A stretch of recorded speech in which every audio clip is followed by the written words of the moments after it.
Oh shit! Wolfgrad, hello! Sorry, I didn't think anyone would be in so soon. I was just having a little boogie. I mean, Wolfgrad, push the button. You got this. Back of the net. Solidify your position as first. There we go! First! I've been trying to find the video that the first comes from, and it is lost to the annals of time, but I still quote it. What program do you use? I mean, I was having a good little time. I was like...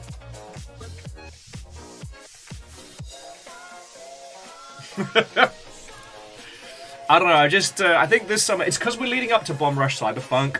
I've got this whole, like, Japanese cyber future funk thing going on. Like, the winter of 2000s menu music, video game, drum and bass has come to a close. The future funk summer has begun.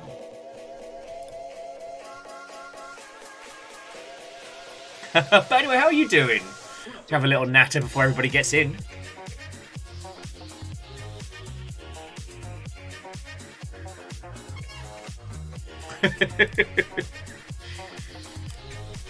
Right, I do have actually stories. Reactor online, sensors online, weapons online, all systems nominal. Captain, my boat keeps getting longer and longer. This might be a shippy situation.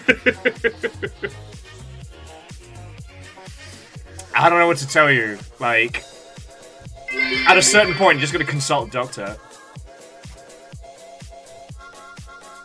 Mega Boss, thank you for the 14. Aldous for 52. How are you all doing, friends? Watto and welcome. Oh, and Wolfgrad, good on you. And Keldra, Watto and welcome. Coming in, friends, coming in. Same, but different. Oh, yeah. How are you all doing? I have tales. I have stories. I did make a formal request for the entirety of video games to chill the fuck out. Sensors online, weapons online, all systems nominal. What kind of concert only costs 45 cents? A 50-cent concert featuring Nickelback. So, Lizzie, not just for all the work you do behind the scenes to keep everything ticking along, but also for the full 57 months, thank you. Right, I wanted to say that genuine before we got into the silliness. Because you just reminded me that I need to update the wish list.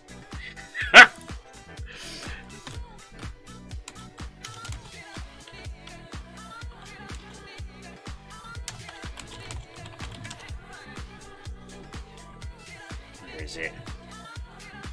Now, is it spelt 50 cent or 50... Oh no, it is 50 space cent.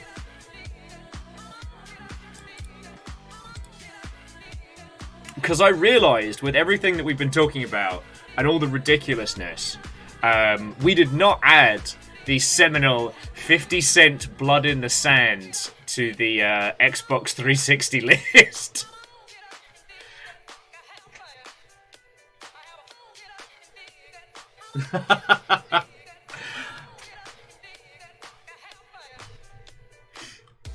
Hey, I mean, Lizzie, I keep it up to date. I keep it ticking along.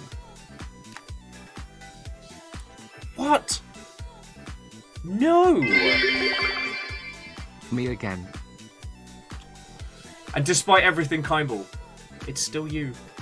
How are you doing, friend? Sorry.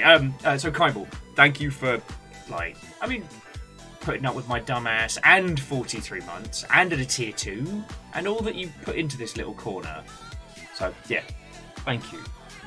Sorry, my was at least on that Amazon.com.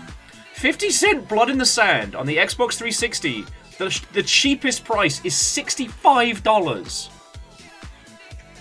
No one should pay that much for 50 cent blood in the sand. It should only be like £4 in a bag of skips.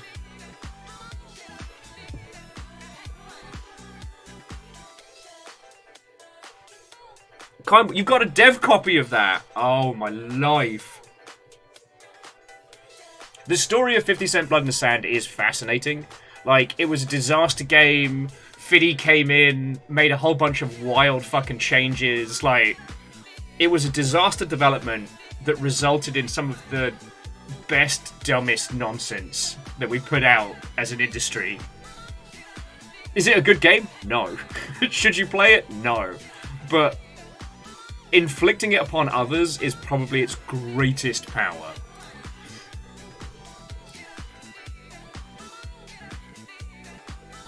This is the game guide is 20... God. The amount of people I know who worked in games retail that will be livid to find out that 50-cent Blood in the Sand's become a collector's item.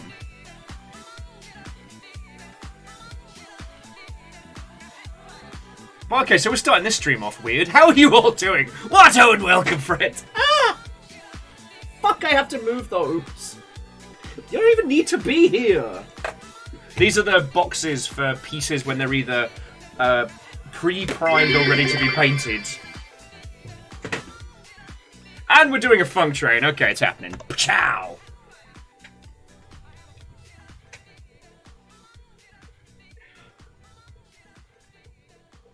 God, lordy, lordy. Anyway, how are you all doing, friends? So, Quasi, Moose, good to see you. Who's not gotten a proper hello yet? Angel Kalina, a good afternoon to you all. Watto and welcome, friends. Coming in, coming in. Oh, excuse me. I don't have any super dramatic stories, but I got stories. I got stories. Yeah, the video games industry needs to chill the fuck out because I have to sleep sometime. This is not fair. This is not fair. This week it's got a few bangers coming out. We're still dealing with like the deluge of brilliant games from this year. Lizzie says don't look at eBay 50 cent. Oh no, well I've got her now. I mean, it's not like I can... Oh yeah, and it's develop week as well, so the UK game scene is going to be jumping.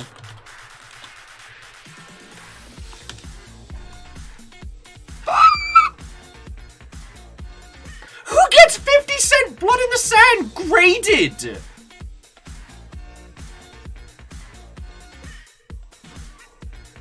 Why? Look at this! Look at this! What happened? What happened?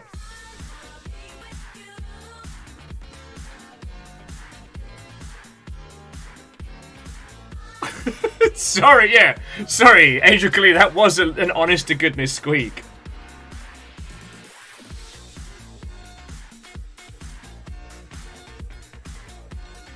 Is it a meme that went too far? Did we meme too close to the sun? Alright, how much is Mine Jack? Please tell me Mine Jack. Mine Jack is a penny! Mine Jack is a fucking penny! Is there no justice in this world?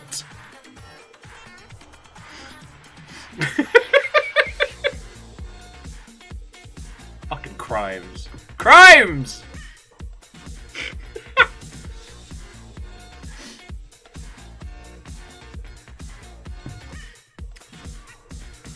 Oh. You know what? I'm just going to put that over there.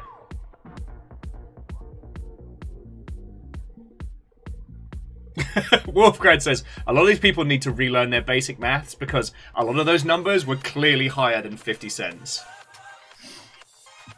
Shackle, games be gaming. What if we ignore all the video game news and just talk about theories as to why 50 cent Blood in the Sand is valuated at $400?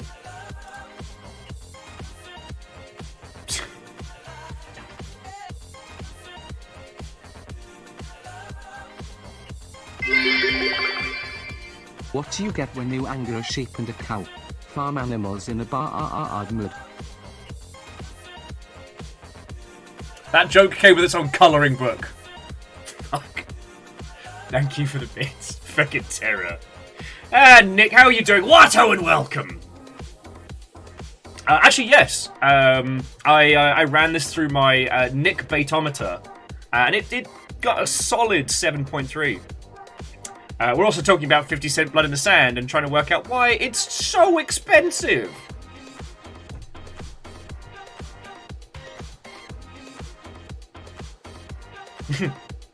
Yeah, that was a fool's errand. Anyway, how are you all doing?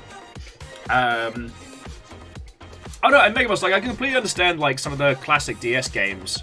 There's a pseudo XCOM, like, side series that was on the... River is due in court, no, not napping.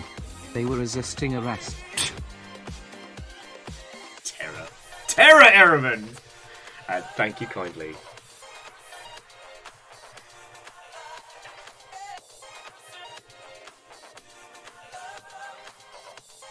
Oh, heck yeah!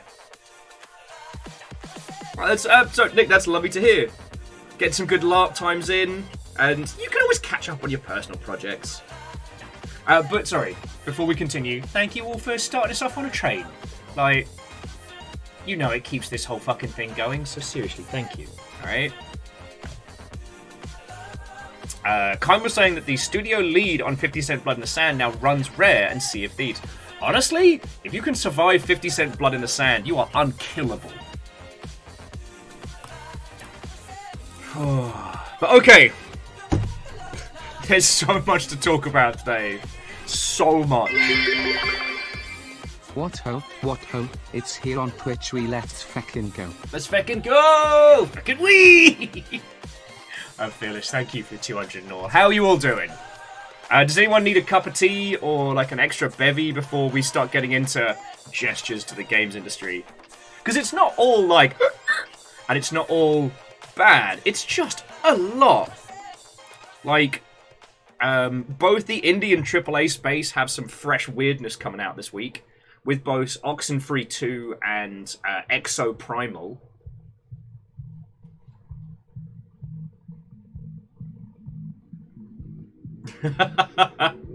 Alright, Kaolu, you want a coffee? Shaka would like a nap. Legend would like 40 more ounces of coffee, alright. Ragnar, Watto, and welcome. Legend, oh yeah, we can do that by IV, yeah. Any other orders? I'm getting around in. I'd call this Subversary, but I'm pretty sure that's the name of some joyful game I keep seeing advertised on Steam. God, bloody probably. One of these days, though, I am just going to go on a spree and buy every smut game on Steam. Because someone's got to review this nonsense. Bacon, we are all out of both vampires and ponies, partially due to the Baldur's Gate 3 announcement that, yes, the vampire can fuck the bear.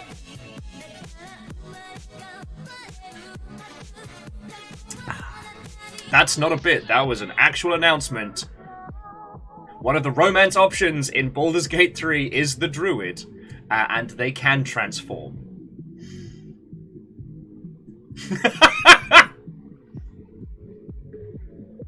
Thank you, Baldur's Gate 3. This is not a joke. This is not a bit. The live announcement for it, they had a live crowd choosing like the dialogue options. Fucking wild. It was actually very interesting.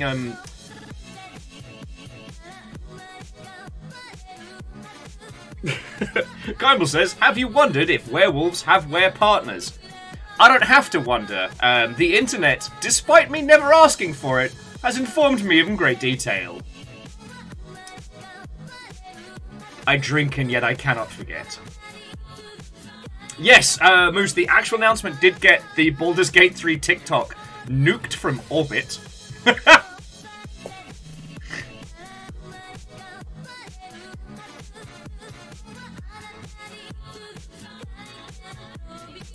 Oh, Legend, so good. And sadly, I only found out well after the fact that there were actually physical inscription cards available from Devolver. I missed them.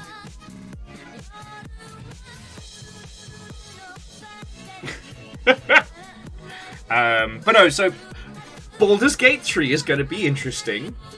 Although one of the fascinating things is the offset with the vampire. There are certain... They were saying there are certain situations where vampires will lose control to the thirst. Not that thirst, but the blood drinking thirst. And that will change certain like dialogue situations. And I was like, you know what? Kind of finally makes sense. There haven't really been any video games where there's a downside to being a vampire mechanically. There's a few that add some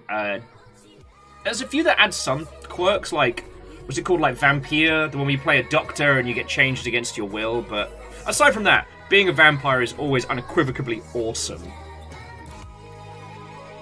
And like the whole super vampire, warlock, assassin, mage, wizard of Skyrim makes things interesting. Oh, you know what, Legend? Yeah, Morrowind, it was pretty crappy being a vampire, but you just slept a lot.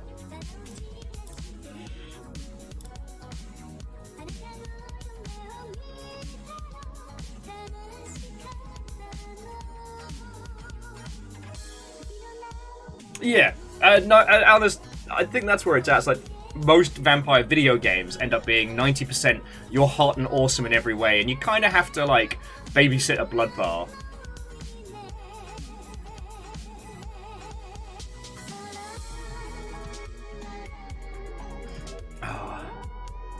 Anyway, how are you all doing? Aside from people being incredibly thirsty for druids, video game news is abound and aplenty.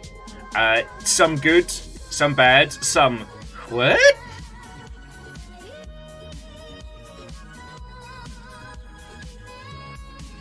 Yeah. So, Nick, I genuinely think the stalling of Vampire the Masquerade Bloodlines 2 was because Vampire Rami was too much for people to handle.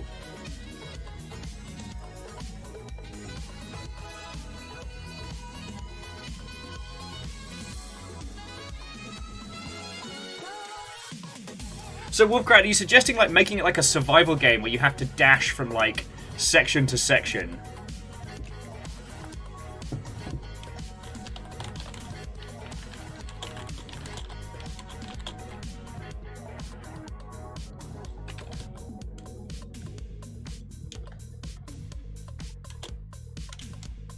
Sorry, bear with me just a second.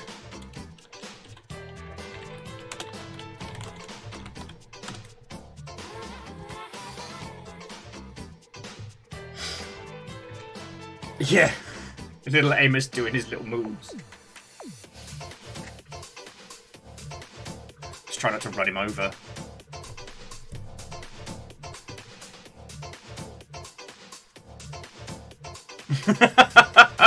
Sorry. You know what, Legend? I didn't think about the wording there. Okay, so, games news. Yes, I know, Amos. We can just start with the big ticket item if we wanna. The FTC's attempt to block the Actiblizz or the ABK acquisition has failed. The FTC says that they're not done yet, but it does look like, considering the amount of time it took for everything to get processed, they did get kind of bodied. And at least from what I've been able to read up on, it looks like the British governing body on this one, the CW fart noise or what have you, the CMA,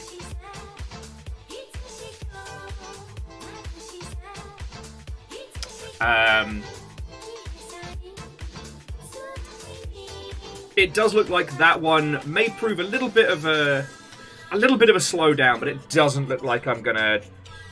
But it doesn't look like we're gonna see that one. Oh, I'm so sorry, friends. And breathe. Oh, shush.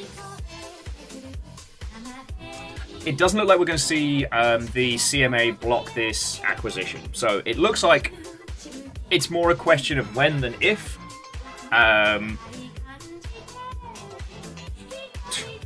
mean, Kaolu, I'd love to give a shout out to the CMA, but oh god, see, their stopping point wasn't Monopoly or like, you know, big conglomerate blobby. They were saying that they were going to create a stranglehold on streaming technology, which isn't the case. Yeah.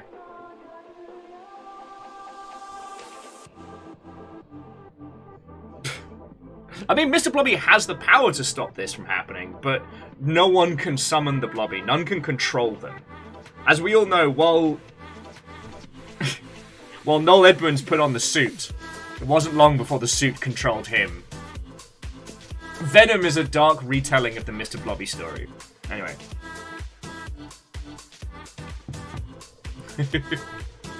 Yeah, you know what, Kyle? While 50 Cent did derail today, I think it's a good place to start off.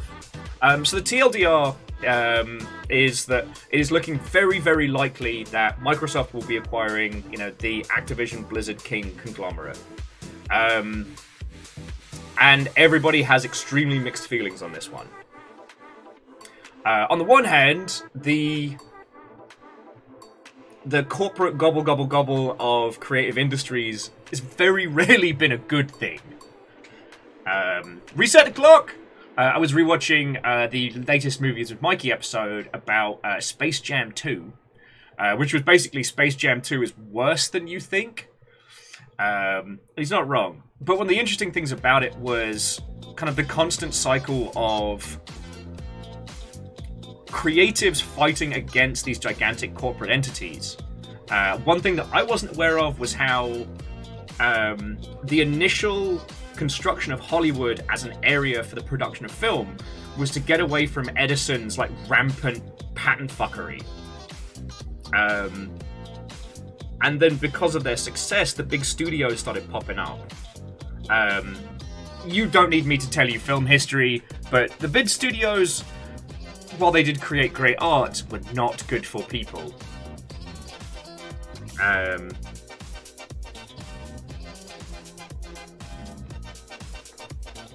So, in the history of art, it has been rare that an entity this large acquiring so much has been good. But, you're probably wondering, well, why are some people cheering? Well, it's alright, baby boy. You're alright, mate. One of the reasons is that the amount of both dev and consumer chagrin with, I mean, specifically Activision and Blizzard. I mean, King might be an awful place to work, but they're so off the radar for a lot of, you know, the core media. We don't really talk about them. That the idea of those companies having some overarching structure that may actually hold them to account for, you know, change and for the improvement of the lives of their people is something that we want to see. Like, and yeah, I think that's kind of where it's coming from. As Felix is saying, like, Microsoft isn't perfect by any means, but they're better than Activision, you know?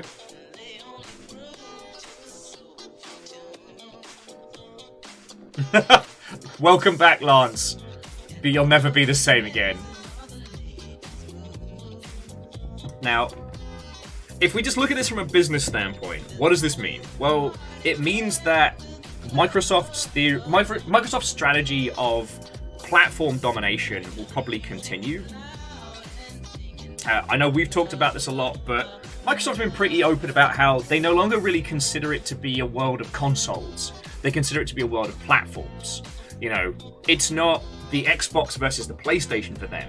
It is the whole Microsoft entity is all of the Xboxian things, be it PC Games Pass, be it the consoles, be it fucking whatever. So long as you're part of their world, they're winning. Sony's still playing kind of to the old strat, which is consoles, exclusives, and I'm not saying one is necessarily good and one is necessarily bad. However, as we have seen in previous kind of economic downturns, like when people are having a hard time, people shop smart, not ethically.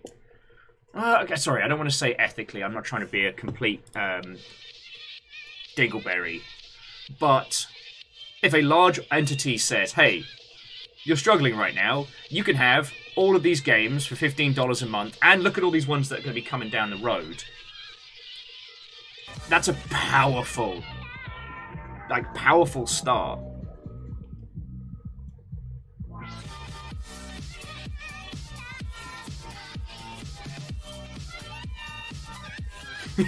Shop smart. Shop S-smart. Well, so Ehrman, I prefer to say, like, principles are for people that can afford to eat. You know, all of us would only shop ethically and smartly if we could. But, like, there's a certain, like, fiscal threshold. You know what I mean? Like, this is a bad example because it's necessities, not art. But, like, you know, Fiona and I would love to shop at the farmer's market every week and get fresh produce from small, like, farms and, like, local independent. We can't afford that. You know? We got Freddy's down the road, we can afford that. Alright? Do you know what I mean? When it comes to art, like, I'm not a good example, but...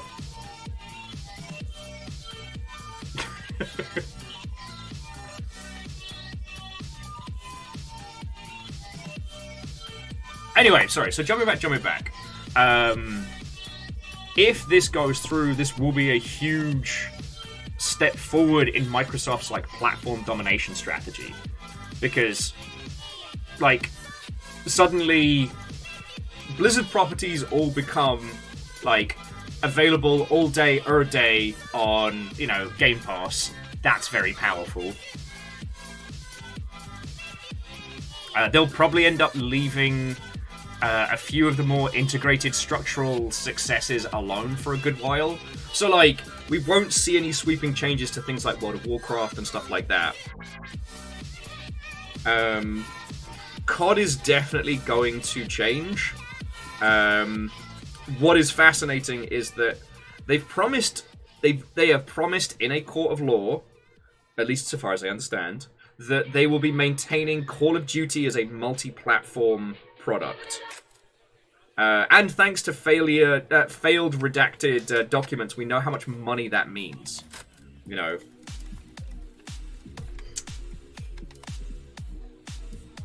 However, it definitely does change the game. You know, one thing we theorize is that if they wanted to play malicious compliance, is creating a Call of Duty product like Warzone that's not called Call of Duty Warzone.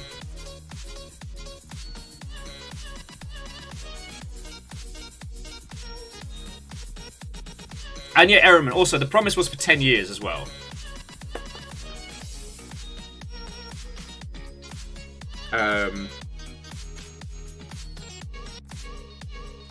Ragnar says, would it be smart for Sony to change to only software, i.e. games? Well, at the moment, they're holding steady.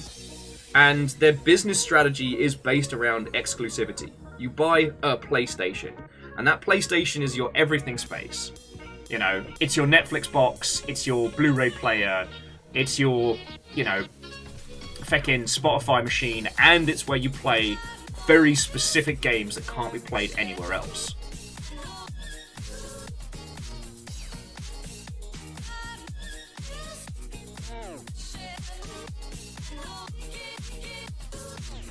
As Nick's saying, consoles are still an amazing value proposition. Failed to complete a game in time for my game jam. Frown, got to take my failure and complete it at least. Yeah, I mean, it also means you can take a little bit more time with it, like polish it up, you know, get it up on itch potentially, or if it's good enough, get it up on Steam. Like, think about that. But more importantly, like, thank you for the 500, and you did it. There are no failures in a game jam. There are no failures in a game jam, because you always come away with something. Sorry, here's me fucking around with my hair. My apologies. We're just talking about the AKB acquisition stuff.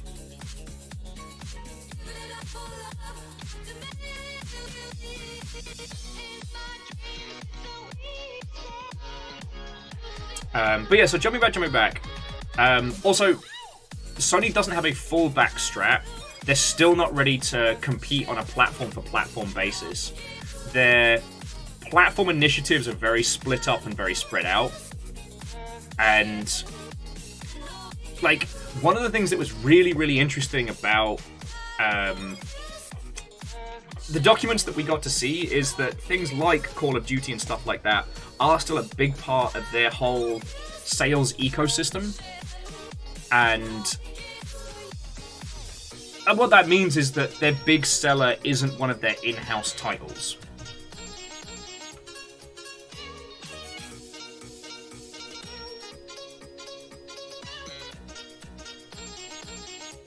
Well, so, Megaboss, it's important to kind of, at least in this discussion, it's important to kind of put Nintendo over here.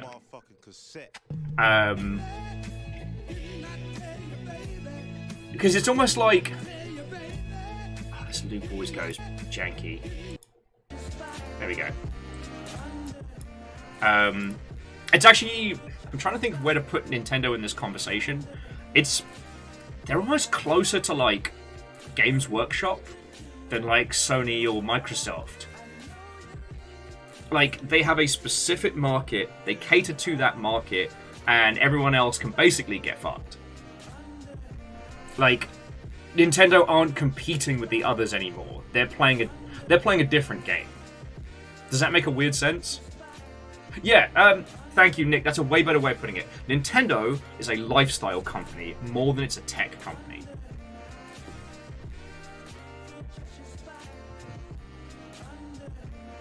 Yeah, I mean, Bobacat, not that you need me to tell you, but, like, Nintendo does a lot of things, sometimes 10 years after other companies have tried and died. So, Nintendo's strategy currently works incredibly well. You know, it's a strategy of... Yeah, it works. And, like, here's the fucking thing. I have a Switch. I'm... Like everybody, well, as I've told you, once again, thank you, Fearless, for the gift of it, but, like, I'm playing Tears of the Kingdom, and, like, I want to tell you the hype isn't deserved. I want to tell you that, you know, it's, like with Apple products, it's a bunch of people that are so hyper-focused in the space that it all... No, it's brilliant. It's a genuine evolution on a successful title that respects your intellect and your time, and encourages you to explore and live in the space. Real hard to hate that. Real hard to hate that. So, anyway.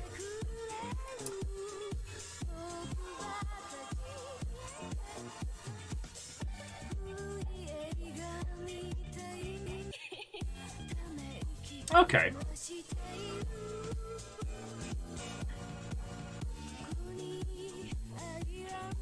Well, so Martin, the reason why I say Tears of the Kingdom and Breath of the Wild respect your time is because all of those are small little bite-sized experiences, right? Like, with Breath of the Wild, you're not initially aware of all of the Kurok Seed challenges, so they're little things to explore, and they do give you actual kind of rewards. With Tears of the Kingdom, each one kind of gives you a very clear understanding of their expectation of what you're going to do, and then go from there. And a few of them are part of the teaching process. The guy with the backpack is strategically placed throughout the map to get you to fuck with stuff. You know, the first time you get access to the missiles and a plank, and you're like, oh shit, yeah. I mean, that poor little Kurok probably vomited 18 times, but he broke Mach 2 on a fucking plank. Yeah, the Kurok space program. And yeah, admittedly, I was drunk, but I might have crucified one of them to the back of my fucking carriage as I fought through boblin-infested fields. And it made me laugh a whole bunch.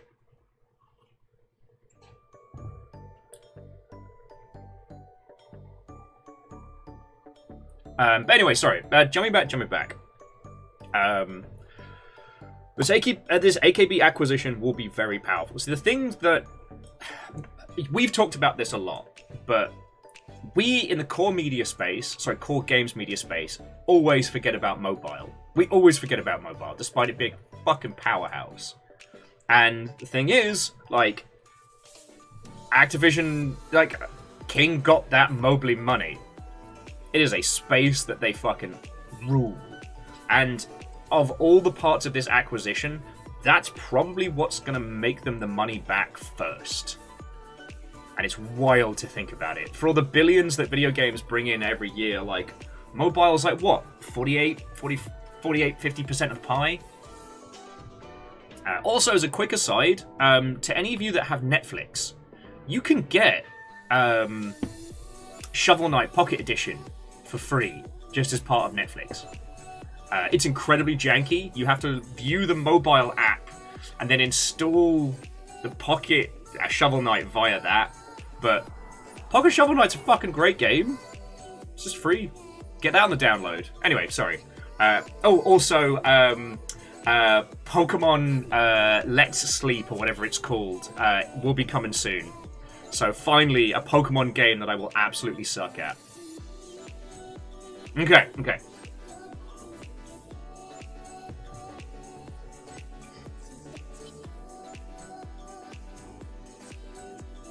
Oh yeah, no. So Nick, like, I'm not a proponent of like the gacha business model and stuff like that. Like, I think the gacha style is a very, very short-sighted means of spend, and it's so front-loaded. But that's another story. Alan the Switch, remember, if you die in Pokemon Sleep, you die in real life. Pokemon go the fuck to sleep. Like, I don't need, like, the soothing sounds of a Pikachu cutely snoring. I need a Machamp to beat me the fuck up until I go to sleep. Oh, Fearless, don't. There's probably a Freddy Krueger-like Pokemon that, like, invades people's dreams and shit. So that shit gets dark. Okay, sorry. Jumping it back. So, I'm loving these jams, though. Talking about business. Business.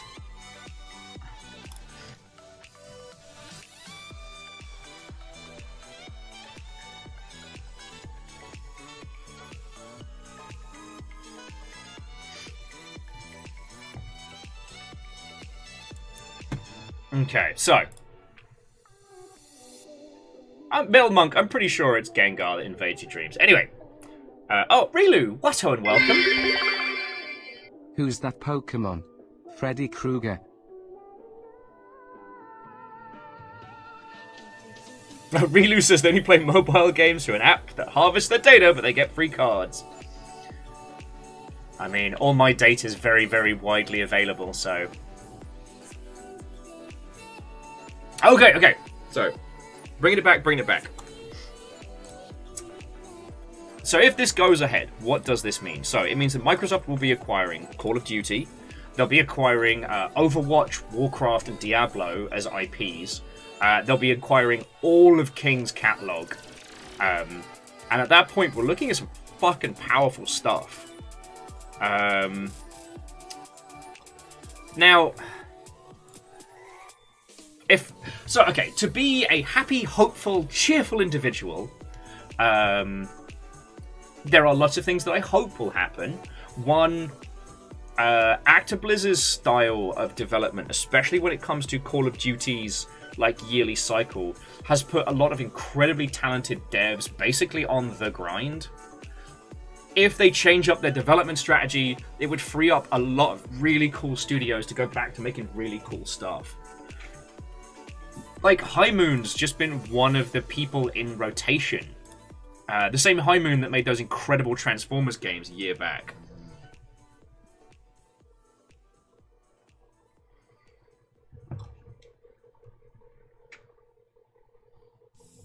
Varble says, wait, Spyro owned by Microsoft and Bungie owned by Sony? 2001 me is very confused.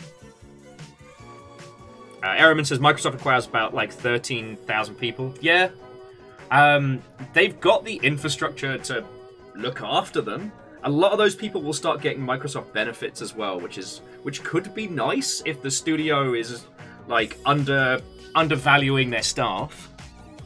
And yeah, like Nick's right. MS as an operation can absorb that many individuals quickly. They've done it. They've done it in varying amounts. And PVS went, ho! Coming in, friend, coming in. Like, I spoke to friendos that have been part of Microsoft acquisitions in the past, and it hasn't been awful. I mean, as we've seen with Redfall, Microsoft can also be a little bit too hands-off.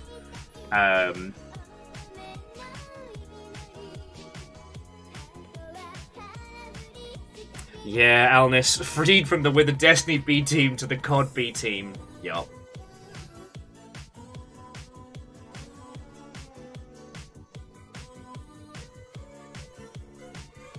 So, I mean, this isn't terrible.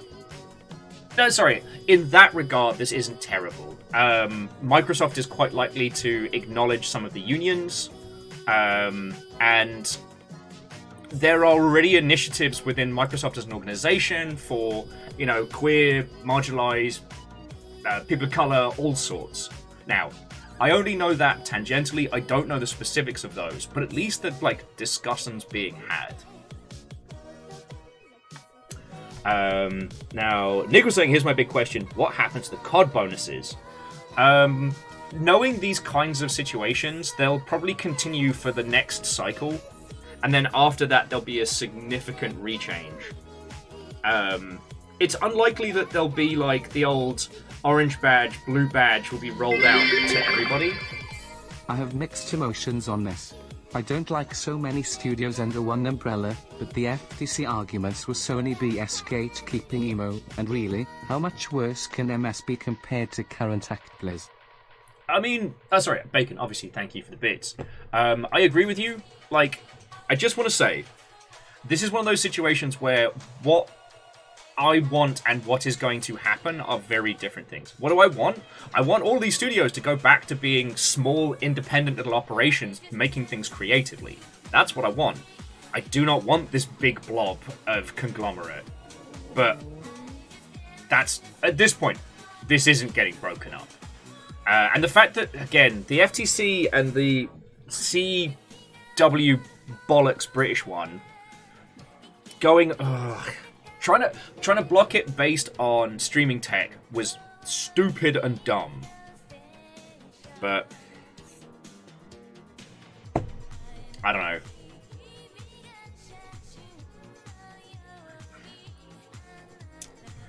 But so Martin, the EU has not had their last say on this one, but oh no, and it's not the EU. The EU approved it. It's Britain. Britain was the holdout, but Britain was the holdout based on streaming technology, as in like streaming games to your phone or your telly or what have you.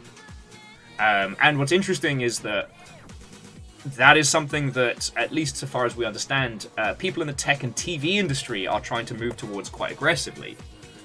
Now, again, I could be wrong on this one, but as it was explained to myself, there's a large number of televisions moving forward that you'll be able to just stream games to. Which isn't a changer in the sense of, you know, what we hope when we talk about streaming games, which is people with limited resources, but closer to kind of like Chromecast and things like that, but your video games.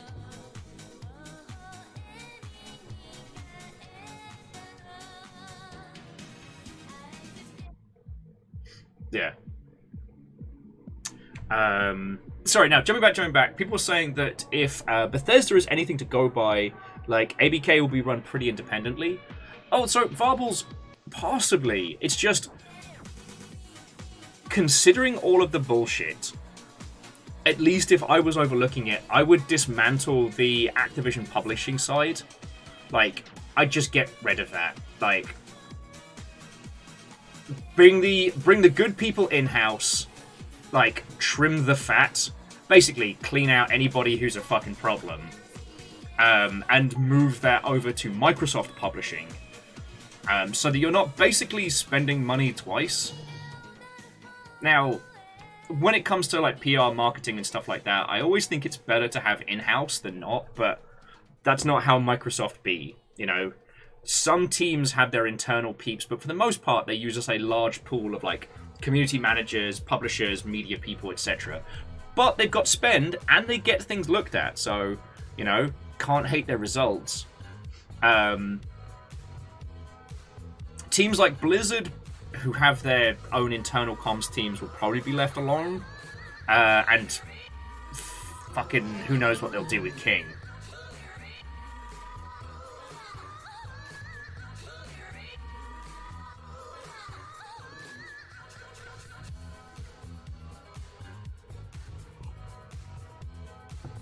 Oh. So, it's just a really feckin' strange time for video games. Ben, how are you doing, friend? Watto and welcome! Alna says that Blizzard COD probably gets the Mojang treatment. Blizzard most certainly. Blizzard most certainly. The other bitter pill is that Bobby Ballbag Kotick is probably going to get a payout and a fucking golden parachute. Like, I don't like it. You know, I hope he dies of testicular torsion, but unfortunately he won't, because that's not how the universe works. And it's another bitter pill, unfortunately. Because the thing is, the only way in which Bobby Ballbag would end up in a real bad way is if this fell through in the worst way.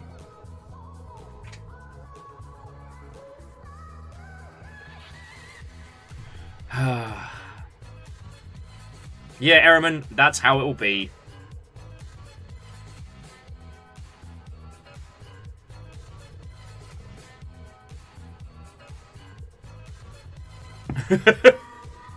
Port Center says they're now imagining a parallel universe in which the head of ActiBliz is in fact Mr. Blobby. More chaos, less evil. I mean, Wolfgrad, I agree with you. There is only one situation in which Bobby Ballbag doesn't get a massive payout out of this, and it involves Truck Coon. And, yeah. That's an isekai I would not watch. So. And Technical Avatar, it sucks. It sucks seeing, from an actual on-the-ground standpoint, how, like, top-tier executives can mishandle a whole operation and still walk away loaded with a pat on the back. But... oh. And, hey, Ben, I'm entirely fine for distractions. Right now, we're kind of doing this like group therapy, you know? As consumers of video games, this might be good.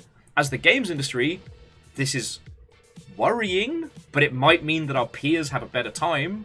But unfortunately, it looks like this is happening, and we're just gonna have to deal.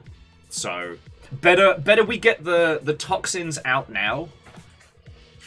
You know?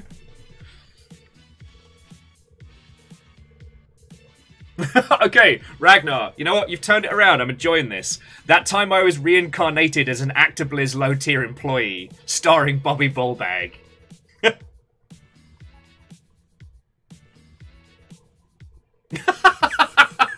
I tanked the entire industry, but now I can throw fireballs? So you're a lot way funnier than I am. Oh, sorry, and on the technical question there, Ben, I downloaded the client. So I wasn't using the web version.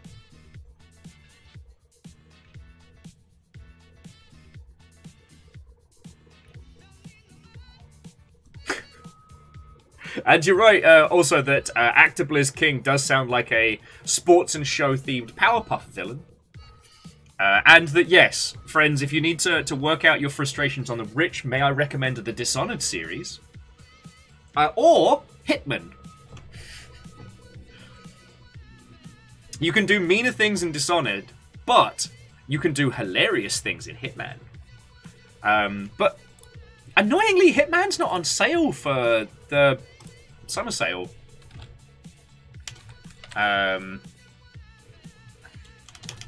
So I don't know. Maybe they're waiting for yeah, maybe they're waiting for the Humble sale.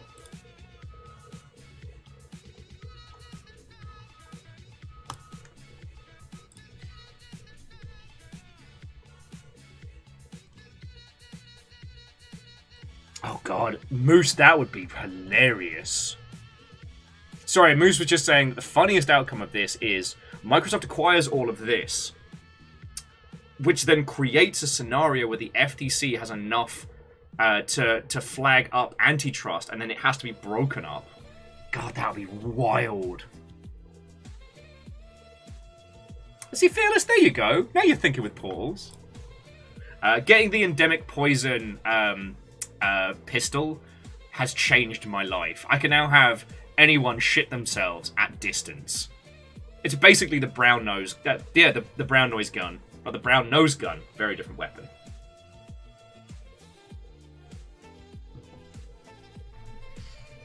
Oh, yeah. Oh, sorry, just Port saying that having Marvel and Lucasfilm being forced to break away from Disney. Fucking yo.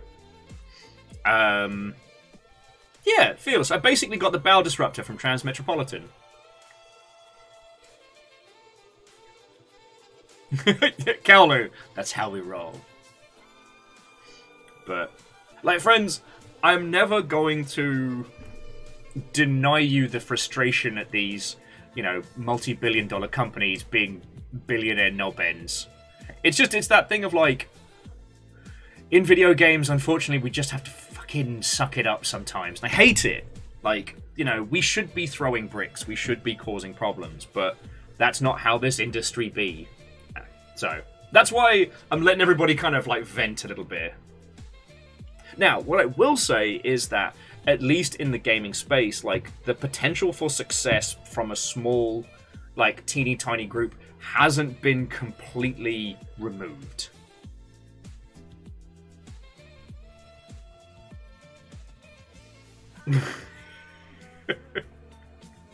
The shitter sniper is the worst Marvel villain. Look, Lance, I don't want to go back to old topics we've discussed on stream, but there are two villains that could dominate either Marvel or DC. That is Impromptu Musical Theatre Man and Shit Your Pants Man. Because, like, yes, Superman. Unkillable, unstoppable. But he has a cape. He flies. If he's uncontrollably shitting himself, like, that's just a bad time. He's going to go back and change. He's going to hose that off. And then he comes back. What's going to happen? More poo. Batman might be able to survive it, but that's only because the rubber suit would basically act as like a pool. But then, Batman's tanking the Shit Your Pants Man suddenly gets hit with, well, I guess Music Maestro, but Musical Theatre Man. What, Lance? And that's where Musical Theatre Guy comes in. Like, he starts singing, like, happy, bouncy tunes. Hulk's not mad anymore. Hulk's having a great time. It's just Hulk love. Hulk sing. Ah, damn it, I'm Bruce Banner. And now I'm Bruce Banner shitting myself.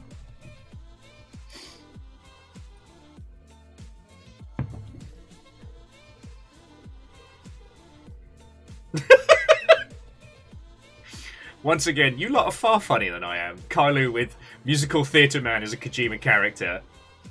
Ehrman says, how can I unsubscribe? And retroactively based on this conversation. A Mega Boss, I will take 12 issues of Batman brooding in his cave trying to work out how to beat this. Well, like I said, Hamsternator, that's why Musical Theatre Man and Shit Your Pants Man have to work in tandem. Either one is powerful, but both together?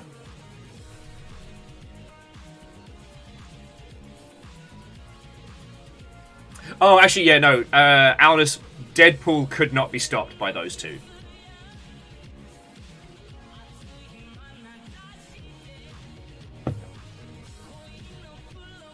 Lance, I'm saying that the only dance number they're bringing is the number 2. I'm saying that they are the ultimate team up.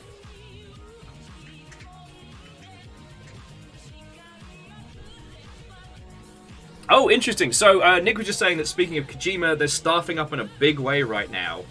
If I had to guess, I would say that core team is on Death Stranding 2, and being unable to sit still for more than 5 minutes, sugared up toddler Hideo Kojima is probably prototyping or is starting to spool up for the next thing.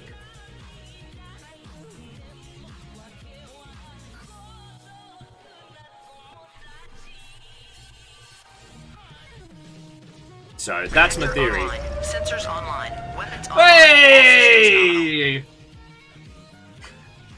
Let's screw our sleep schedule. Swear you're winning, son. I am not winning, but I'm having a great day. Beadora, it's lovely to see you. Watto and welcome!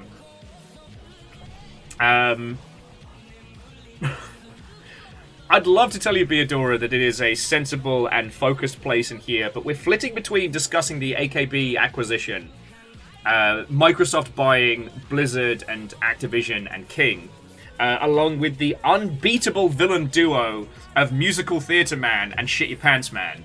How those two working in tandem could not be stopped.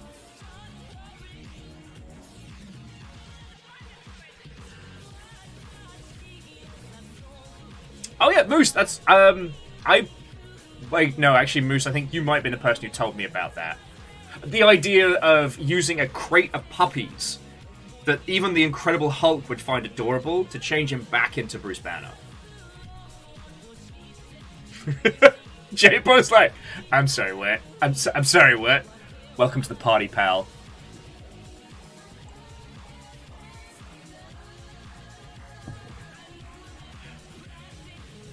Sorry, Beadora, do you mean today's game, Bramble the Mountain King, or do you mean Placid Plastic Duck Simulator?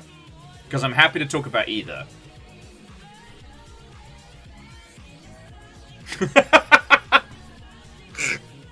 Sorry, Nick just put, this ride only stops during an emergency. Crying is not an emergency.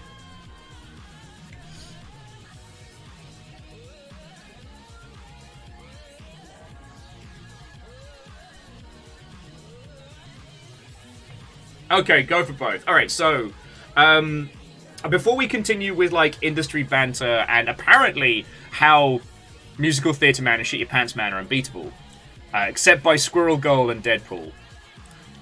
So today's game is going to be Bramble of the Mountain King. And I have been wanting to play this since I saw the trailers last year. Now, we'll probably be able to finish this today. But it is basically a grim, dark fairy tale inspired by Nordic fables.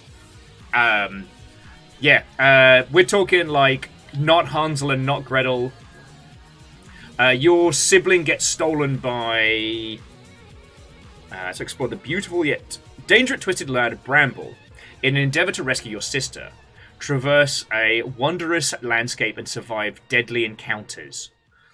When I first saw this, it was a clip of this little kid on a leaf paddling their way across a pond, and then slowly, this bog witch just coming up out of the water. It's not horror, but it is unfucking settling. Like, and I've been looking forward to showing you all this for a while. The other game, the duck game, Plastic Duck Simulator, has ended up being one of our bangers of the year. Initially, it looks like a meme game. You sit by the pool, make yourself a beverage if you want, that's up to you, and every X number of moments, a duck will be dropped in. Brilliant. You can name those ducks. Some of them do fun, quirky things depending on their rarity. Eventually, given enough time, all ducks will spawn. What a great and wonderful day. What we found out is it's actually rife with hidden puzzles. Like ARG tier brilliant puzzles. And I'm just fucking living for it. We've cleared the first... we've cleared the OG area. Now we're moving towards space. No, so Beodora, not the point-and-clicky game, but yeah. It's more kind of like a non-combat exploration and adventure. Vanderbeest says, does the Bog Witch work with Shit Your Pants Man? No. They had a disastrous relationship for about 6 years, and now hate each other with a spite and fury that cannot be put into words. But yeah, so Beodora, it's not, was it The Longing? Oh, also, to my shooty gun bang fans, I am reminded once again that no matter how good one is in terms of like games research and knowledge, no one is perfect, not even me, because I only found out about this game called Killbug, what, yesterday, day before? Because of reasons. And Vanderbeest, Watto and welcome, thank you for filling the pint glass. So, if you enjoyed Neon White, Hyper Demon, what was it? Obviously Devil Daggers and, what was it? Post something. One of my friends, don't give up your sleep, don't drink like I do, cause you to forget things. Post Void. It is that, and it is brilliant. So Ultra Kill's got more of a progression forward. This is literally like high-speed parkour shooty gun bang arena. And it's real simple. One button is your knife, one button is your gun. That's it. Now, there are actually like cool hidden techniques, like you can do basically a rocket jump with the knife that sets you up for like a magic sniper attack. Or you can then convert health into like a super shock attack. Like, there's so much technique to it. And it's so good. It's also done by the same team that did Screen Sheet. Samurai Punk.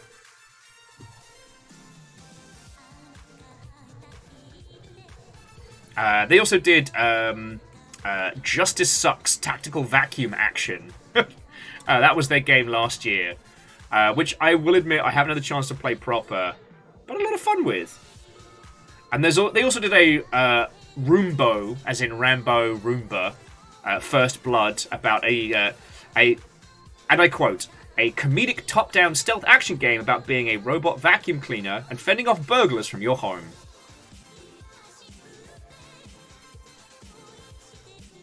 Oh yeah, no, Lance, Screen Sheet was always so good for PAX. Oh, yeah. And Beodora, you know, we miss you too, yo. Look, I completely understand. One, I've been starting a lot later than I've been wanting to recently, which has made it really hard for peeps outside of, like, you know, the US or Insomniacs. People who aren't Insomniacs to watch. And also, you know, we all have lives. I understand. People come, people go. That's the nature of streaming, y'all. So, yeah. Just real happy to see you all.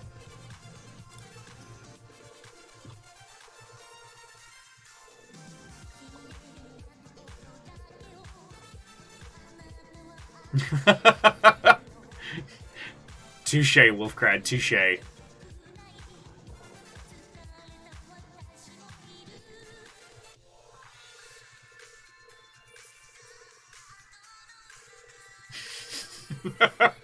I mean, Vanderbeest, if you're asking me if I'd buy that particular comic, I absolutely would. Ways to fall or sleep on schedule? You mean Insomniacs? Bravo, bravo! Okay, before we go too far down the poo-poo powers rabbit hole, so some of the other little bits of game news.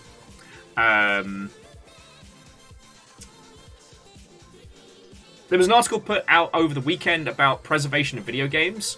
The Video Games History Foundation is saying that 87% of classic video games are critically endangered, which should be fascinating.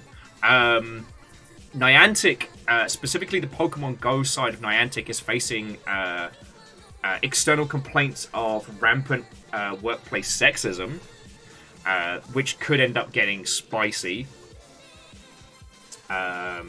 Oh, Sega of America is now unionized, so woo! or no, they have voted positively towards unionization. What else has been going down?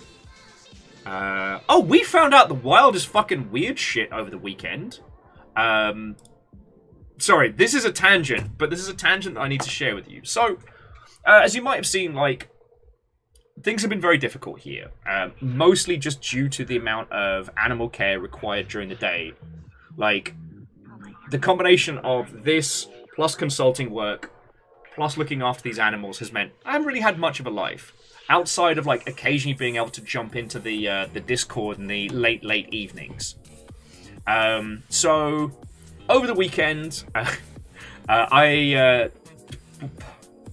people could volunteer. I gave everyone a heads up. But we rewatched the infamous final Konami E3 press conference. Which, if you haven't seen it, you probably know it from the memes. So yeah, we were just chatting. We're just having a little bit of banter before we kicked off on the nonsense.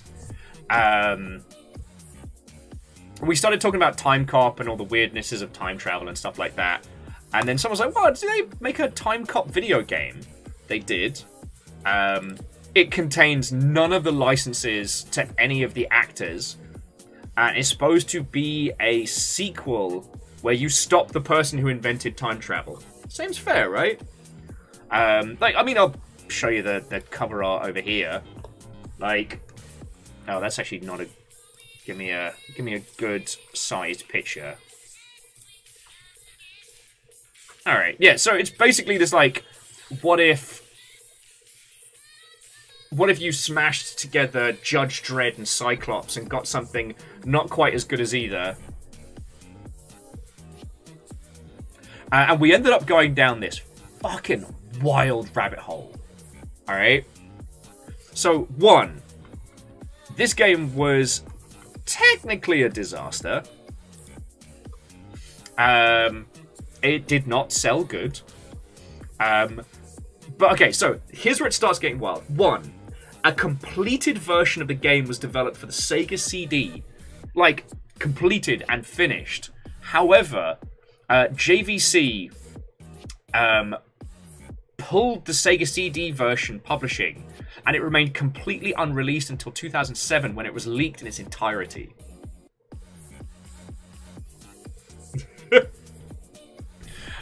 So, I mean, that's feckin' wild that there was a whole finished version of this SNES-era title that never got released. But then I'm looking through it, and I'm like, wait a second. I'm looking over here at, like, the artists, the designers, you know, published by Victor Entertainment, developed by Cryo Interactive Entertainment. All right, you know, some names are... Wait, hang on a second. Composer? David Cage? Yeah, David bloody Cage. David Problematic Ballbag Cage himself. Mr. Cage Match. Turns out that he cut his teeth doing soundtracks for old, like, 16-bit era titles, including Super Dandy, Cheese Catastrophe starring Speedy Gonzales, and Time Cop. His last game he made music for was Hardline, a live-action FMV-based rail shooter by Virgin Interactive. Yeah. Although he apparently did the music for the opening sequence for Detroit Become Human. Whatever. He hasn't been credited on anything since 2018, and we can only hope it stays that way.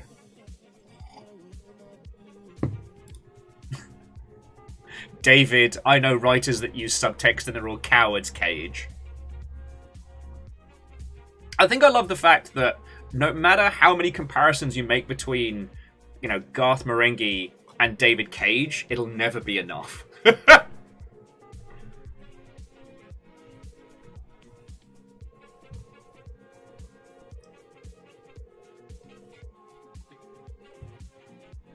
Oh no, so Hans Wolf, so a lot of this is things we just randomly found out.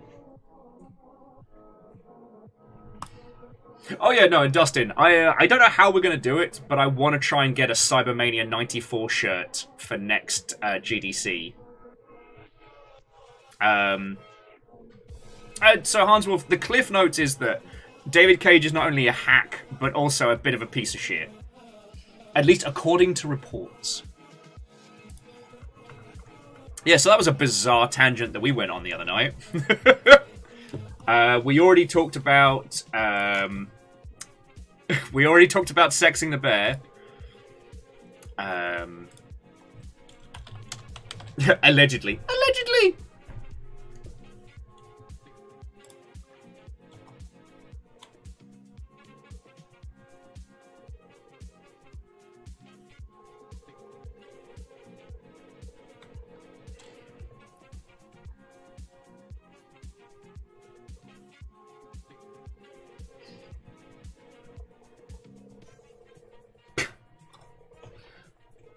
God.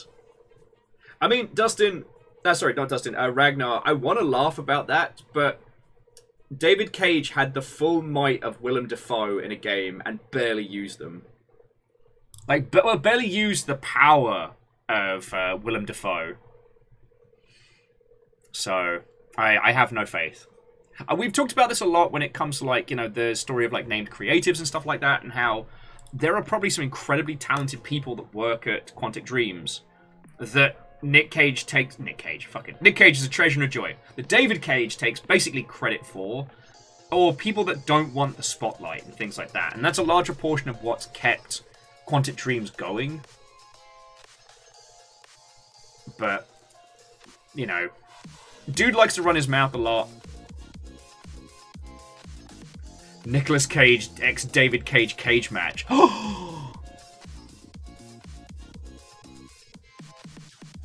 The rage on stage, hell in the cell, the cage on cage match. Oh, yeah, I'd pay fucking money to see that.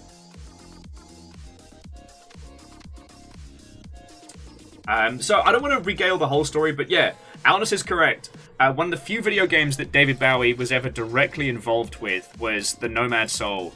And Eurogamer did a whole article on how that came about. If you need some coffee reading, go look it up.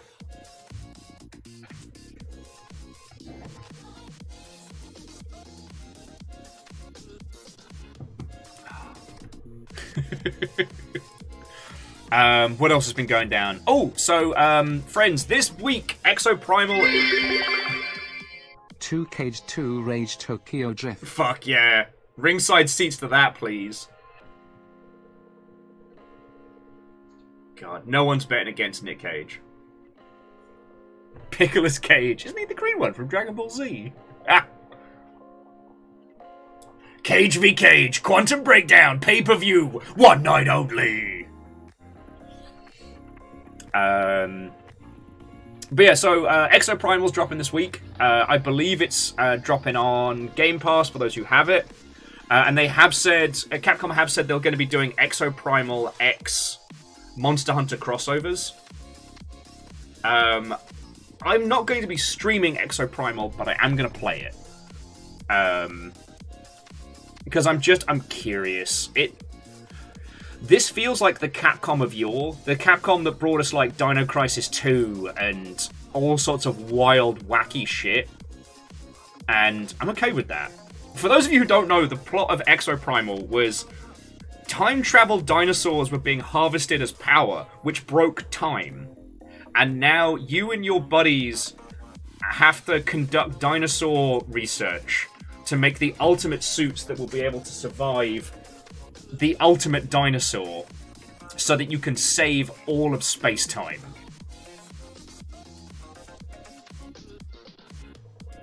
I mean, it's the wacky, wonderful shit that we used to get from Capcom all the time, and I'm fucking living for it. Birdcat's like, yeah, makes sense to me. Yeah, simples.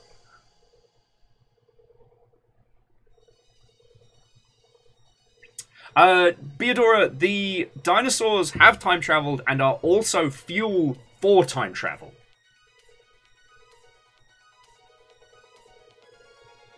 Hillian said they played Second Extinction for a while.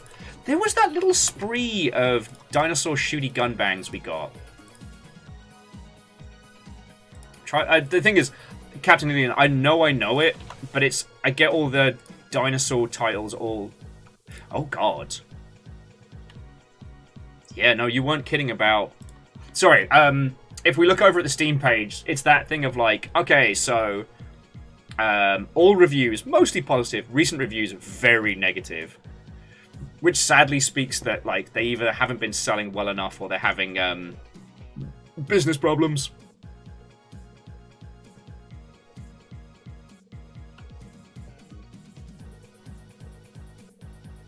Yeah. By the looks of the negative reviews, it's just everything is kind of stalled out.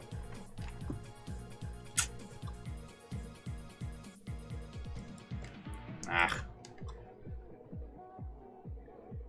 Ah, well. I mean, these things happen, friends. Like, as much as it's a heartbreaker, sometimes dev teams just, they lose resources, they lose support, and they end up just having bad times bears.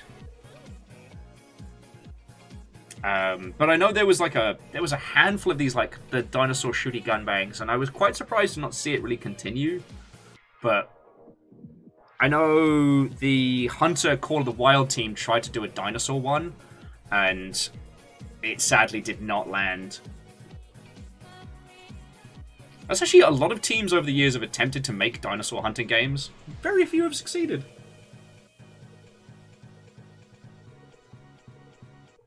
Hillian said, so when the reviews reminded me, they also made... Did they? No.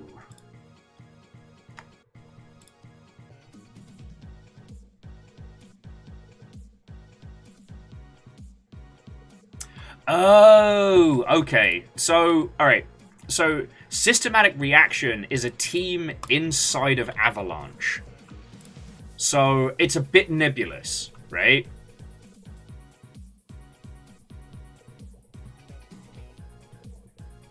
I gotta get my facts straight on this one because I want to make sure I'm not giving you all false information. Yeah, so here we go. So, Systematic Reaction are within Avalanche Studios Group. So, they're a strange, odd little creature. Initially, when they started doing Generation Zero, it was kind of billed as being an Avalanche game. Generation Zero had a very, very rocky start, but really, really great premise. And they've just been slowly adding to it, and at least according to the fan base, it is very good. So what may have happened was that, like, Second Extinction ended up becoming, like, second to Gen Zero's increase. And I'm not sure what Ravenbound is. Now I'm kind of curious. Apparently I have put it on my wish list, and it is mixed. God, that only came out this year. Oh, but you can turn into a bird? Man, how can anyone be mad about that?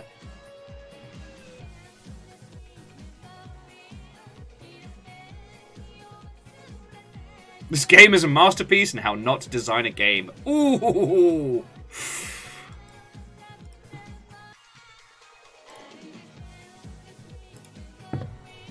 Anyway, sorry. I find these little, like, mini deep dives fascinating. So, Phyllis, what I would say with Monster Hunter is basically a boss battle game, right? It's not really a hunting game. You know what I mean? It has the thematics and trapping, but really, you show up, you learn boss patterns and fights, and work your way through it.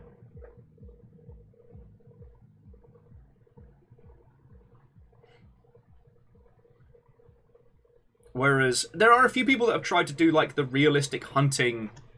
I do believe it was the Hunter Call of the Wild team that tried it. At least the last one I saw. God, Hunter Call of the Wild has no right being as good as it is.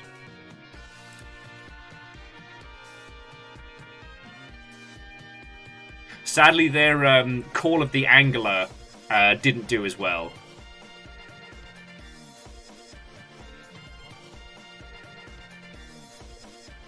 Verdant's Flow says, would you count the Horizon games as Dino Hunters? Again, not really, really?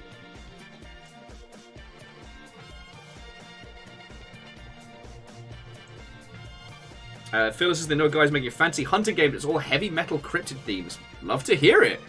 That'd be about that.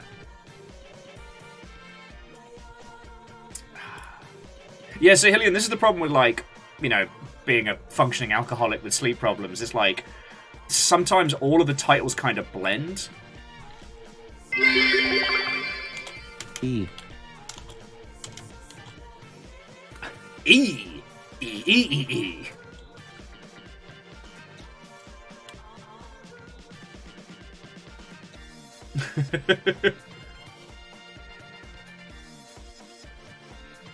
It's in the E. E. Sorry. That will always make me laugh. Tag, dinosaurs.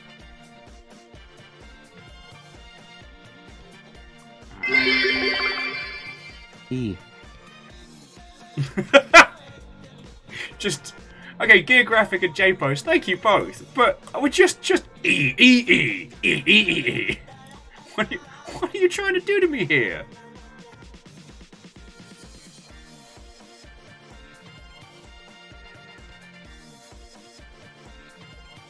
Apparently there's a game called Prehistoric Hunt on Steam that's positively reviewed. Dive into an intense dinosaur hunting adventure with your friends.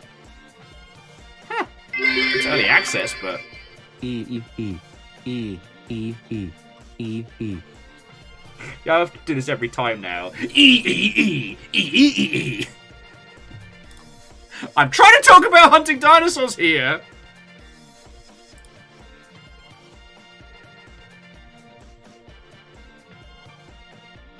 Oh, Tomb Raider, you are tangentially on this list.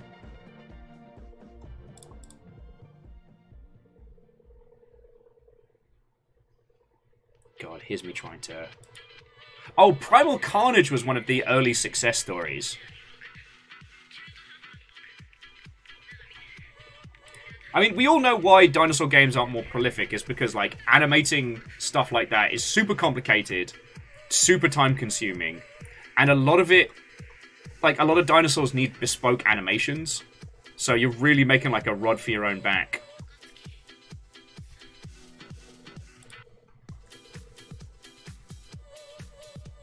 And, like, people were very prepared to forgive, whatchamacallit, Ark for a lot of its jank.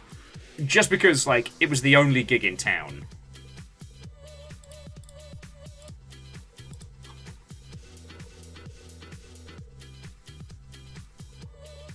Oh, yes, Nick, that's a very good point. That, yeah, Universal is incredibly litigious when it comes to anything around Jurassic Park.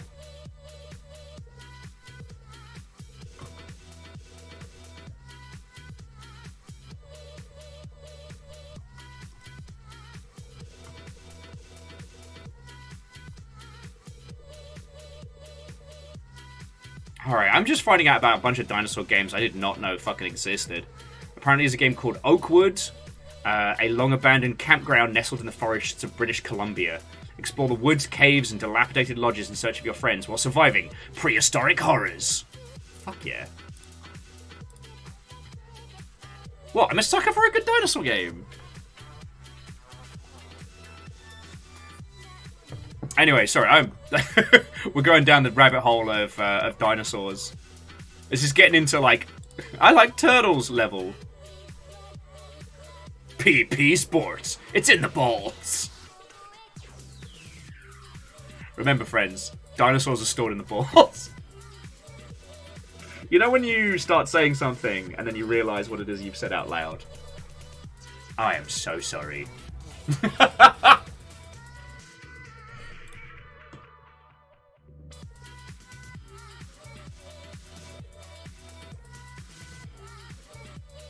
Look, Wolfgrad, me and Nick have talked about this 1,000 times. At some point... Yeah, no, Nick, it wasn't you that brought up Trespasser. We are going to do a stream of Trespasser because... it's both a cautionary tale and inspirational. It's simultaneously fucking brilliant and fucking terrible. It is...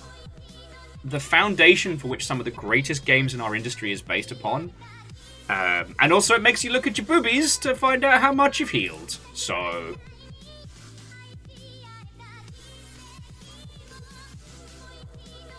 Yo, I wonder if this dinosaur hunting game I'm trying to find got pulled, because I'm seeing not even a snifter of it. Because I thought it was made by the same team that did Hunter Call of the Wild.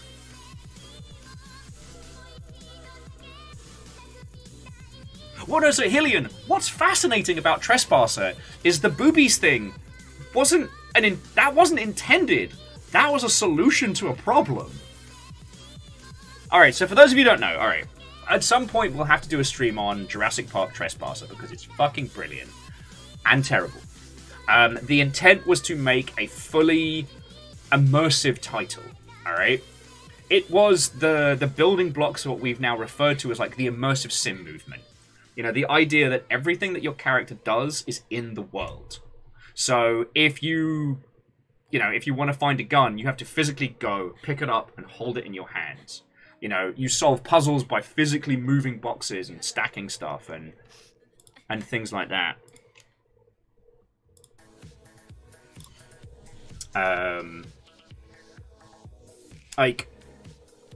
It was a philosophy that we've carried across into things like diegetic UI and open world problem solving and stuff like that, but they were trying to do it first. The game was a disaster. They had procedural animation on dinosaurs. They had a heap and host of technical problems. And what they hit upon was basically the problem of how do we convey information to the user when we're going to have no HUD. So what they did is, I believe the solution with weapons was weapons can't be reloaded. You find one, you shoot, and then you throw it away. But when it came to health, no one had really proposed the idea of like the regenerative health systems and stuff like that. So they needed a way to convey to the user what their health was. So what they decided was that if they were going to have the player character in the world, they'd have some indicator on the player that... Lance, why is that what you clipped? Why? Why that? I know, Wolfgrad, yeah, smartwatches weren't a thing. Hang on, so where's Trespasser in relation to GoldenEye?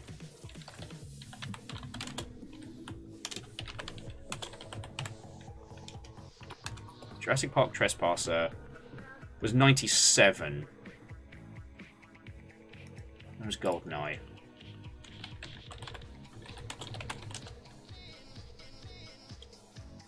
Yeah, 97, so same year.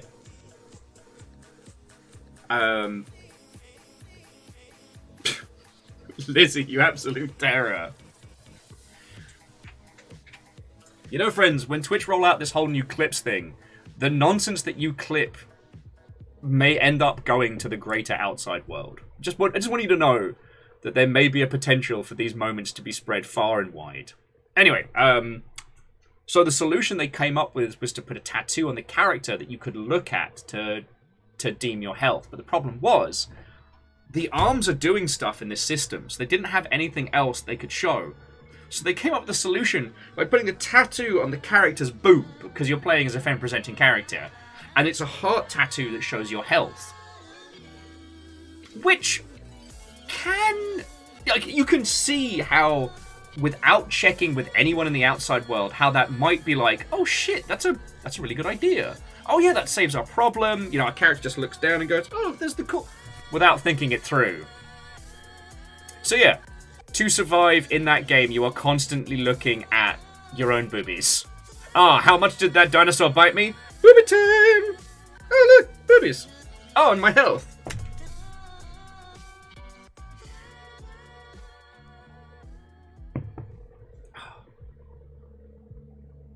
Yeah, Lance, no. Trespasser was doing tattoo-based systems long before. It bit me exactly one half of the boob. Now, for those of you that do have honkin' knockers, the insulting thing about that is not just the ogling, but the fact that none of that cleavage is used to store any items. Like...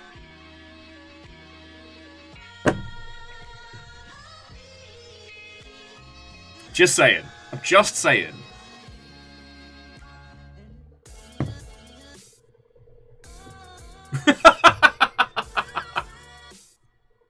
Gotta keep up, Ben. Gotta keep up.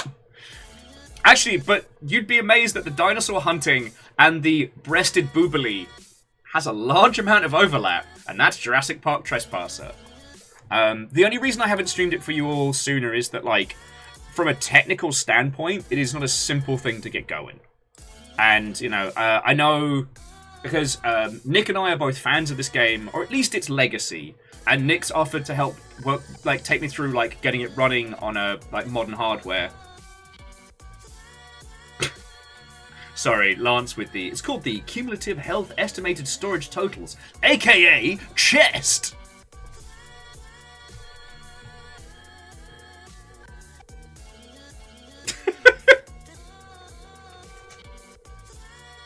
No one knows how cool we are.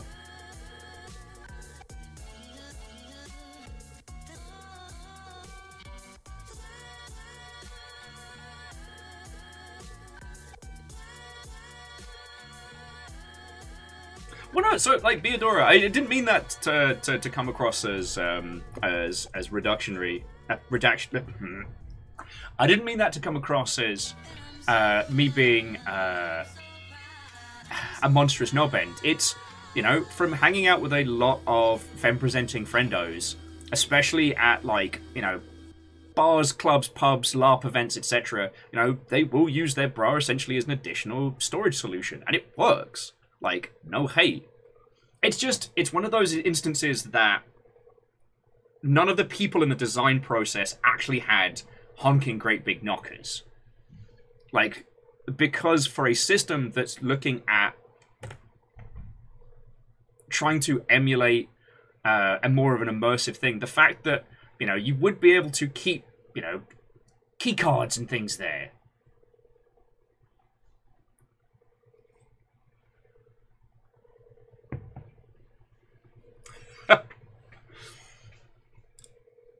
Alnus saying there's a joke about Samus's E-tanks. The only joke on that one is that the reason that nobody else in video games has pockets is because Samus took them all. Samus is not sharing. That's why Samus's suit is so incredibly powerful. It's just, it's pockets all the way down.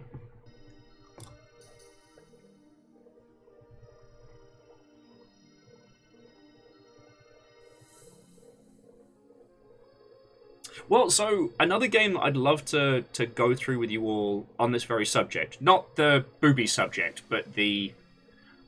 did we ever come up for a term with this? I know we've discussed this, but I think this comes under diegetic UI. But the idea that inventory systems that are thematic but not representative... Well, I guess this one would count as diegetic UI, but anyway... Alone in the Dark, not the current upcoming one, but the previous reboot. Fuck yeah, I said diegetic UI. Took a...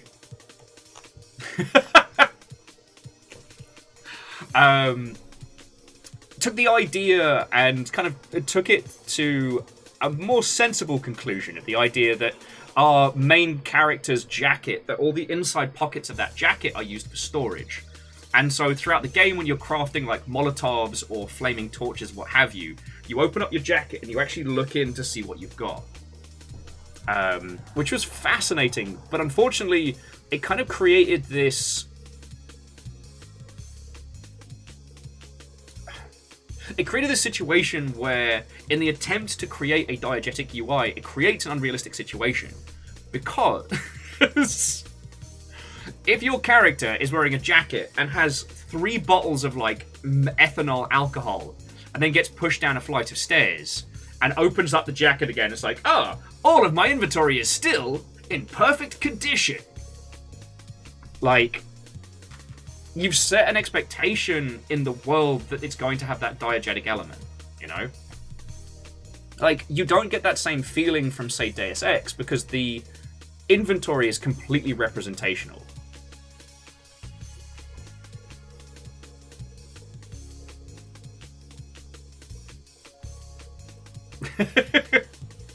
Theodora, you're not wrong. You're not wrong. And there haven't been too many systems that have really worked for that kind of like inventory on the player character. With a few games have come up with some varying differences. VR's kind of had to deal with it a little bit with like how much of the character is represented and like what goes into that. With Half-Life Alyx, they basically give you sub-storage. They basically give you subspace storage on your wrist.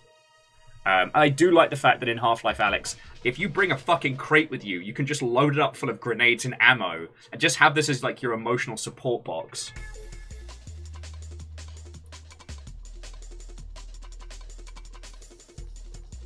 Also, yeah, Lance, the separation between the attaché case and Leon's presence in the world creates an interesting thing, because like the attaché case in Resident Evil 4 is iconic. It gets discussed a whole bunch. I really like it. There's a puzzle game that's just that. It's really good. But yeah, it makes sense that Leon has a physical case to store things, unlike in previous Resident Evils where like each item is one slot. But we never ever see Leon physically carrying the case. So there's no expectation. Hell, Gloomwood is fucking fascinating because the inventory is a physical case that you can't open unless you can put it down somewhere in the world. I think that is fucking inspired. I mean, it's also easier said than done, but you know what I mean.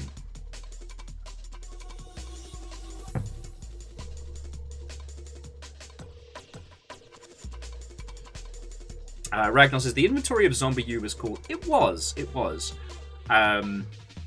worked well with the whole, like, two-screen thing. It's weird that I still find myself thinking and talking about Zombie U. Like...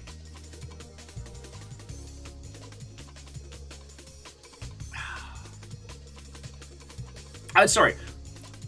The reason being is, like, the idea that every character that dies in that world is then one that you have to face, and how it did so many cute, quick, clever little things. If I remember rightly, isn't the PC port of it really bad?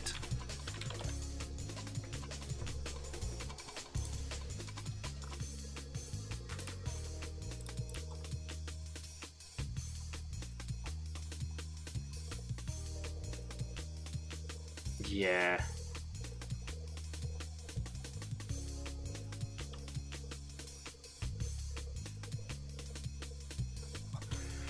Yeah, and there's...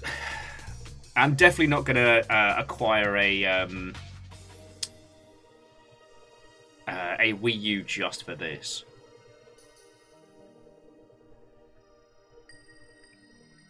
I'm still hoping that the Xeno Mech Gear Saga X gets a re-release as well. Kestrel, Watto and welcome. We're leaping about conversations between the Actibliz acquisition, diegetic UIs, and boobies. Primarily boobies as a source of like storing like small items in the ilk. You know how it be.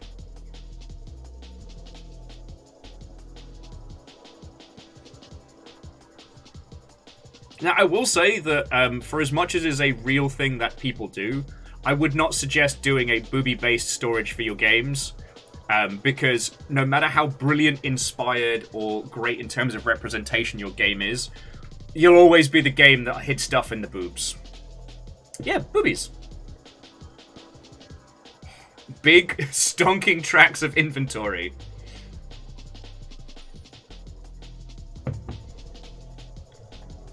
No one expects the Actibliz acquisition. Fuck, that's good. Dustin. Bravo, Fen. Bravo. Inventory tattooed on the boobs. Got it.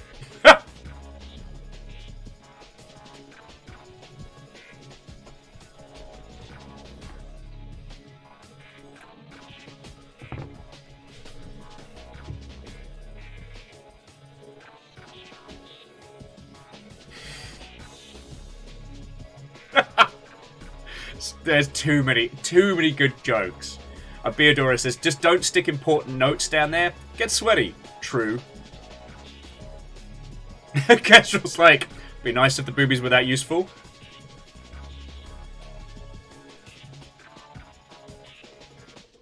Mental Monk says, what if it's a cartoony, like, hammer space boob inventory? That could be very funny.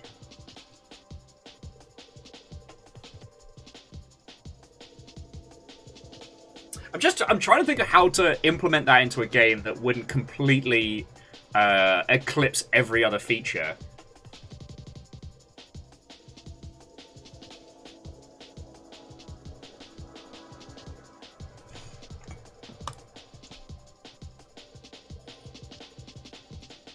Boacat says, Ocarina of Time already did this and no one said anything.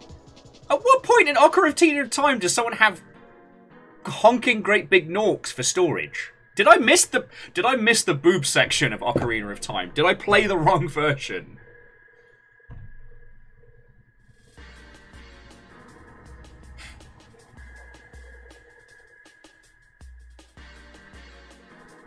You know, Lance, joking aside, I think you're right. Like, cartoony... the thing that Metal Monk was talking about, like the old comedy bit of like pulling out the giant hammer from the cleavage, is about... I think that's about where you'd want to take it.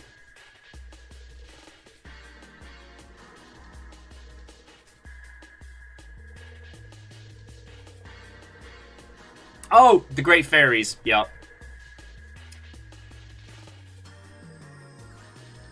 I haven't found them in... well, I found the pods. I haven't opened up any of the pods in Tears of the Kingdom yet. Yeah, so Hans Wolf... We're going places today. We're going places.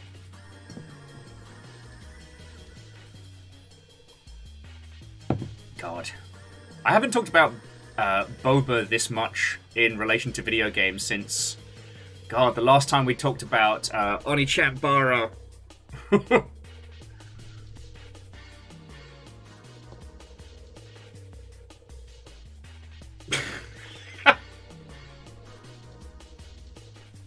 No, Alnus, I did neither the Mounds of Wisdom nor the Sage of Breast in Ocarina of Time.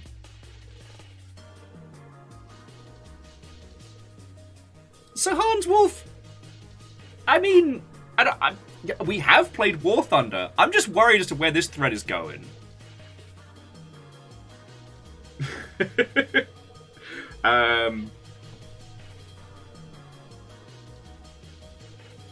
Senga and Kagura called, and they want to learn about this new inventory idea. Terrors the lot of you. And Beodora, we are going to get into game. Was there anything else on games news stuff that we missed? We talked about Exoprimal. We talked about the bear. We talked about Sega quietly getting away from Nufters and the ilk. But then also, Sega's messaging has been very strange.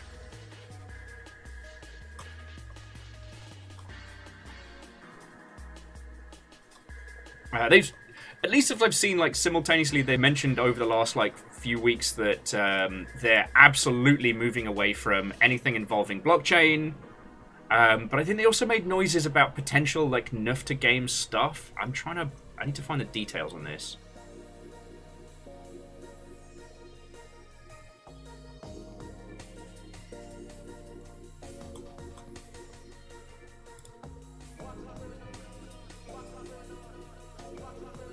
Oh, the De Novo thing was very funny. How De Novo have vowed that they're going to prove that once and for all that their DRM does not affect performance. And Betrayer, which vanished off of Steam, is now available on GOG for free. Now, I can't remember if I actually managed to get a copy of Betrayer. Yes. So I didn't even realize it was gone because I managed to pick it up like 1,000 years ago. But Betrayer is like set in the beginning of the 1600s. You sail from England to the New World, and it ends up being this, like, you know, build and survive by day, and then like black and white survive by night, with like strange, weird horror and stuff like that. It's fucking fascinating, you know. I had it on the docket at some point to show to you all, but it's just, you know, we've been drowning in good games. And apparently it was made by the same team that made Fear after they got out post Fear 3, released back in 2014, and it apparently just disappeared from Steam.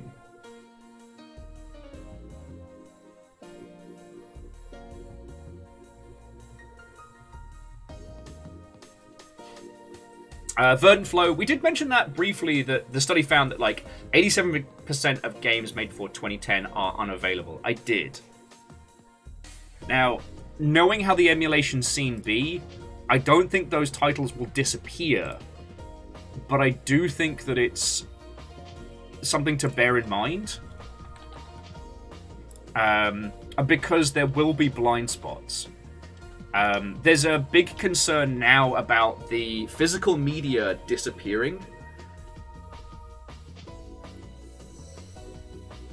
Oh, Legend. I don't believe that takes into consideration Flash games. I think that's only looking at commercial releases. If you can believe that.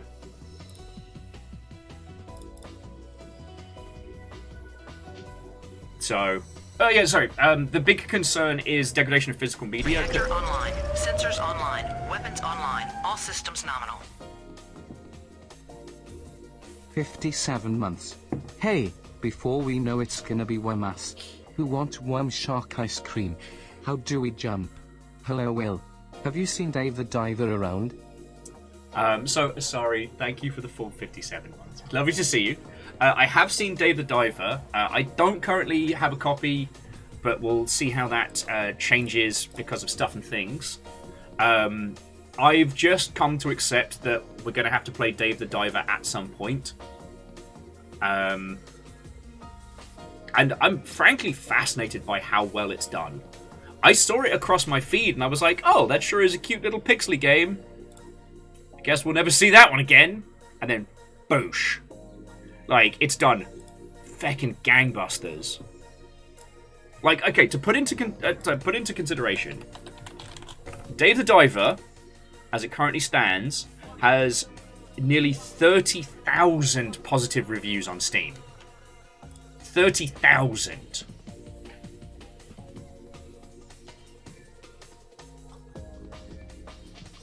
Like... annoyingly, it's hard to find out more about the team because it's published by Nexon, even though... Okay, it's... If you click on the developer on Steam, it gives you the Nexon catalog, but it doesn't say it is. So it's another one of those, like, nonsense setups.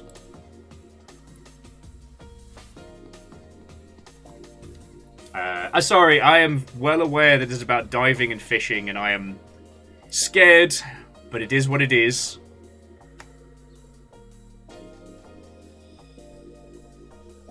Okay, let me find out.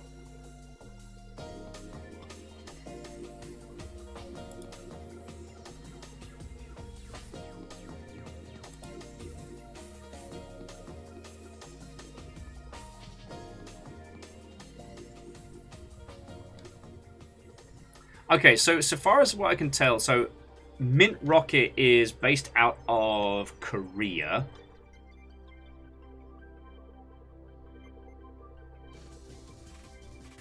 And Dave the Diver is their only commercial project out right now, but they have 2 in-development projects listed.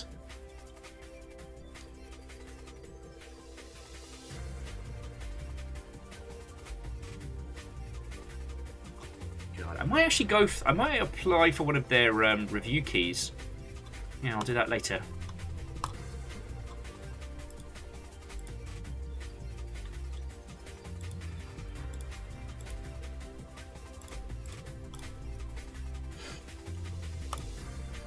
Yeah. Sorry, jumping back. Bryce was saying things like Origin Odyssey just did that HD collection, technically making it available, but very much different from the original releases because of the hardware control differences. That is very true. I think one of the interesting things about, you know, the... Sorry. Multi-track Drifty Potato. So... with games preservation, we do have a very, very, very dedicated hobbyist space. And I'm not saying that we should rely on these individuals, but it is likely that a larger portion of those games will be saved by hobbyists. Like, as in, I'm not saying hobbyists as in, like, not skilled professionals, but people who will not be doing it for any kind of, like, profit or money.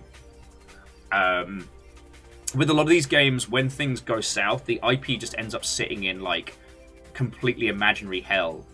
Like, we were talking about Reloaded last week. For those of you from the PlayStation era will remember this. It was a top-down shooter. It was, like, edgy and, like, extreme. Very much an early PlayStation, this isn't your dad's console kind of thing. However, the licenses for it are in a fucking mess at the moment. And it is currently available for sale by 2 different companies on Steam.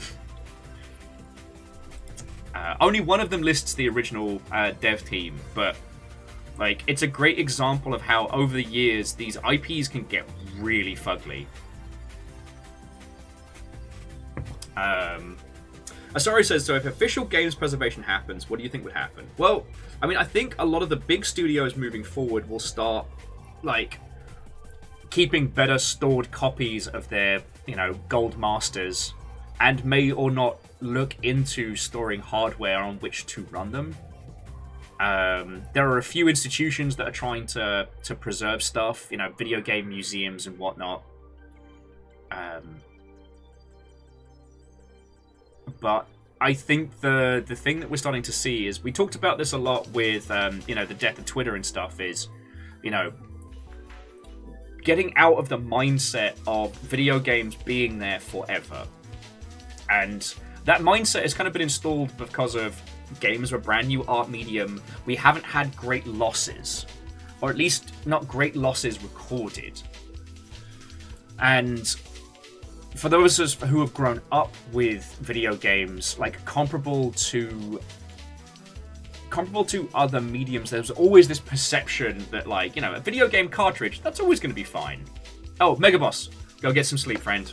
Do not live as I do in the shadow of 5 a.m., for that is a dark place.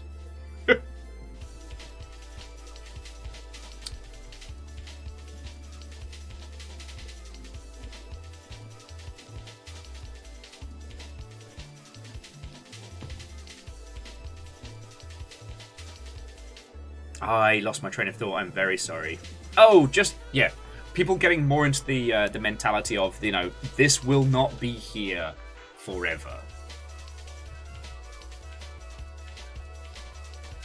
And I think it's an important one.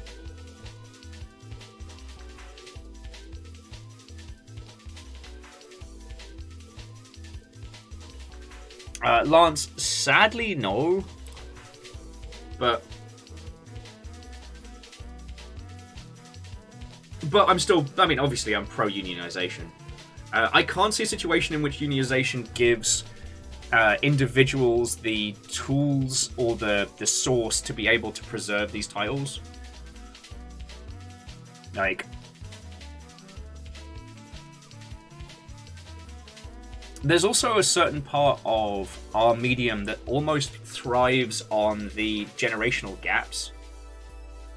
And it's going to be interesting to see how things move forward. Because, like, with the proliferation of Steam and itch and things like that, we've lost the board wipe. And that's both good and bad. Sorry, forgive me if I'm getting a bit too... I have to keep checking behind me in case the dogs are lying behind me. Alright, so... what used to happen is you would have a console. And that console needed to have specific things. It needed to have a sports game, an action game, a family-friendly, a racing game, a shooty game. I mean, back in the day, there'd also be like a mascot platformer, and you'd need to have that lineup. And then when you move from one hardware to the other, wipe the board, start again. So what that means is that potentially new teams can fill those gaps.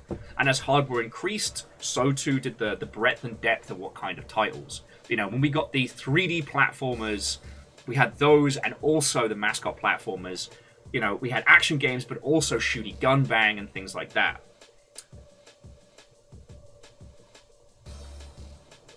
Whereas in the situation that we are now, there is no board wipe. Like, Steam is much more of an organic beast, and the teams that have the fiscal ability to support these things are continuing to do so. And Steam have basically said, like, we're just going to keep these up. You know, if you all stop supporting them, that's on you. But people will still be able to download and potentially purchase these for as long as possible. Which is a pretty good thing, because it allows for, like, a core version. It allows for the potential for devs to continue to make money, and even if they're unable to support it, you know, community individuals with the chops to make it happen can work on, like, external patching and stuff. I mean, shit. Look at Vampire the Masquerade Bloodlines. Look at Bloodlines, which has been entirely, like, revamped, supported, and held upright by its community. So, it's kind of fascinating. It's kind of fascinating. Although I will say, in the same respect, and as Erebin was mentioning, like, online servers and stuff, you know, Games for Windows Live bricked a fuckload of, like, really iconic games. So, sorry, I think I've lost the original point that I was aiming for, friends. And I don't know how to find it again. Anyway, TLDR.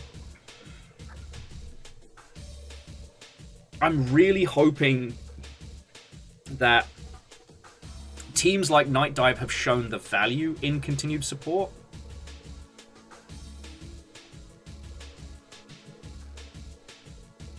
And Lance, actually, the MMO space is fascinating because the MMO space doesn't always just seek to preserve the title, but to preserve it in a state that the community wants. You know, I think it's fascinating that Blizzard embraced the idea of World of Warcraft Classic. I find that absolutely fascinating. But obviously, we don't condone piracy here on Twitch.television, and never have we flown the pirate flag, etc. But in theory, there is a very, very, very large scene of Ultima Online emulation, as it's referred to, where people will create their own Ultima Online shards, usually emulating it in its classic format before some of the expansions that were rolled out, which the community reacted to very negatively. And to that point, like, the continued support of that has actually led to people being able to create their own custom worlds. And it's a fascinating thing.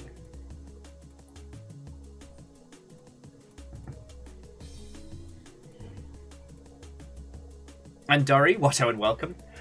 With PlayStation and console titles and things like that, obviously only for your own personal collections, there is the ability that you can create ISOs of existing discs and keep them for longer periods of time, twinned with some of the more openly available emulation. Like, we have ways to keep it together, but I don't know. As a squad, we have been acutely aware of the fleeting nature of games and games community. You know, we've been lucky enough to be involved in things like Sea of Thieves and very involved in things like the Blackout Club. But, like, we've been a step behind on things like the Black Watchman and, you know, other things that we can't recapture in a bottle. And I think as a group we understand that not everything will always be there. More than a lot of communities that I've been involved with. You know, sometimes it's very interesting stepping outside of our little pool and people talking about Verdant Flow, Frog Fractions. That's a very good one. If you weren't there as it was all coming together, like,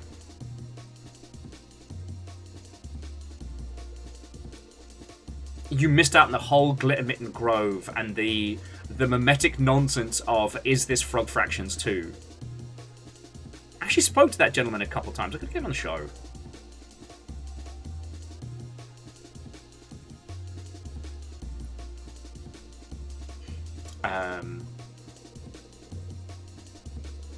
Shite, I lost my train of thought. Wow, I am just scatterbrained.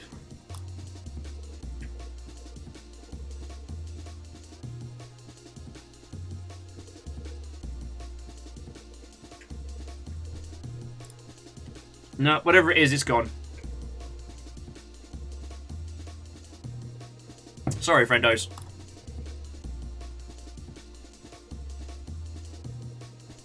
Yeah, I'm going into the banks. This is the problem with getting very, very little sleep.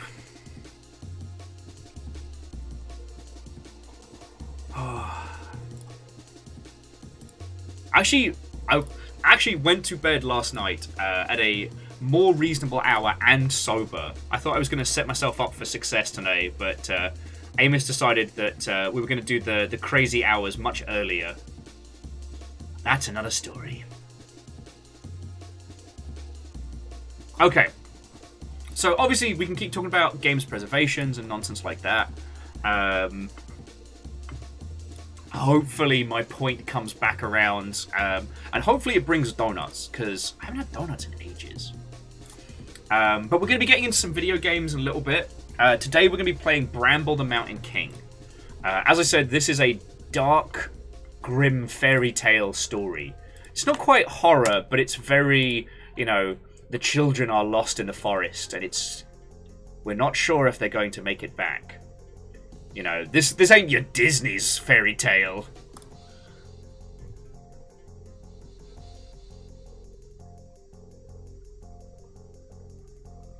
We will get to meet King Frog, though. I'm looking forward to that.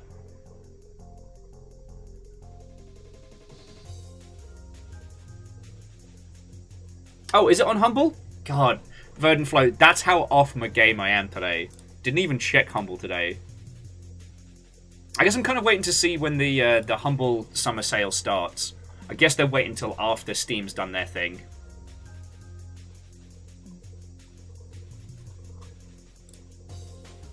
Yeah, there isn't much going on Humble right now. There's the Train Mega Bundle, and that's really kind of it.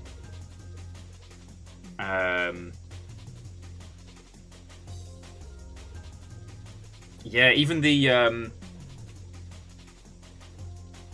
the 3 packages and whatnot are not hot. But that usually means that they're planning some big stuff coming up. So we're just a little behind the curve there. I still can't believe 50-cent Blood in the Sand is so fucking expensive.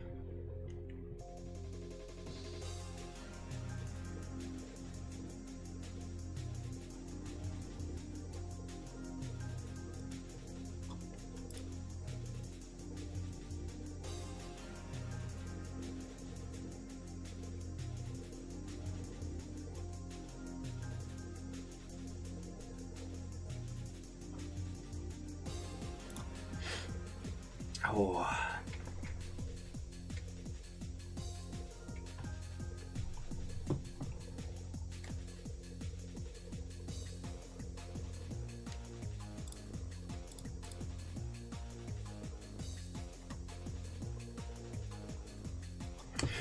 Okay.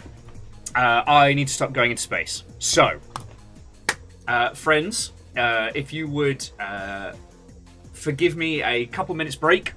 I'm just going to get some water, get my fucking focus back on.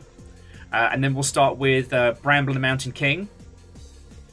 We can see some spoopy stuff. We can see some cool fairies and shit. It's going to be real good. And yeah, hopefully I can get my brain back in gear.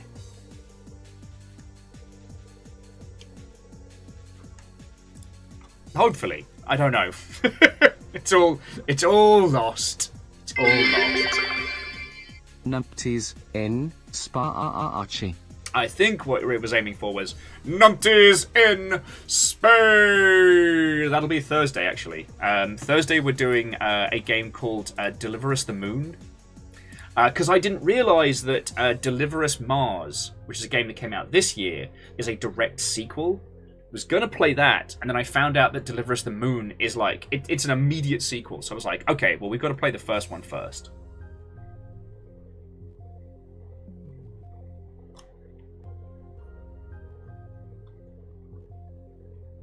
So, yeah.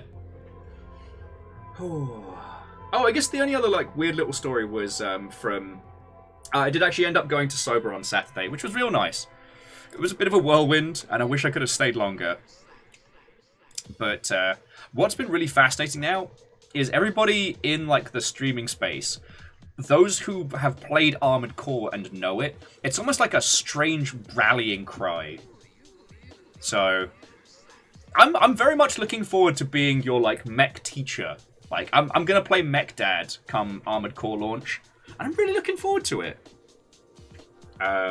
My suggestion is going to be basically that we do a play along. So when it comes out on the 20th, when does it come out? It's coming out obviously next month. AC is no, the 25th, which will be a Friday. That basically, I'll set us a time, and we can all just start playing it together, and that way we can just share tips, and anyone has any questions, if anybody's confused about it, like we can just walk them through it.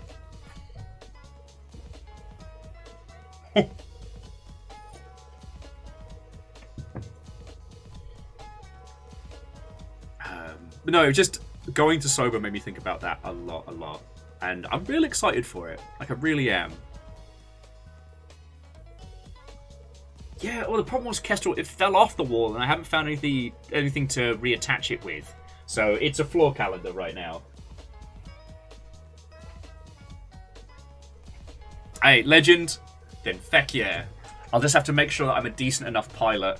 But, if you see me holding my controller backwards, just know that's how it's done. Oh, wait, no, that's a power cord. We're joking on TikTok with people about the reversey-pursey control. I know, if you look it up, definitely during, like, the 9-ball Black Raven era, people would do the reverse claw grip like that on the PlayStation controller for Armored Core. That's how wild that shit got. Ragnar, AC pro tip: don't get hit to avoid getting damaged. Well, I've been poring over the pre-release footage, and it really looks like they're leaning into this idea of using like shields and stuff to give you more of a breathing room in combat. Because I was trying to describe how I play Armored Core, and if you'll forgive the term, there isn't a better one for my playstyle. It's basically like a cracked out squirrel. If I'm touching the ground, that means I'm playing poorly.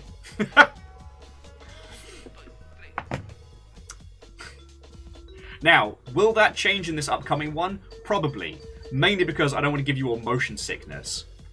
But just so that you know, when I fly fast. Also, my beloved White Glint is getting a re-release. They're model kits. So expect to see me drooling over those later in the year. Okay, I'm going to get some water. I'll tell you what, let's get to the title screen. Let's get that set up. Let's get that set up.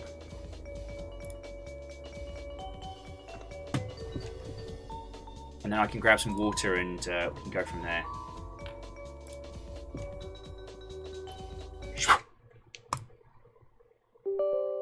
Yes! I do.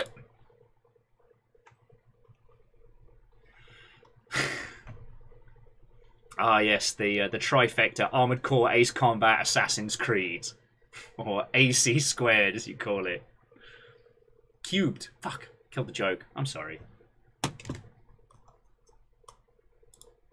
But yeah, this is going to be an absolute, like, tonal whiplash from Plastic Duck Simulator and Booby Storage to this.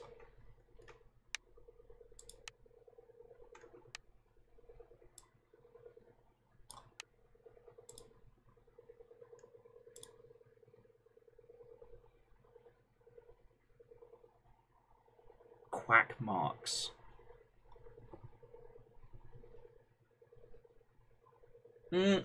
So, Kaolu, I see your thread. I like it, but I think we can do better. I think we can do better.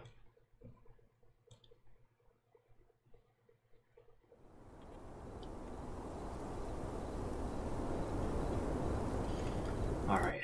Oh.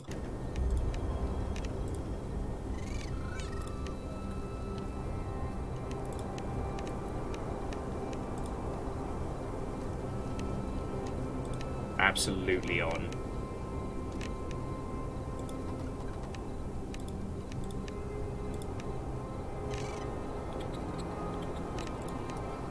Okay, so friendos, I'm going to grab some water. I'll be back with you all in just a second.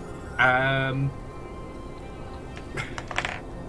Kaolu, yes, Fidel Quackstro is still masterwork. And I hope we named one of the ducks that. If we didn't, I will change that. But yeah, I'll be back with you all in just a second.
Sorry, friends, bear with me just a second. Of course, as soon as I got up, it like activated all the animals. The amount of animal care that I do in a day is fucking killing me right now, but I'm doing it. I'm doing it. Fucking wee. This is what you do all the time. You got pee-pee monster.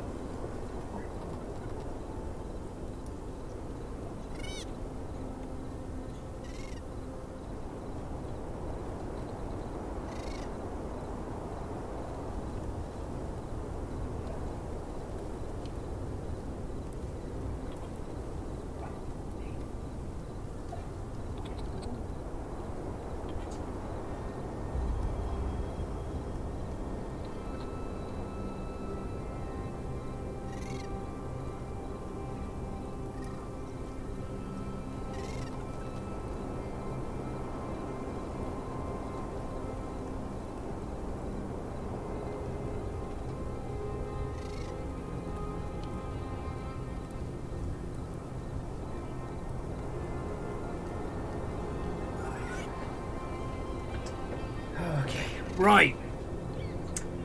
Hello, hello. So, ready to get into some nonsense?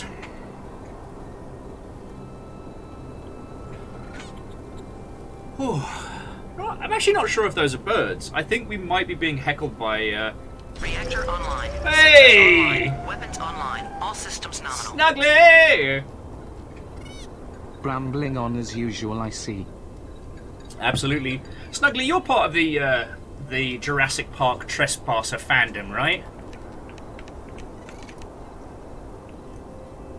Reactor online. Sensors online. Weapons online. All systems nominal. Feckin' yo! Well, okay, so Snuggly, thank you for 46 months, meaning it's been exactly 46 months since we started playing the Blackout Club, and to the Metal Monk, thank you for 7 months. Sincerely appreciated. Sorry, that sounded very wanky. Seriously, like, these times, they be very difficult, and to be able to stream full-time is just the fucking best. I get to do that because you lot keep us going, and I really appreciate that. Well, so Snuggly, the only reason I mentioned Trespasser is it's like the Mac Daddy of, like, what we refer to kind of like as the immersive sim scene.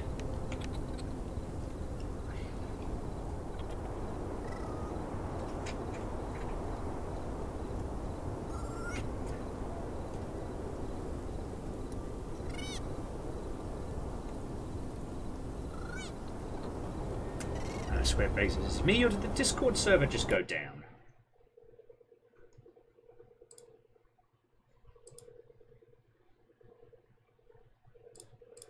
I believe it did.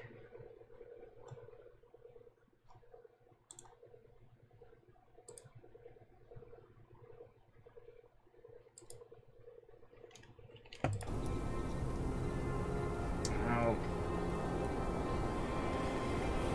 Just make sure it isn't anything bad.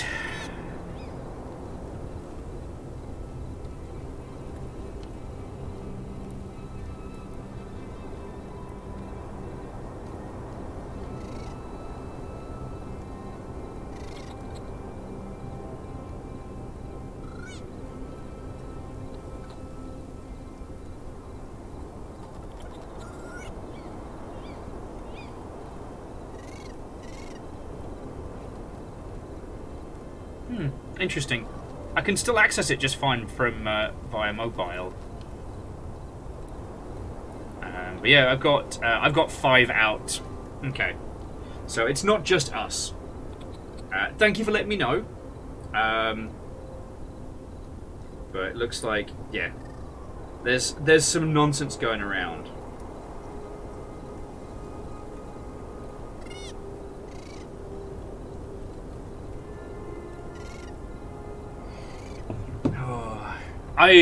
Yeah, Discord is very important to me right now because it feels like our only real connective tissue. I'm sure you're all suffering the same thing of, like, with the pending implosion of Twitter, like the once town square of the internet disappearing has kind of got everybody going in different directions. I tried Threads this morning, and it is it's it's the same philosophy as Instagram, but with text, in that it'll make sure that you see everything by every brand and famous person, but seeing your friends' posts is a difficult endeavor. Blue Sky is lovely, but I think that might be because it's currently invite only. I'm still enjoying TikTok, but that's a strange beast unto itself. And co-host is kind of, despite being a big proponent of it, co-host has very much dropped down the rankings because without like a mobile client and stuff like that, it's basically like Tumblr. Like, it's like indie Tumblr. It's not bad, but...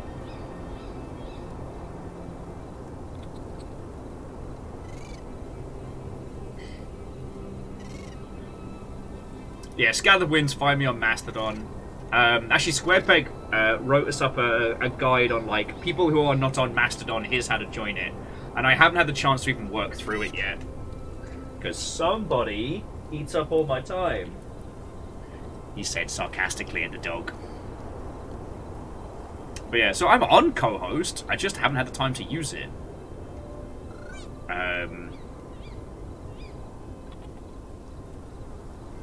But yeah, sorry. I still think that Discord is like the good interconnective tissue of that one.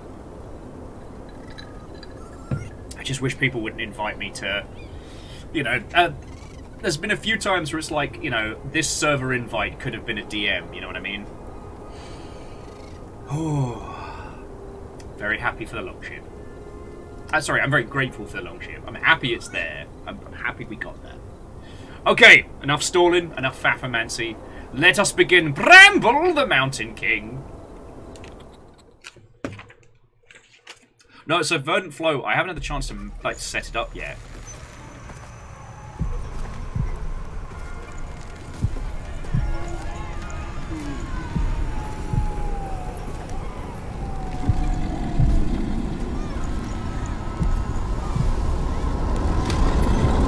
Back now. Oh God! I woke him up. Frightened by his mother's bedtime story, he searched for his sister's comfort. But she was nowhere to be found. You want nightmares, mate? Let me tell you about the IR fuckeress. I'll give you something to be afraid of. Sorry. Offsetting fear with humour.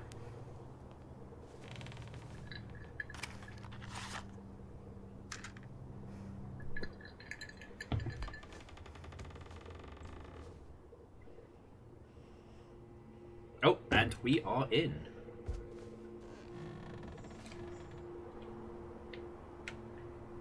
Oh, okay. Oh, that is weird.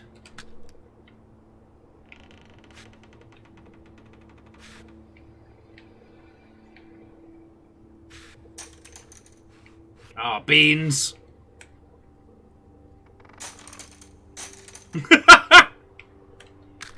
My mum's gonna be so pissed. Poor old matches on floor.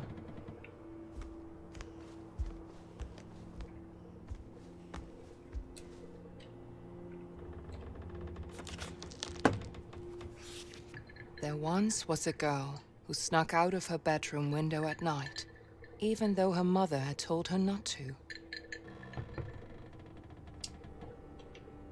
I think it's from Legion, but it's that there are two kinds of stories we tell children. The first is the story of Fluffy Bunny, the fluffiest bunnies, who overcame adversity and hardship by being cute, fluffy, and kind to friends. The other story we tell children is, don't you go near that water or you'll be sucked out to sea and drown. This is the story of the fluffy little bunny that went too close to the shore. She went into the forest, and at first it welcomed her with warmth and a promise of adventures. Oh, Jam, we are Soon, super about to get kidnapped the by forest Faye. seemed to grow colder and darker. The girl was afraid, and she wanted to go home. But Bramble crawled around her arms and legs, and she could not get away. Yeah, no, Kestrel, she's super dead. And the girl was never seen again.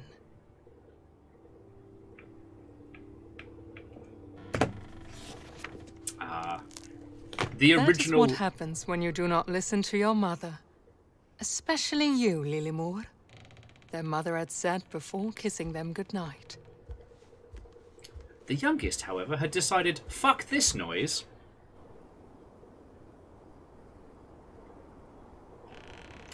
Shout out to the parental unit for filling the kids' room with fucking horrors to keep them from sneaking out at night.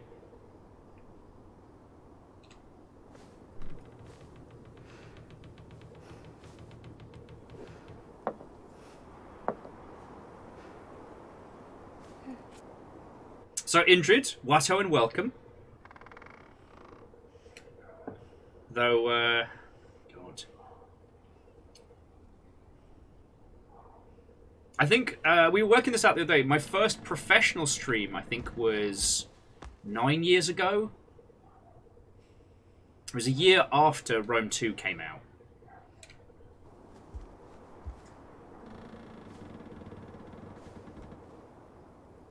I think that's my grand total so far.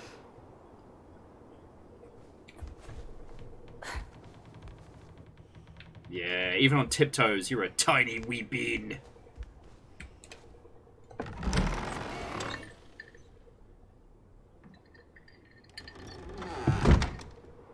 Greenfire, I haven't seen collectibles so far.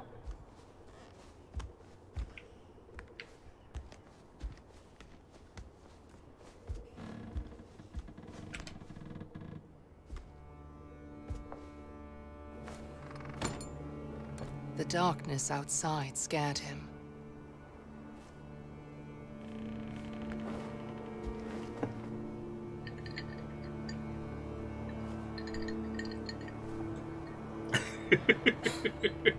Sorry, it was just like Verdant was like maybe she went outside because it was less Not scary. being with his sister scared him even more. And Air Dragon says, wait, you're not supposed to fill your spawn's room with eldritch horrors? That would explain the odd looks from friends.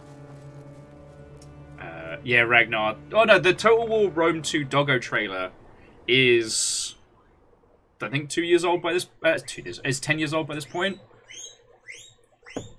The guinea pigs think so, at very least. Yes, Hoppa-cha, babies, Hoppa-cha.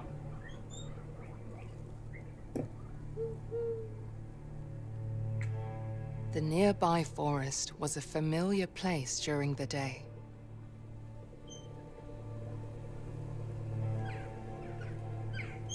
But at night, it was a different story.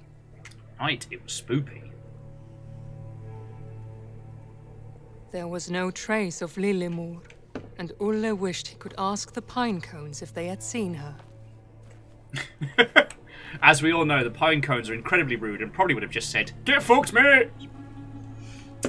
But if the pine cones knew about her fate, they kept it to themselves. Pine cones like, ooh, yeah! Kes will say, wait, what about if it's a child that filled their room with horrors? Oh, then that's fine. Simon Pegg was talking the other day about how he let his kid watch It at 9, not realising that it was a horror film. And apparently the kid now loves horror. And I quote, after a few weeks of sleeping with the light on.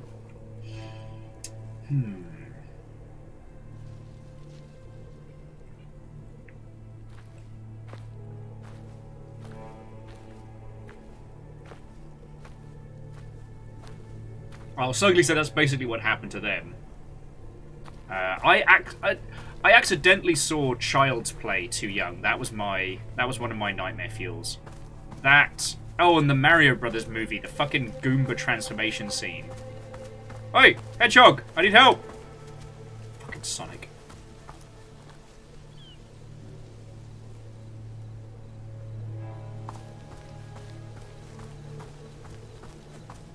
Rolling around at the speed of sound. Ooh, free mushrooms. Just getting on this, mate. Okay. That's pretty cool. The kid can do like little wibbly wobblies. So Naru, at the moment, it looks like there's rolling outages across Discord, and the Longship is one of the ones hit at the moment. By my count, I think it was like...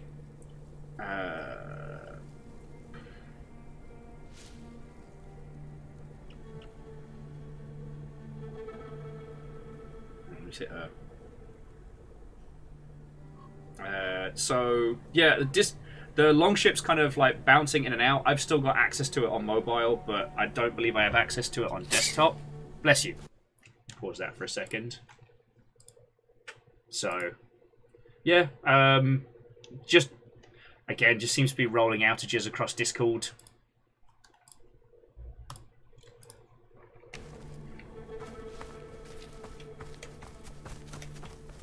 Money.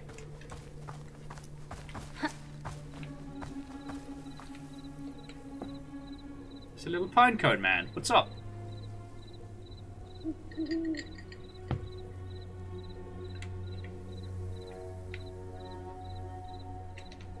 Sorry, I keep forgetting that you can inspect and chat to some of the little things like here.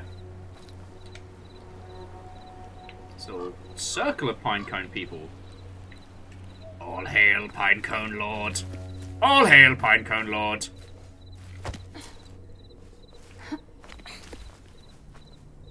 Oh, Ragnar, you could not fucking pay me to take over the world right now. There are no plans for world domination.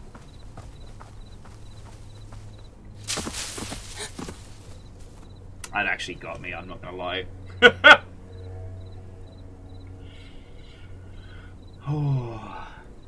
Oh, Beadora says they saw the TV series V. Yeah. Lizards be lizarding.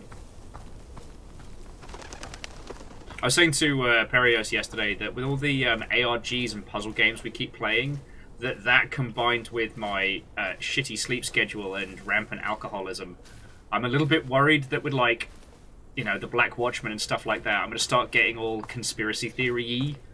You know, lizard people are among us. Well, I've played enough video games to know how this is about to end. Fucking wee!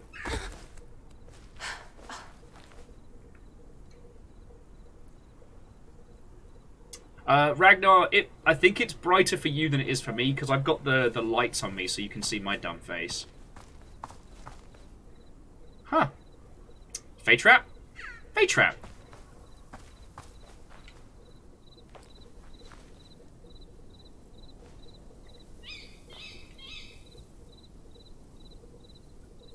And I kind of want to make buddies with all these pinecone people, though.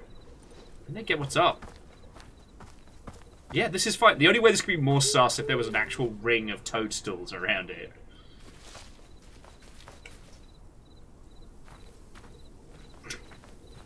Sorry, I was chortling because in the UK they went through a phase of putting like plastic sheeting down underneath kids' play parks before putting like the turf and stuff on there, which created a perfect little space for like native mushrooms to grow and then sprout up around the edge. So if you've ever seen those photos of like British play parks with fairy rings and stuff, that's why. Totally pine nothing to see here. Oh my life.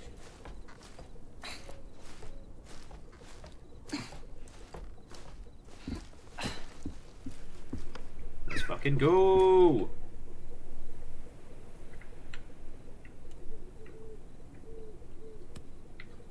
This is cute. Bit of the old whittling. Oh, okay, so we picked that up, and that did count as a collectible, so check us out.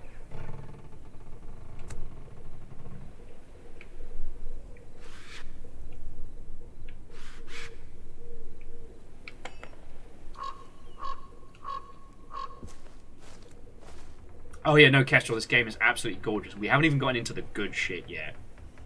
I also thought that was pretty cute, like as a solution to a puzzle, is like actually rotate the matchbox to shake the key out. And that's pretty cool.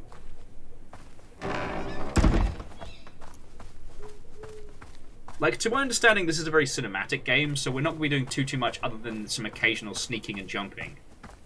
But, I don't know, I'm okay with that. Like, I've been using my brain a lot recently, and I don't have much of it to use, you know?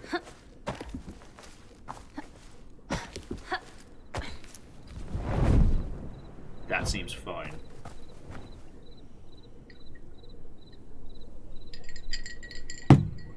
That seems fine.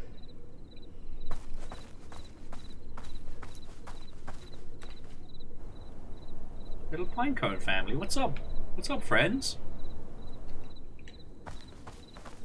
Hey, no, Naru Hoodie, it's lovely to see you. Have a great time at D&D. We'll probably still be going when you get back. So, yeah, have fun, roll well.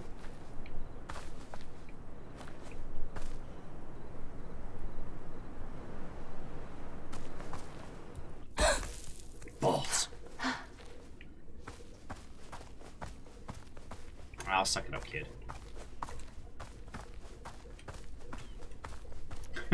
My general disdain for children may come across on this one. Which doesn't count Little Bear, and a few of the others we've met, because like once Sproglets kind of crossed the threshold into being like peoples, no problem. A light in the dark. A symbol of hope.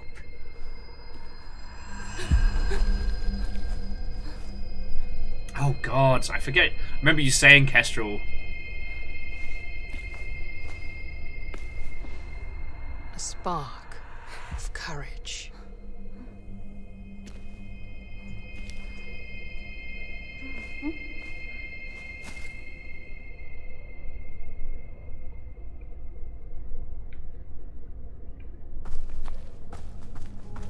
A feckin' wee!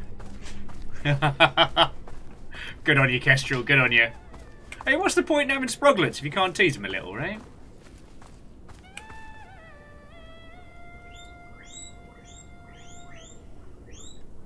Are the guinea pigs singing along with the game? Am I about to get fate trapped?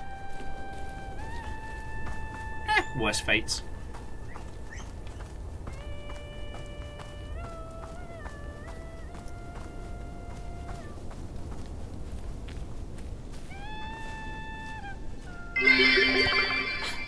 WTF happened to the Discord? So at the moment, Bismarck, it looks like Discord's seeing like rolling outages, and we're one of the ones that got hit.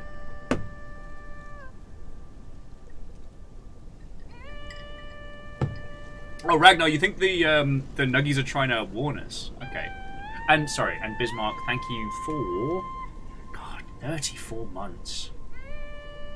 Hey, Null, how are you doing? I was thinking about you this morning. How are you doing? Sorry, I said that twice.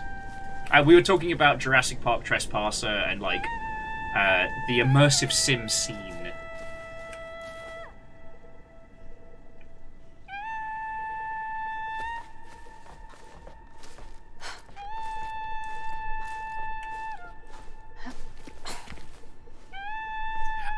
And yeah, like, we haven't got into the meat of this, so Null, I've only seen, like, trailers and stuff, but it is going for this weird, like, intentional uncanny valley. Like, the camera effects give it this smoothing, and the forest feels incredibly real. But the child and the things the child brings in are very stylized, and the stark difference is what's creating this wonderful, like, artistic direction. Also, we're super about to be in trouble. Noel says it's okay. My dream is to make players have to stare at their own chests to believe they're alive. We actually, our conversation completely devolved earlier before we get into, before we get into good arty stuff. Because we were talking about, like, the booby health meter from Trespasser. And then we got talking into, like boob storage. Like, the fact that, you know, people of the well-endowed chest can store things in their bra, and, like, how that could potentially be folded into immersive stuff. It was a weird morning. Honestly, it's a weird morning. You know? Microsoft's about to acquire ActiBliz because it looks like all the stopping blocks are gone. And somehow we got talking about boobies in video games, so, you know, long ship on a Tuesday, right?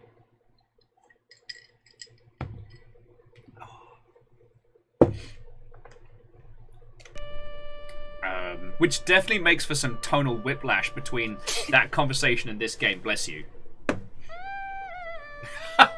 Victoria's Secret Compartment, Moose has heard it called. That's pretty good, that's pretty good.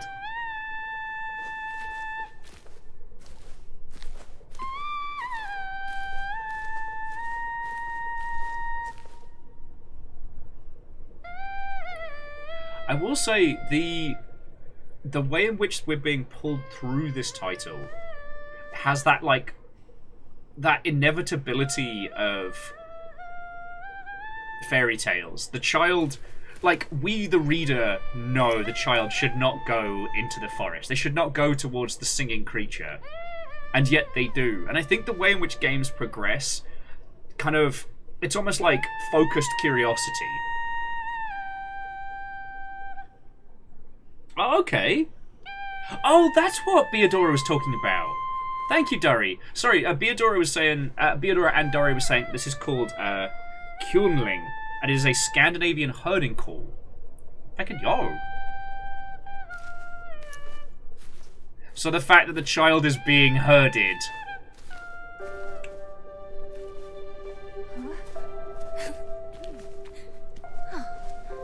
What do you have there? Lillemor asked. It glimmers beautifully. Also, using the narrator rather than the children speaking What a is a strange great way to voice. save money Light as a feather. and tell a story. She investigated closely.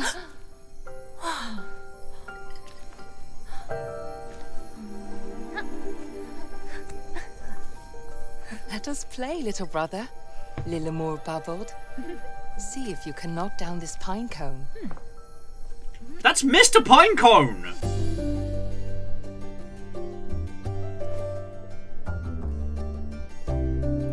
Hadouken! Sorry.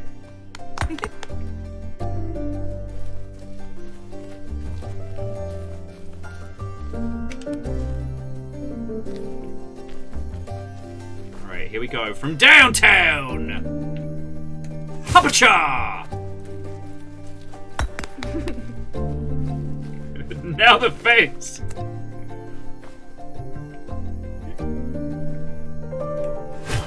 Oh, beans. I didn't realize she was going to get fancy with it. Oh! No effect.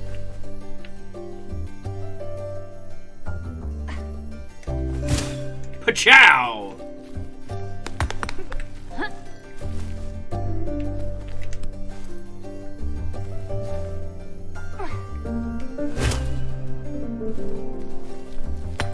How many of those pinecone people did you make?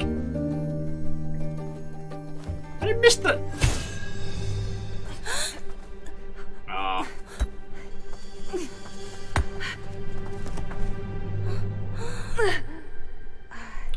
Good catch, good catch.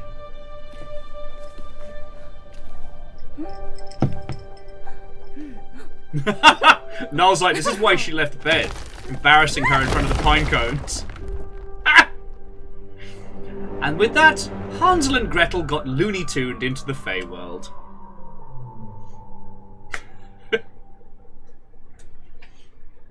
Again, friends, I hope you know that my humorous nonsense today is not snark by any means. This is feckin' gorgeous. And Together, they tumbled down deeper and deeper through the old ruin. like, it feels like they've used a bunch of like photogrammetry assets. And these big chunky shaders are what's like leveling it out.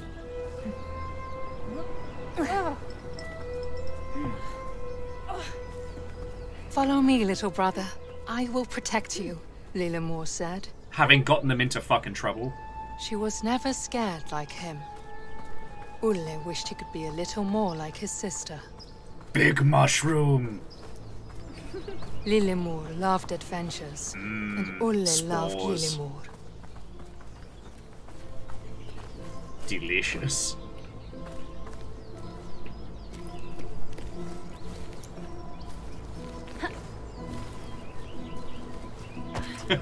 Jam says, are they small now? They're either small or frothing out from a concussion at the bottom of the ravine. Both are valid.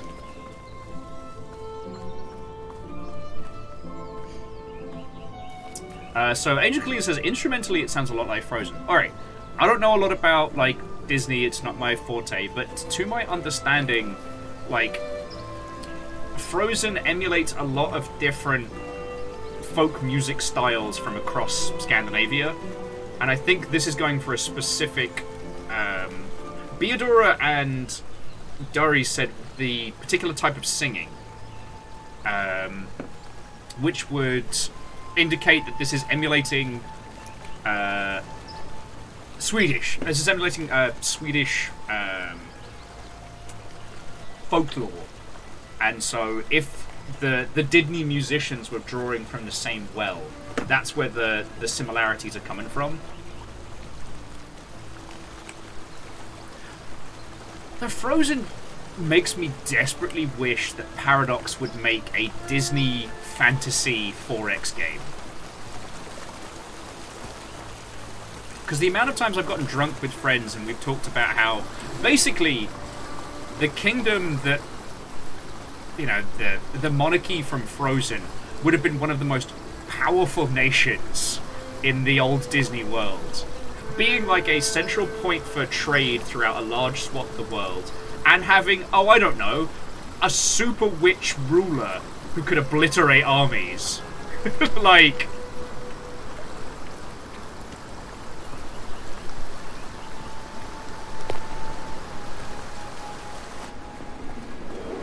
Oh, fucking hell!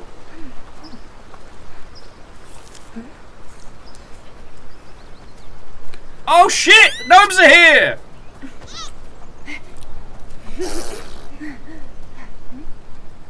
The gnomes are a powerful race! Get some more apple.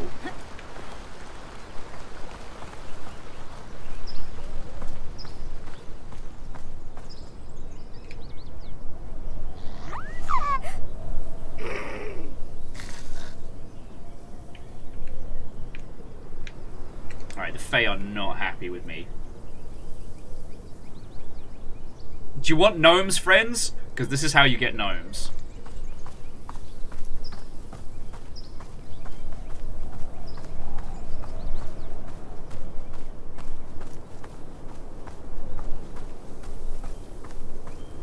Yeah, the focus and shaders are doing a lot of the hard work, but...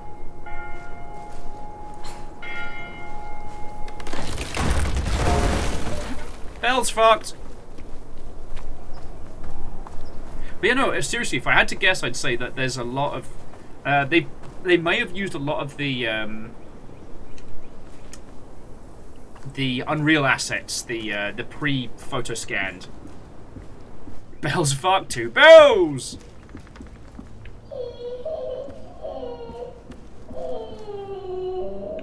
Oh, we are going to die in here.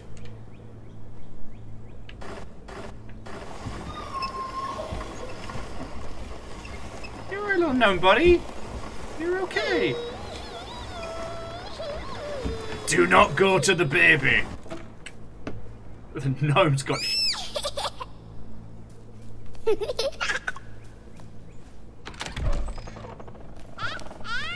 The gnomes descend upon them like the tiny dinosaurs from the Lost World.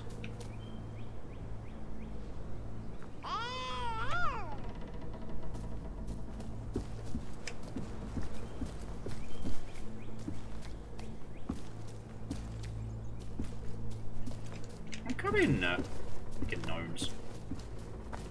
Have to herd the baby gnome out.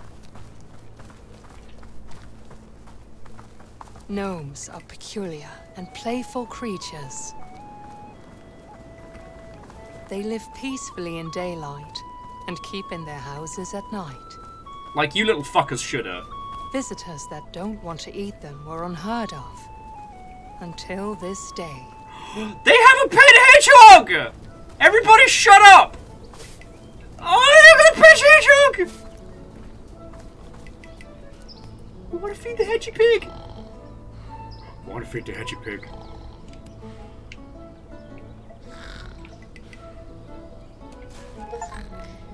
I want to feed the hedgy pig. Want to feed the hedgy pig. Can we pet the hedgehog? That's what's fucking important right now. The rest of this game can shut up.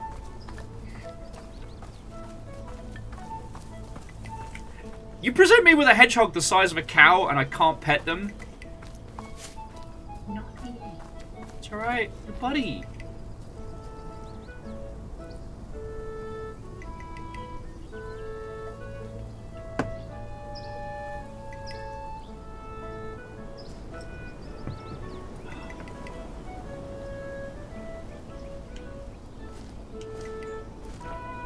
I guess we're gonna keep going, but I'll always remember you, gigantic hedgehog.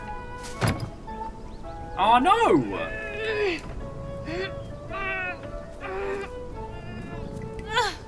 The door was starting to open. I'm gonna wait here, because the door started to open behind.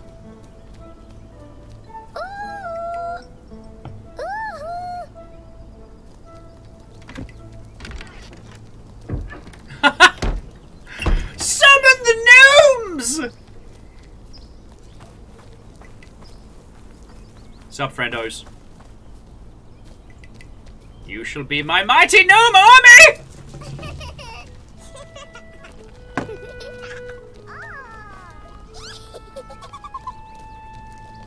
The gnomes are a powerful race! Gnome the Gathering.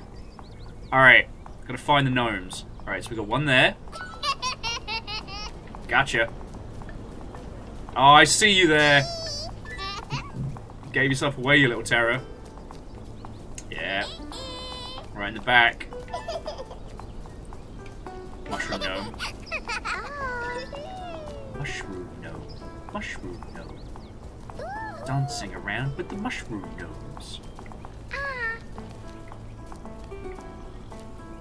Ah, gnome. Suddenly, pikemen. Yeah. Kestrel, so I shall eat them one by one. Bet they're real tasty. I mean, what? No.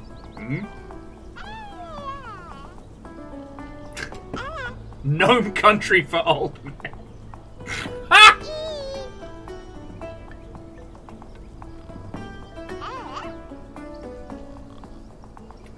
Spider-Man, gnome way home. I feel like we should be hanging around this part of the game for as long as we can, because what if we just spend the rest of the day in the gnome village? We could do that.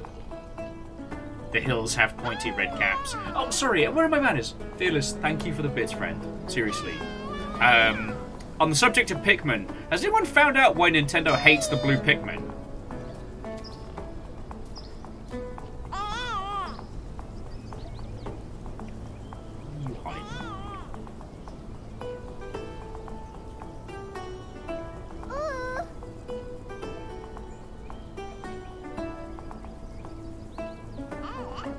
There's one over here for sure.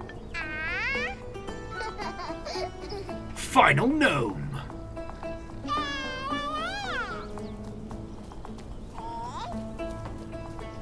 What are you, cheeky little shit? I can hear you.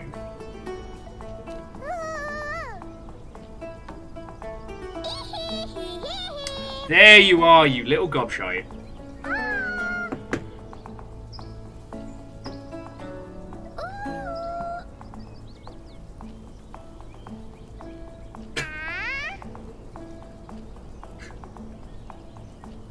I mean, Theodora, I've been called many things in my time.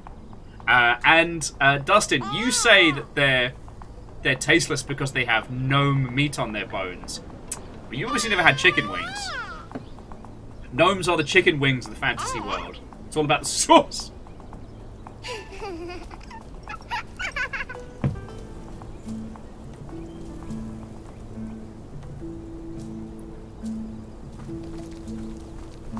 Oh yeah, no, so we basically just have like tiny Pikmin now.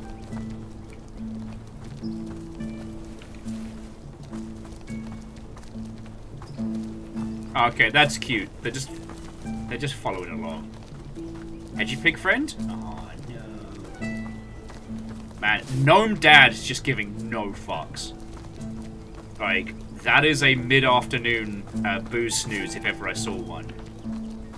Oh, and Naru, thank you again for the bits.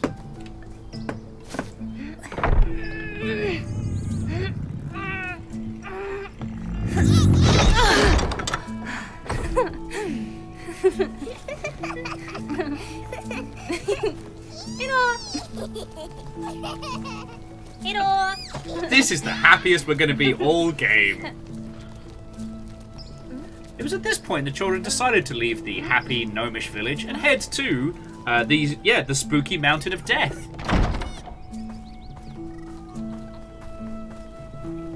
What's up, gnome buddies?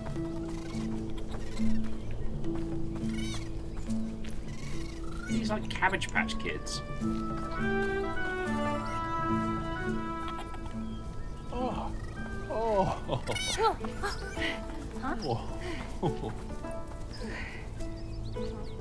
Buffanada. Nobody knows how cool we are! Fuck, that's a good title. Alright. Fucking Cabbage Patch Kids. Come here!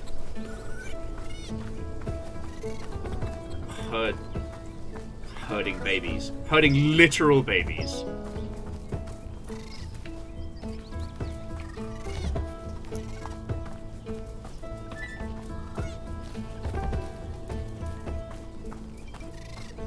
And Crux, thank you as well.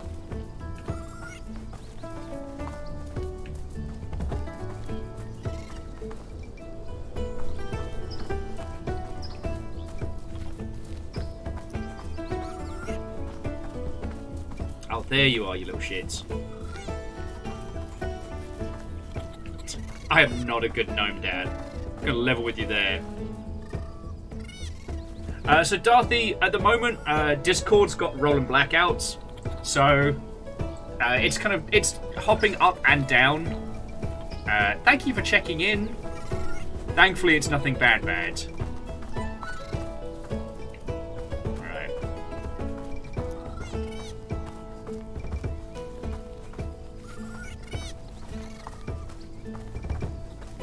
Just seeing if there's any more. I see you there, you little wee shade. Come back here, you wee shades!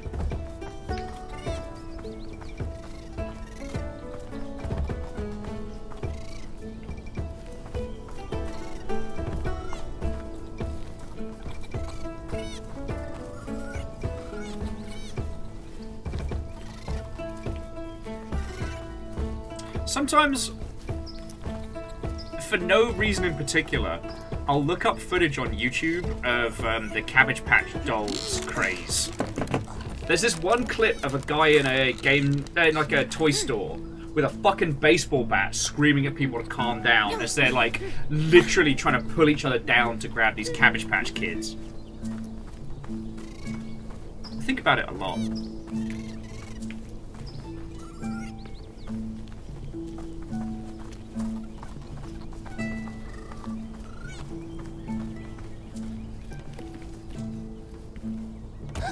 Oh.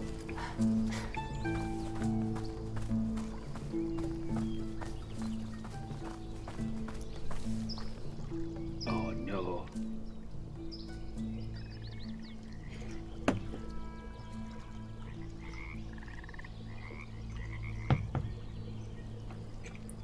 I see, Kestrel, I have no idea if the Cabbage Patch Dolls craze hit fever pitch in the UK in the same way, as it was well before, you know, obviously, and I wasn't target demographic, but yeah, friends, if you ever get, I don't know, it's a strange snippet of human culture. If you ever get bored one evening, just look up footage of the Cabbage Patch Kids craze. Because what's so fascinating is, like, there was both the craze and then there was the counterpoint. There was, like, the Garbage Pail Kids and a few other things that sprung up as like the counterculture to the Cabbage Patch Kids. All of it completely lost.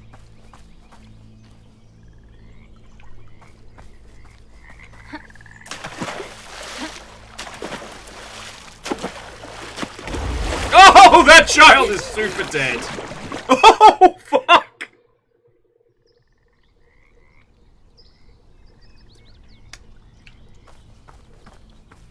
That kid can't swim!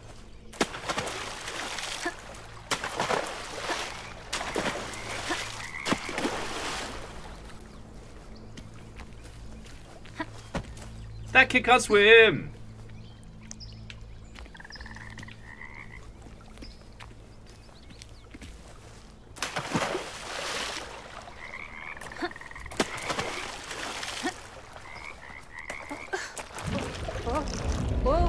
Oh, you have fucked up now, child. You are in the presence of King Toad. Fuckos.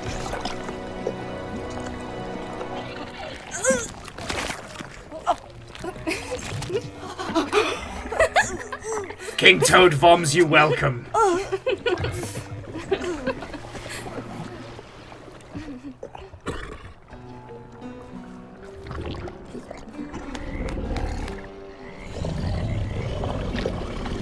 King Toad accepts your affections. I actually quite like pets.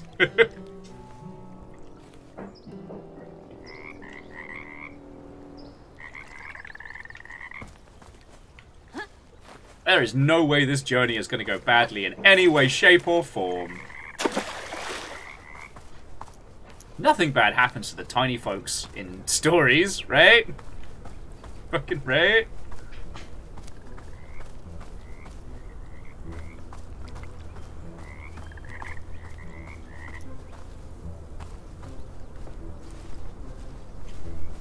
Ragnar saying, so is this Scandinavian Mario now? I mean, I couldn't tell you, but I will say that if one was going to believe that one was tiny, it would probably be involving the use of psychotropics. I'm saying that eat mushroom, think small. Quite possible.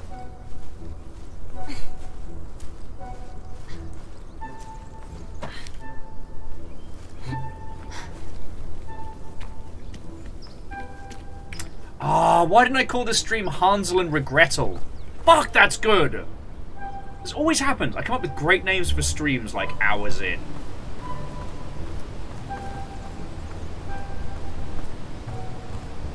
Or you lot come up with great names for streams hours in. There's also that. Back in we. Woo! Nah, Kestrel, it's a... Oh no. Oh no. Run, you little shit. Run. Run, tiny shit. You guys are in serious trouble.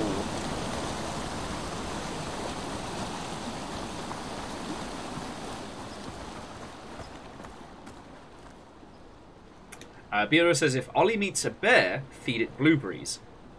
And if a vampire meets a bear, well, we now know how that plays out. I'm not going to stop finding that funny, alright? Do not Baldur's Gate 3 the bear.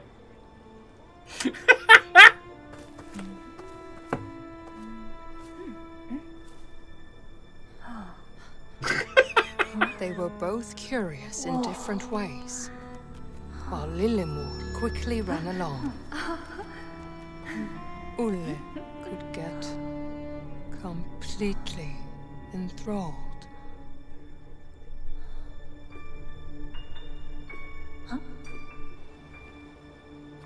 And suddenly, Ole was alone again.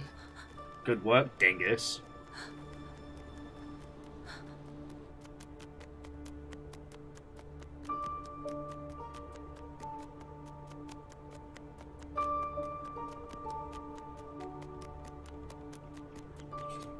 You've little red ridden into the wrong herd, Mother Hubbard. Yup.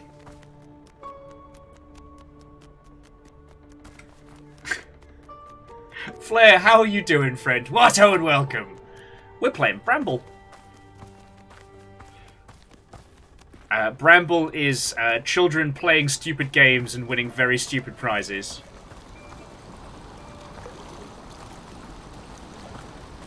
You know what, Kestrel? That's fair. In a time before Phineas and Ferb, what was there for Weans? Just stare into a well for 7 hours. Back in wee!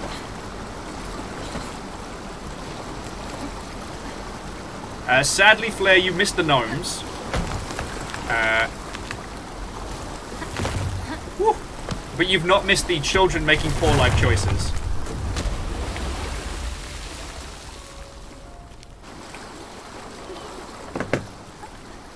Kid's about to get eat. Oh, okay. Sorry, Flair.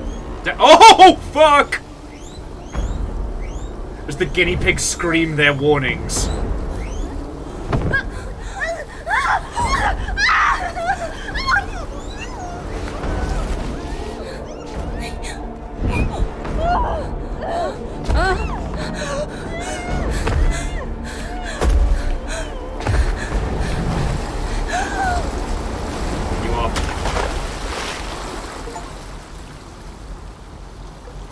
Thank you, Asari.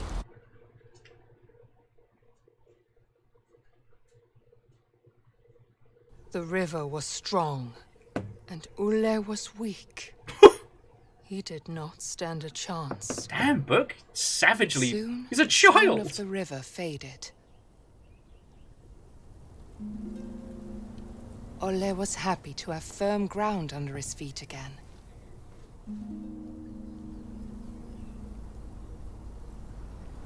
But no, so sorry, I didn't see what that was specifically, but whatever it was, thank you kindly, alright?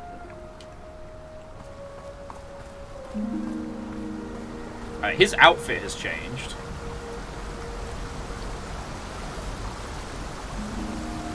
He is just not having a good time today.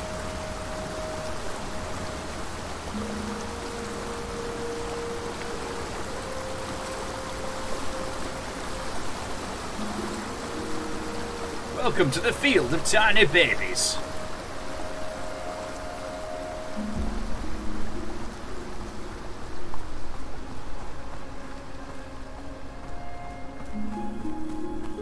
It's fine. This is fine. Oh. But yeah, no, I definitely think they used, like, photogrammetry assets for the, like, the rocks and the ground and stuff.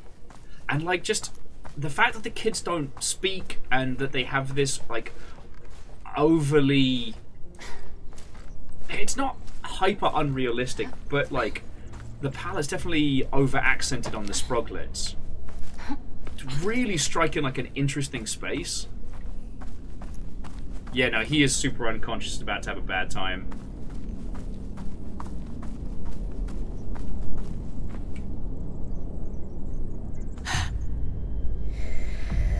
Reactor online. Sensors online. Weapons online. All systems nominal. A long time of nonsense. Hookshot just sprinkling that moment with an extra little bit of how do. Hookshot, thank you for the 36 months. I hope you're doing good. And the Steam dev tag, sorry, the Twitch dev tag worked. Because people were asking me about, like, what your video games are today. Frog King made sure that his new friend would not drown. Fuck yeah. The only monarch we stand in this house, the Frog King. Hello, Without his sister, it's okay. he felt like the loneliest child in the world.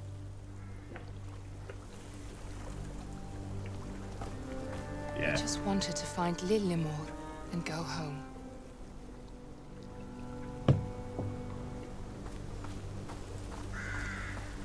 But to do that, he had to find where the big troll had taken her.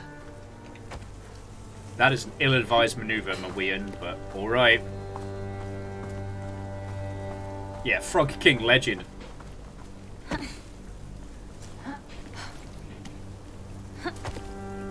Yeah, like Nick, have you never ridden in the gigantic mouth of the Frog King before?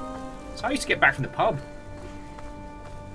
It's pretty standard in Europe, actually. I assumed you knew that, so hello, River.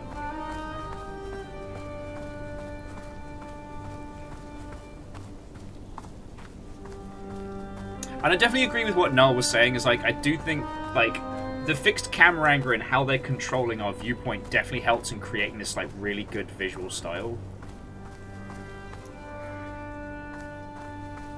Oh yeah, no, and Ragnar, absolutely, like Frog King Gob, way cheaper than like Uber and Lyft, depending on the time of day.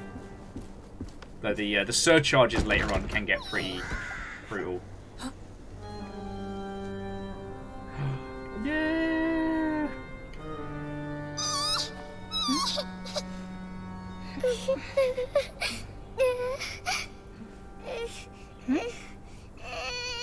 Oh. Mm-hmm.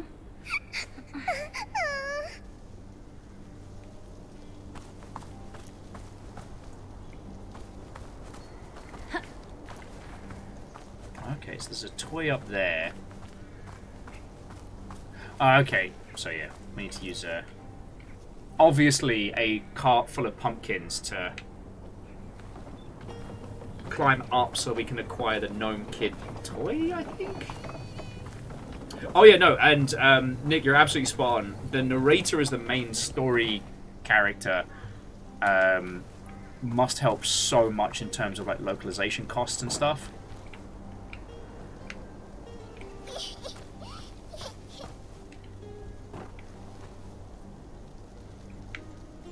I think it, what was it called? Was it Roki? Ah, oh, darn it.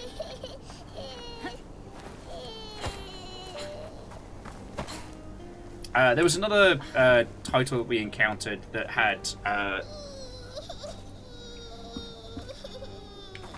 you fine, child.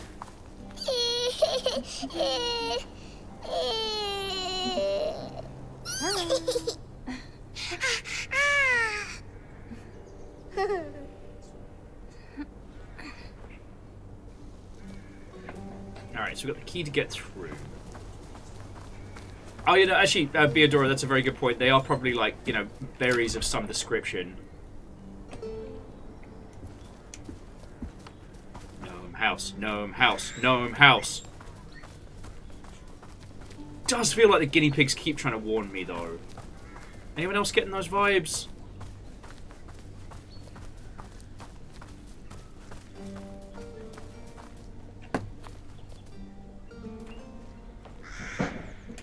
Vernflo, you're right. Wanted Dead did have a narrator for one scene and one moment and never again.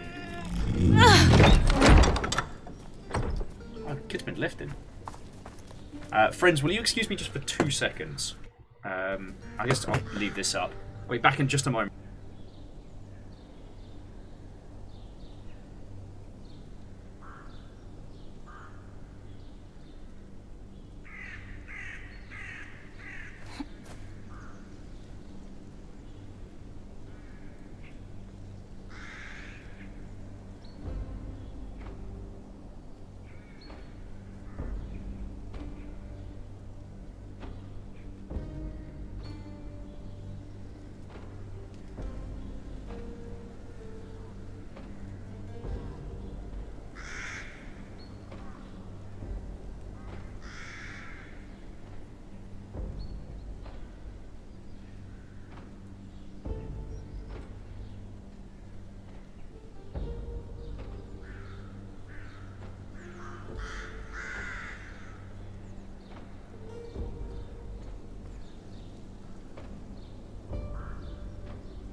Sorry about that.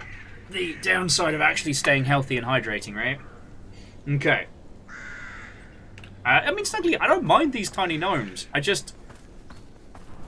We know for a fact that it's probably going to get worse before it gets better.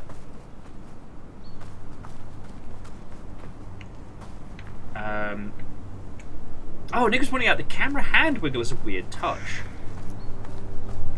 It could be. Or perhaps it leans into the idea that we're not playing as the child per se, but we are... Oh, fuck no!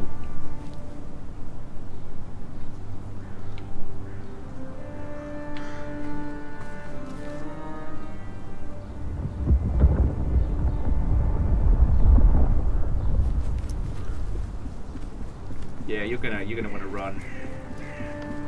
Sorry, what I was trying to say is it could be because this is meant to be a story told to us. We aren't playing as the kids. We're the people listening to the story, right? But did you notice with that particular troll, it looked at the kid, and then it looked at us. So jumping back in, Kylie was saying, what happened with Wanted Dead? Do you mean, like, what happened in the ending, or, like, its development, or... It ended up being still a wild, pretty good game. You can definitely tell they ran out of money towards the end of it. And I'd love to see that team continue it.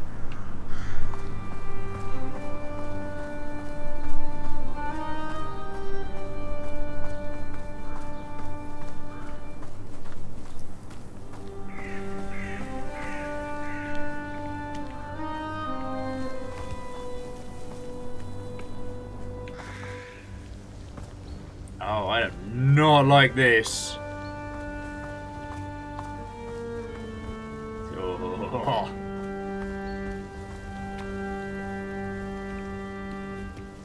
It's got a fucking gnome in a snare? That is fucked up.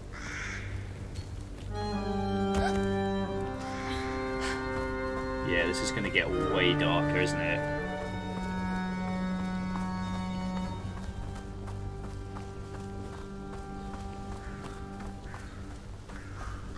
So we gotta get. Oh! Fuck!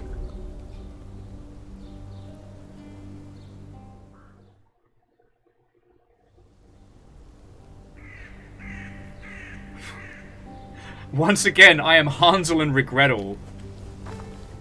Ah! Where are they coming from?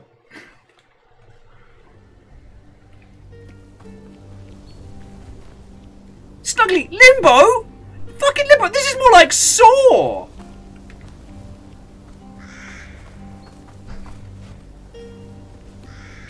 Fuck!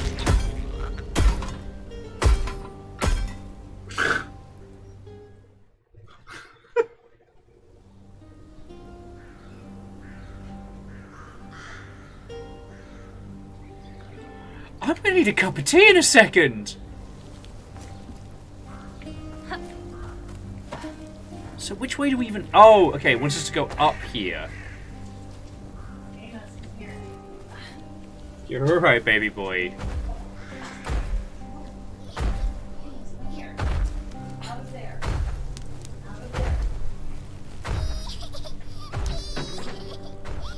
I've got the mat down if they wanna.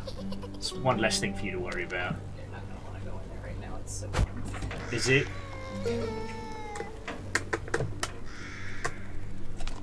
I can't. So we just started playing. Okay. Sorry. Fiona's back. Yay! We just started playing this game, Bramble, and it flips from like, oh, whimsy and hanging out with the kids and how cute to this kid just got by a bear trap, and this game has no qualms in being fucking brutal.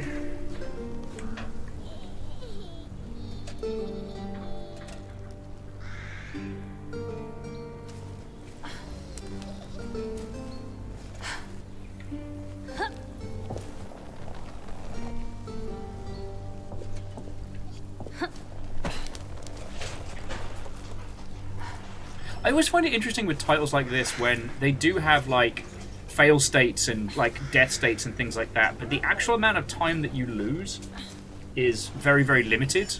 So the idea is almost like it's not about a skill check. It's more about designed to punctuate the brutality of what's going on. You know? Oh, don't do it, kid. Don't do it. Go round.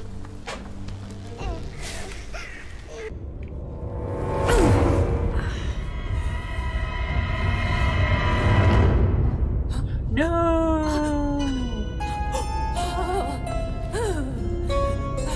Wait, has that got people hands?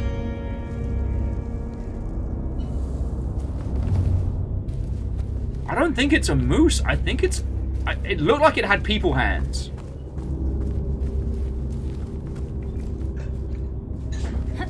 To my knowledge, the typical moose does not have people hands.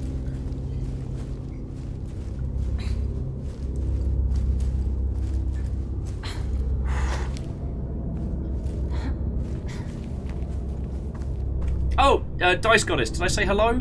I hope I did. If not, Watto and welcome. Yeah, welcome to Bramble. This shit is fucked.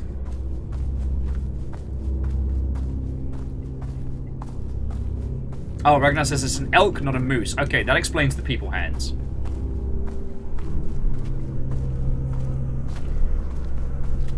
Occult says the juxtaposition of like a children's story, but brutal violence, very well done. True.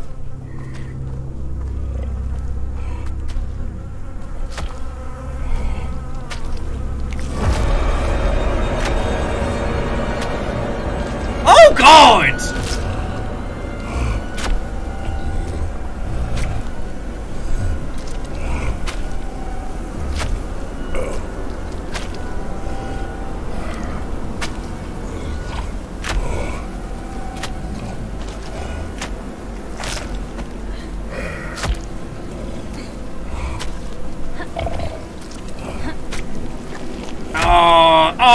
Oh, God!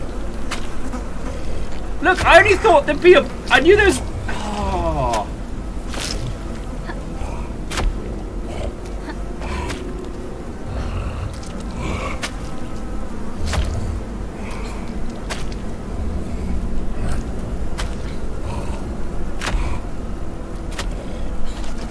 Yeah, you know what, Beadora? I knew that going in, and I shouldn't be surprised that this is so, meaty.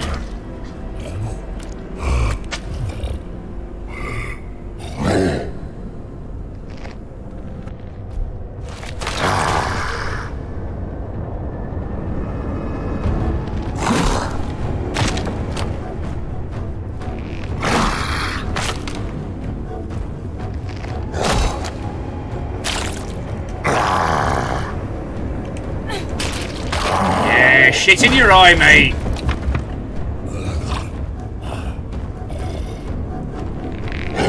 Oh, God! Don't stop moving.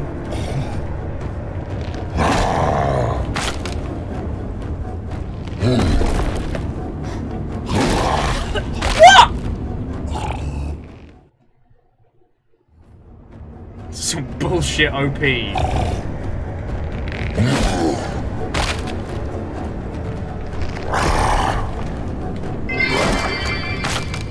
It's good, scrub.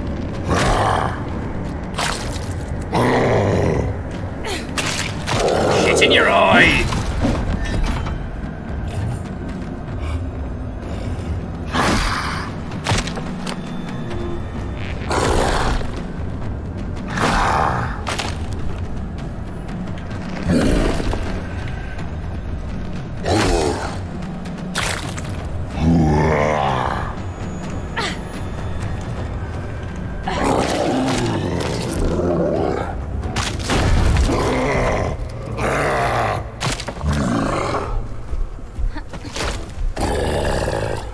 Well, he is going to have the nastiest case of pink eye of any time.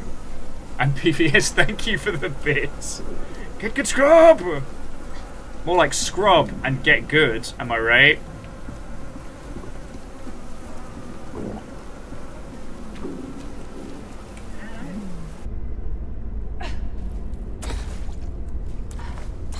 Ola wanted to cry. couple of hours ago, he had been in his warm bed. You did this to you, little buddy. Now, he had almost died several times. His sister was gone, and he was soaked in smelly sewer water. Jam, I hope that answers your question.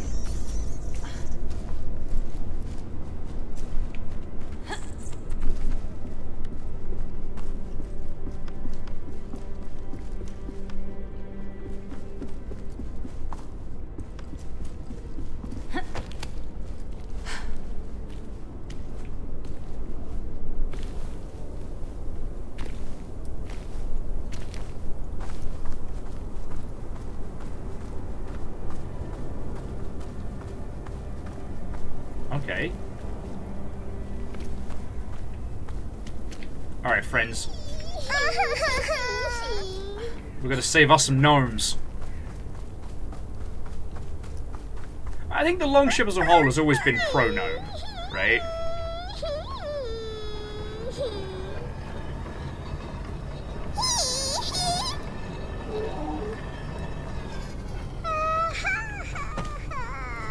Alright, you gnomes are pulling it on a little thick here. Oh, you're fine.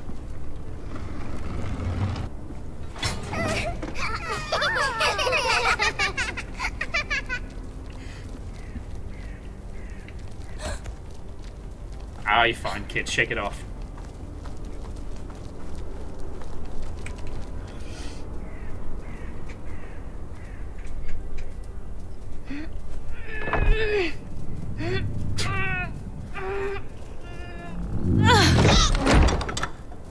So, Hoffer's Choo Choo Charles with this kind of art style I think would be fascinating.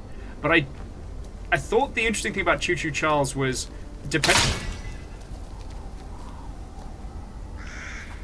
on how you interpret it. Alright, stay with me, kids. The Choo Choo Charles could be interpreted as being like, oh, he's not going home. As like a model train set, but horror.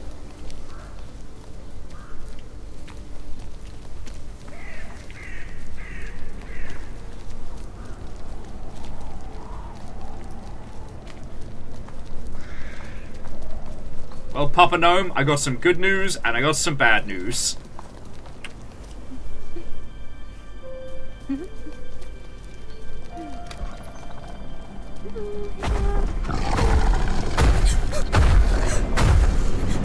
Oh, fuck!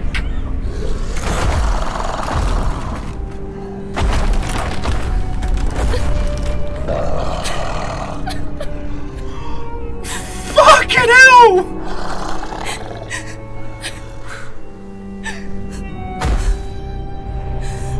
Fuck them gnomes, I guess. Jesus Christ!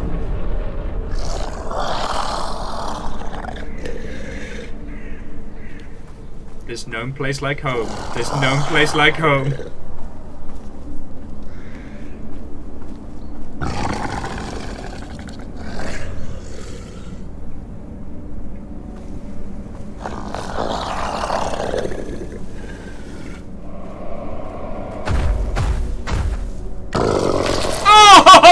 Oh, fuck.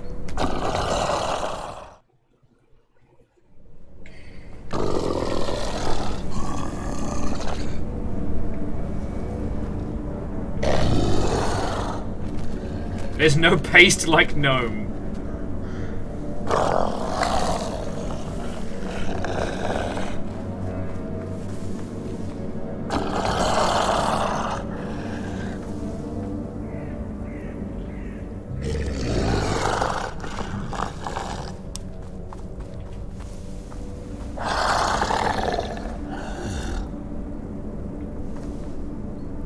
This is tailor-crafted to shit up some children.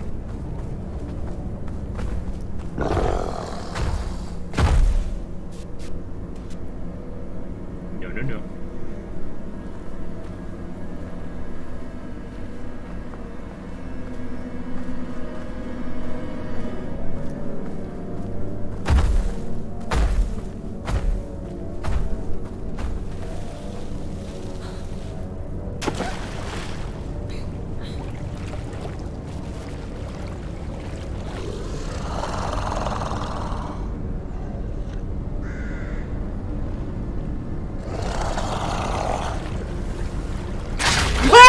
God!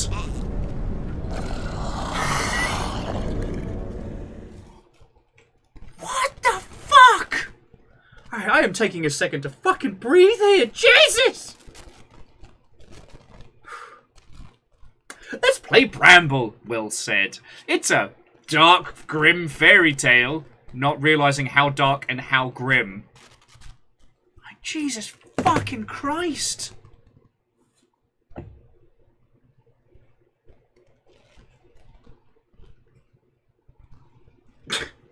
No, Hoffman, you're absolutely correct. The music and sound design is perfect. Like, it is completely unsettling, and it repeatedly shits me up, as I'm sure you've noticed. Oh, sorry, Oh.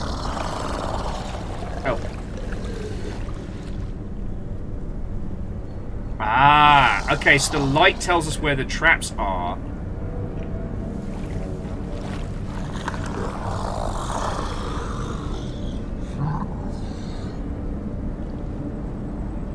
But we can't move around in the light. Lest we get battle snagged on. I did not see where the traps were this time, so we're going to wait again.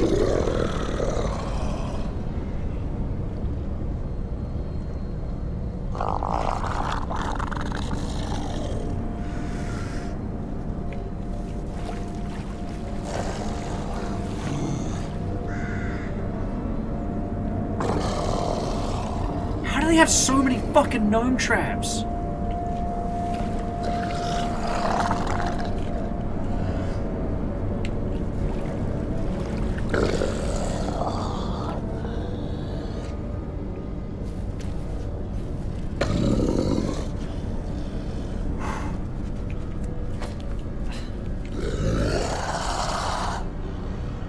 Well, I mean, Beadora, if you do have to head to bed, it's been lovely hanging out, and like, thank you for the inside info. Oh, kid, you need to pick up the fucking pace right there.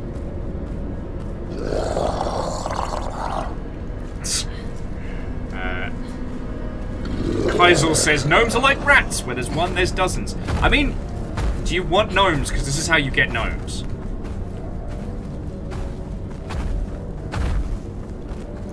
Oh, what a horrifying shot.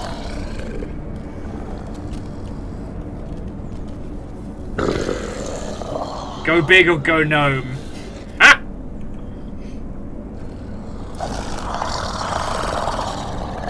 Based on our favourite indie darlings, Limbo and Gone Gnome.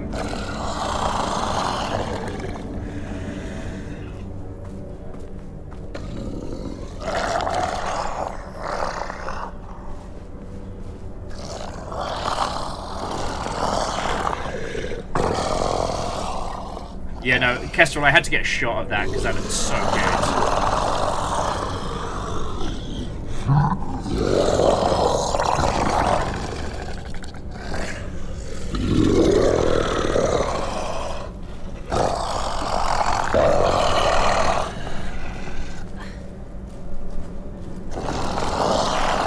Oh yeah, no, absolutely the thumbnail shot. Like, I'll send that over to Skadi.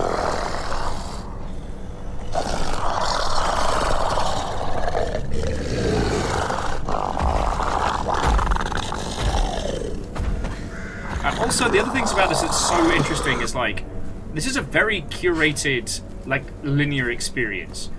It feels like we could go anywhere in the forest, but it's also, the fixed camera angles are very good at focusing me where I need to go. I find that, like, that is a difficult thing to achieve.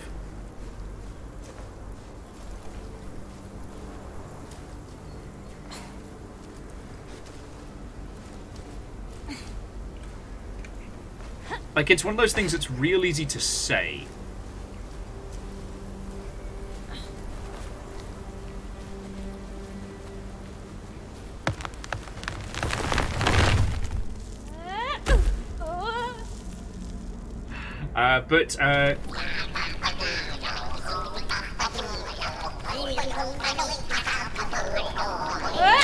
Oh God! We killed Lord Pinecone!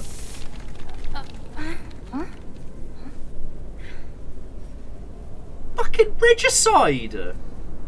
Oh, we have committed a great faux pas.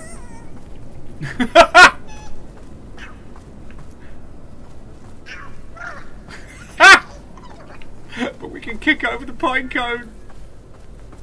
Yeah, I think, actually, Kestrel, I think that does make us the new King Pine Cone. But it's alright. King Frog already loves us, so, yeah.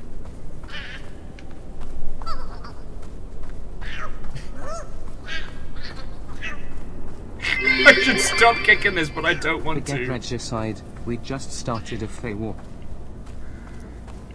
I actually think that's the plot to a comic I read once. Oh, you're fine, don't worry about it. But no, I was going to say to Kazale and people that have just joined us, what and welcome. You don't need me to tell you this game is great, but let me pitch myself. Hi, I'm Will. I work in video games. I worked in video games for over 10 years. I've been dipping in and out of them, but I guess I can say right now that, you know, I am working in video games. Proper. Yeah, I also do this for a living, so hello. Jam, seriously, thank you for the bits. Nick was saying that this game's cinematic team has a wonderful sense of timing. Yes. I think it's because they're controlling so much of the experience that lets them allows them to make the timing really pop. But that's...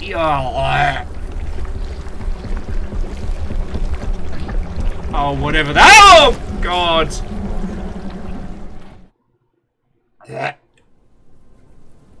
Kaolu, I'm sorry to send you to bed with that mental image. I hope you sleep well despite this. Have a lovely rest of your night, friend. It's weird, I was a little bit hungry before we started playing this game, and now, not so much. Get on the bread.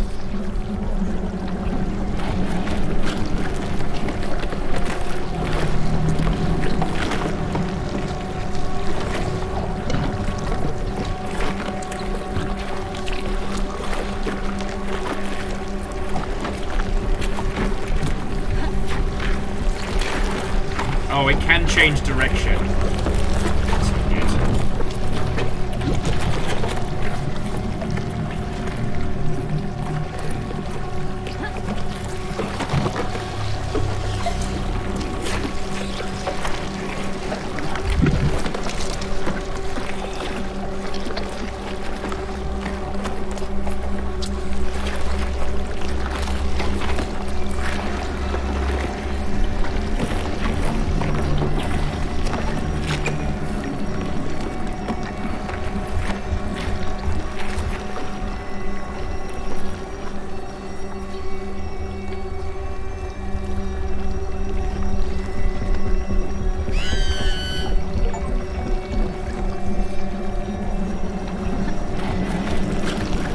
Oh, I'm the baddie!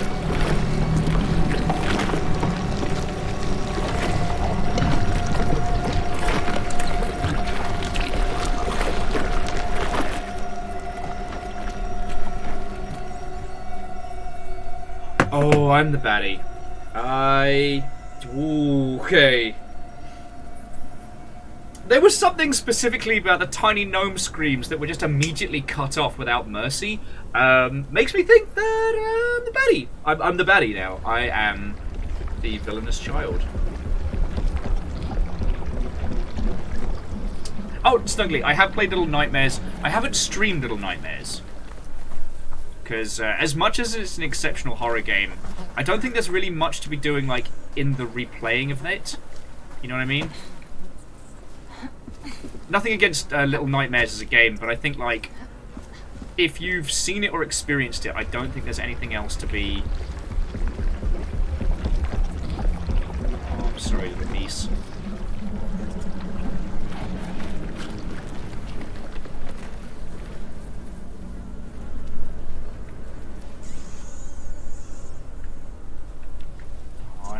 Oh, I don't want to hurt the Mises. Oh, it's just weird. We've got control of the area where it usually has us, like... Oh, there we go. Find something.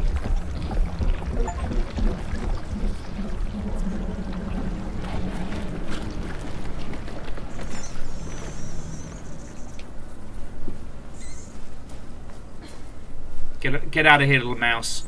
Trust me when I say this is only going to get worse.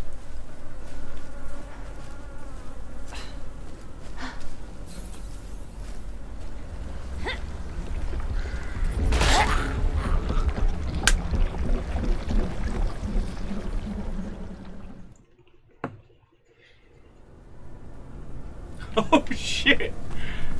Theodora, what do you mean that was the gnomish birthday song? What do you mean I killed a no— oh no! Am I the baddie?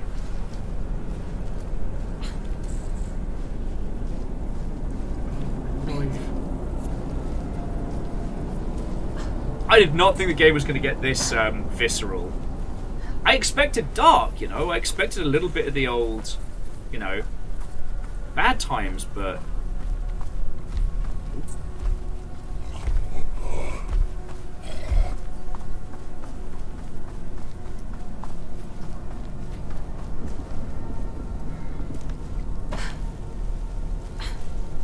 Oh.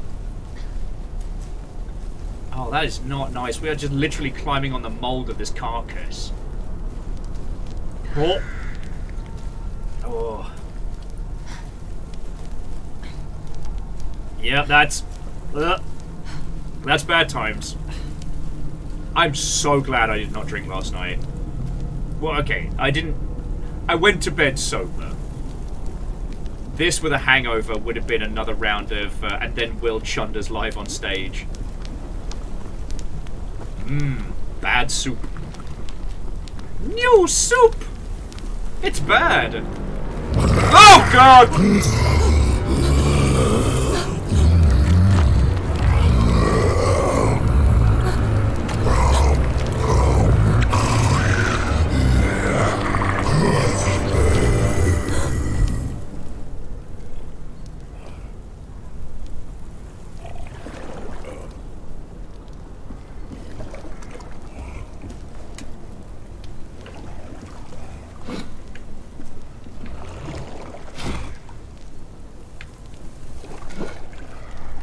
Oh, abso-fucking-lutely. Nick was saying that games like this are why I'm glad we don't have smell-o-vision.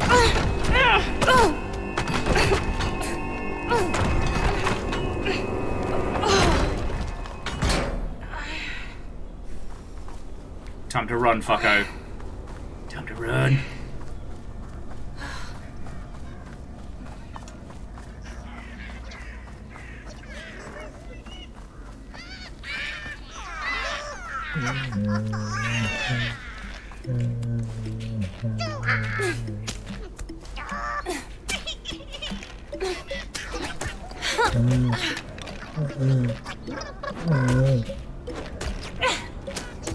Okay, the pine cones are fucking armed. At least this kid's a good throw. So we'd be in real trouble.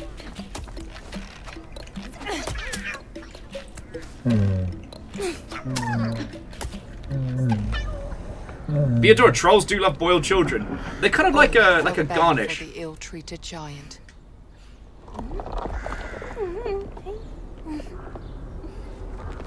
Lemus might be big, but he had a warm stone heart. Lemmy! I loved you in Motorhead, mate!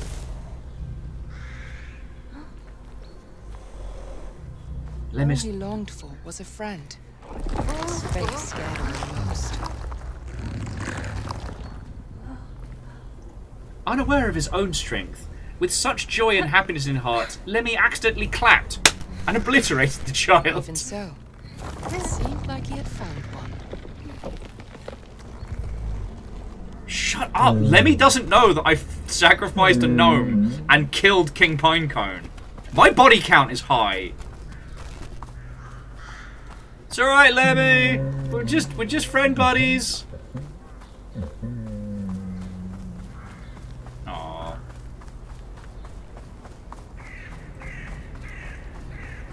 So, Lemmy, how are you at fighting?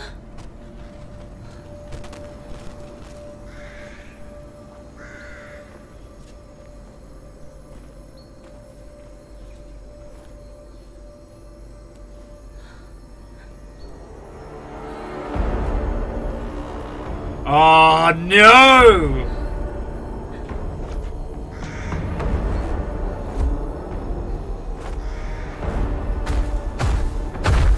Oh god!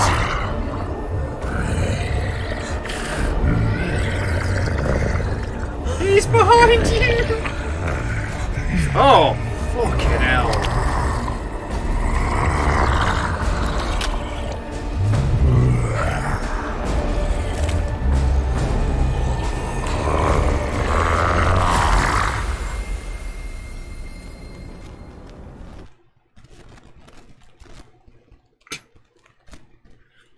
I don't know, Agonanarchy. I don't know if it's greasy enough to be Marilyn Manson. Hey! It's funny because he's a shit.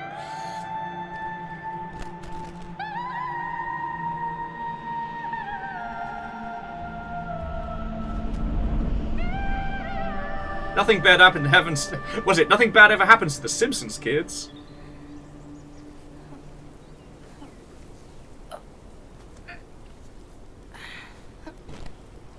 Snickers is also a child. You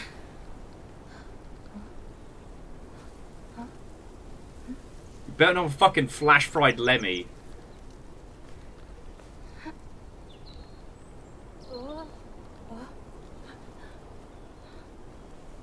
Ule was comforted by the morning sun. He had survived the night, but just barely. At least he had found the stone again. Got you into this place. It felt like it was his sister's way of telling him he was on the right path. Really, Snuggly? I mean, feckin' good on you. Sorry, Snuggly was saying they're in a panto over Christmas. Ian McKellen is in it. Feckin' yo. For those who don't know, panto is basically like Christmas theatre, but it's like an all-ages, silly, usually a take on a fairy tale or something like that. And a lot of big-name actors will do the panto scene during the winter because it pays really good. And people will still go, or at least they did before the plague.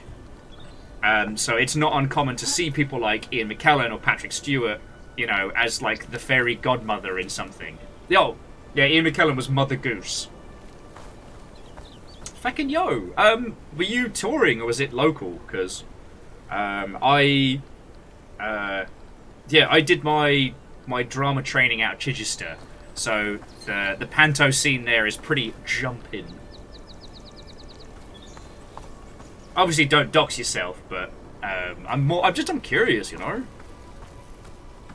Like, don't give me grid coordinates, but because like right now is a great time to talk about panto and anything that's not the horrors that we've just encountered. Also, is it me or is the chat window gone squiggly?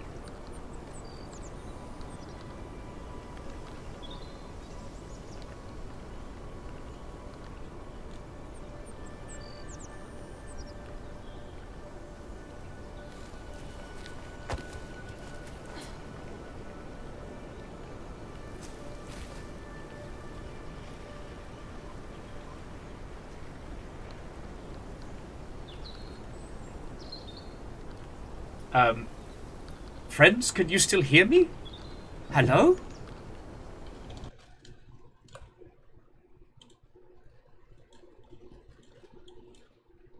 That was so weird for a second there. Yeah, no, I was still live. It's like everything froze for a moment, but not.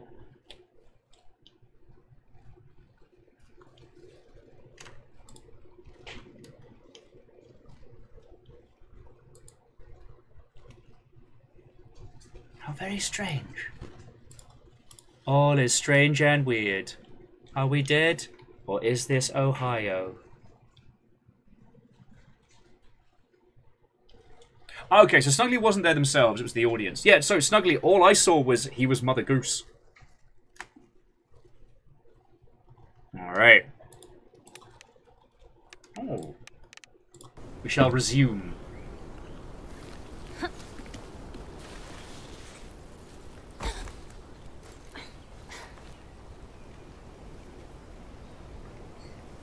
Possibly. This is very, very strange. So the game... I'll just assume you can hear this because this is beautiful.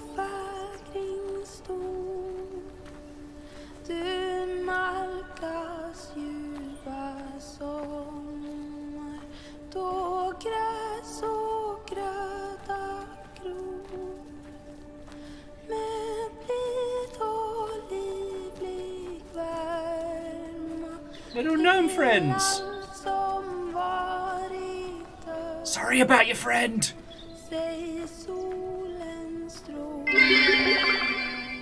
I'm afraid you ratted your last tattoo, sir.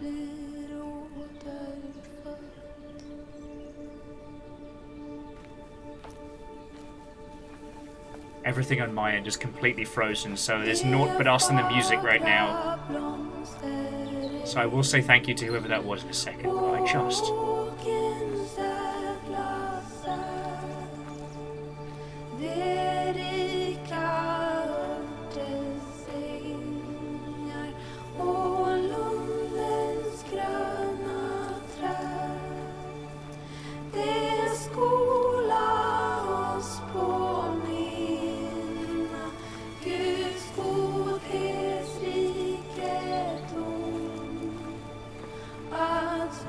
I hope you can still see this all, friends.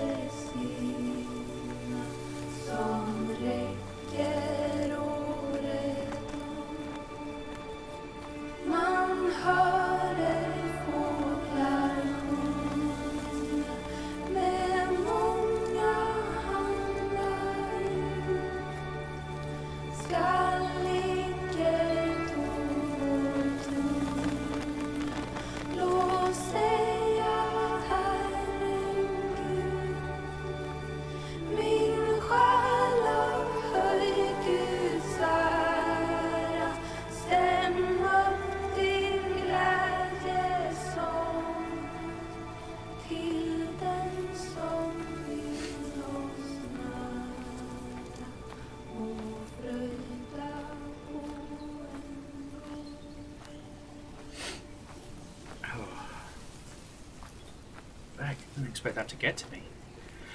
Oh, Hedgy Pig! Hedgy Pig friend! Oh, Hedgy Pig friend! Little buddy.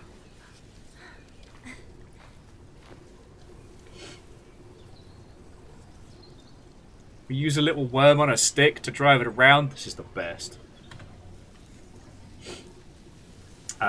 Gear Graphic, thank you for the bits, friend. I think it's got something to do with the particle effects. So basically, from my perspective there, everything froze except for the video.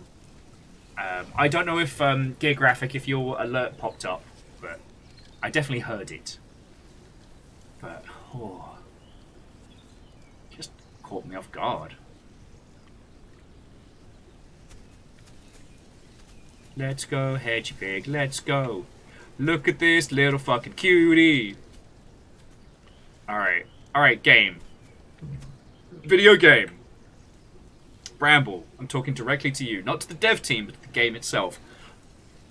I have known this hedgehog for 2 minutes, but if anything happens to him, I'm coming back here. I'm coming back here with heavy artillery and a tank.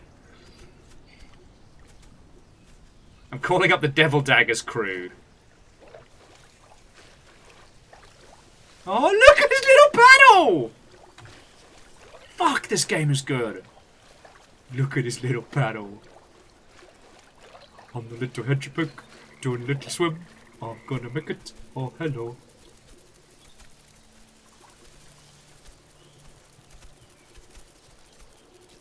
And remember, once again, we are friends with the Frog Nation. No!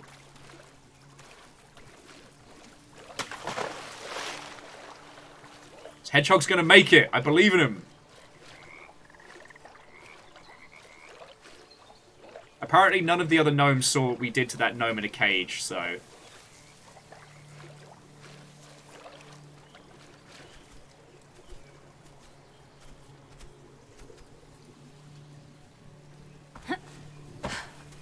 Thank you, Hedgy Pig friend.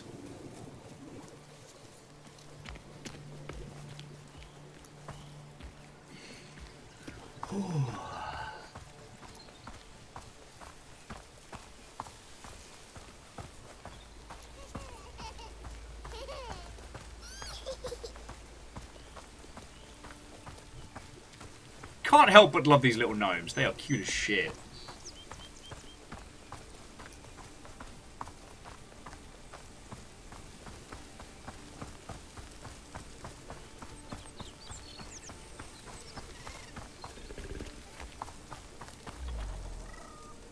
Look at these little cuties. It's Len! Lenny! You didn't get turned into Badstone. What's up, buddy?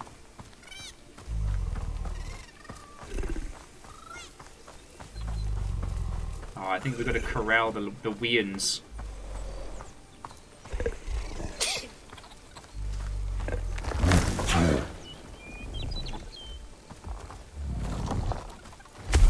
What's up, buddy? Please don't clap your hands. Let's be bestie friends.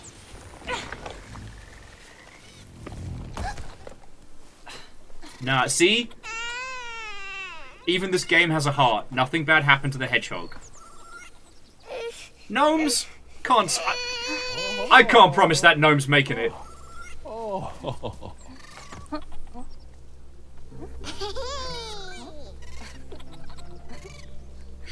It's Gnome Ratatouille!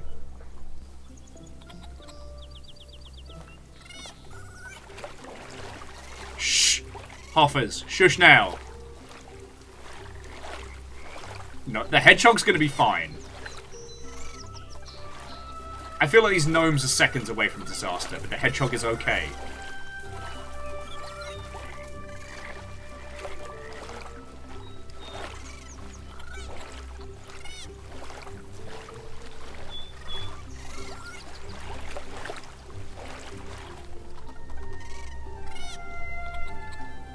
Oh, shit, yeah. Yeah, Nick, I mean, if they want to stop on in, I keep meaning to ask them about, so I don't think I have a copy of their title, but I do want to give it a shout. If anyone in the Longship fancies a little design challenge, a Longship seal of approval to send to game devs would be feckin' cool.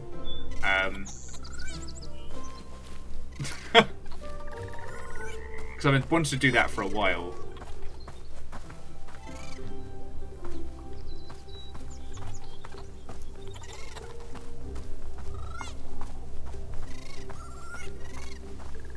Beardor is like, I fancy a snack.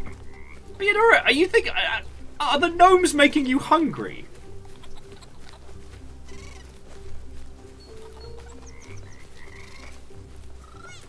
Introducing Swedish subway surfers. Papa Gnome then eats it like a snack.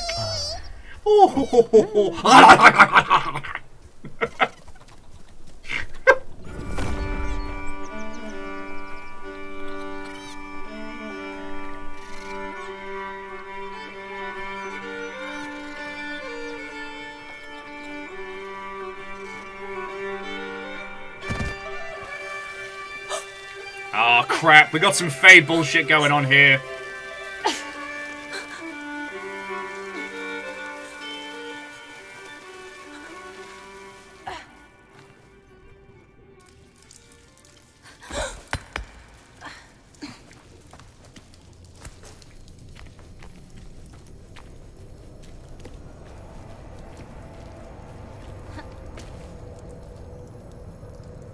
Peter was like, Knack, I'm gonna drown you now. Apologies, that pronunciation is probably awful. Nope. They laced the gnomes.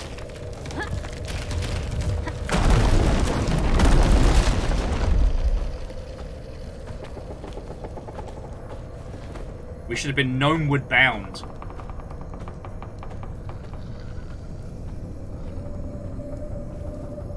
Yeah, with pondering the orb, we'd be tripping.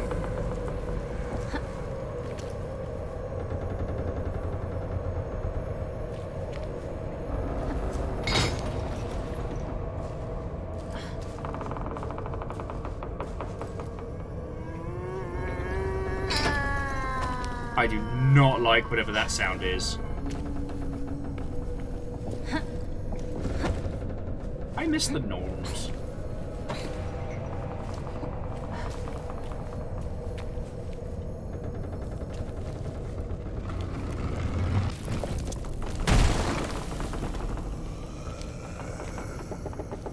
This seems fine.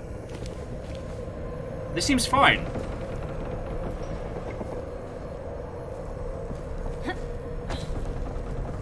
Oh no.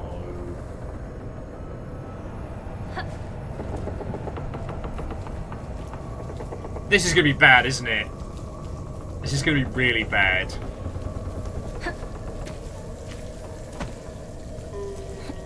God, the use of lighting here.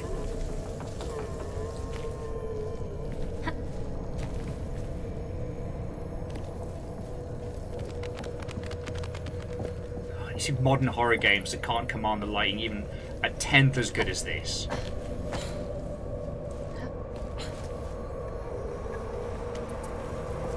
Sup, bats? Sup, bats?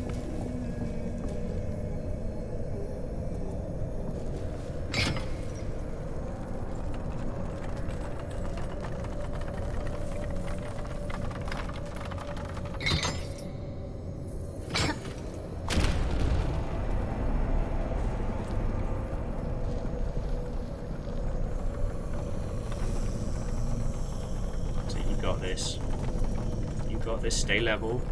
Stay level. Oh.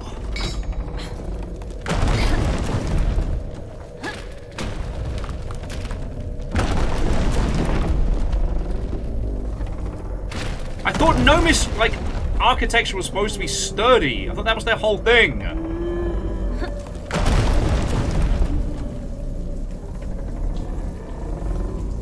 Oh, this game is gonna fuck us up. Why can't we go hang out with the hedgehog some more?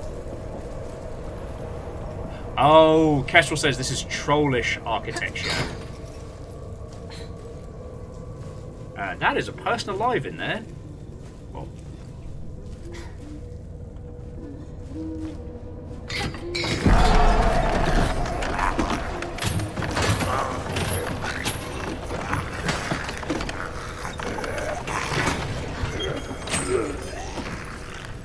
And they are not nice!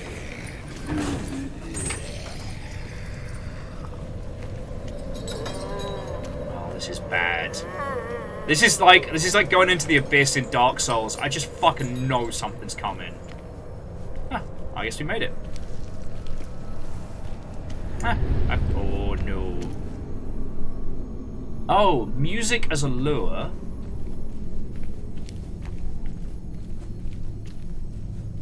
Oh, this is... So it's cast down to creatures.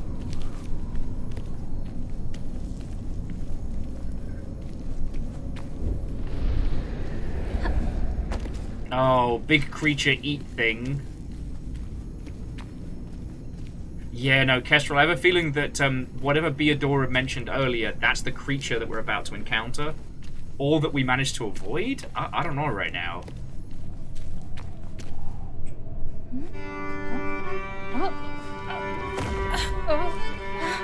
Break it down now. We're gonna go old school. We're gonna go older school than anyone has gone before. Oh, fuck this bit. Oh. Welcome to Nightmare Fuel. In fairness, this was the clip I saw that made me go, yeah, we're gonna need to play this. Help me, babies! Tiny babies.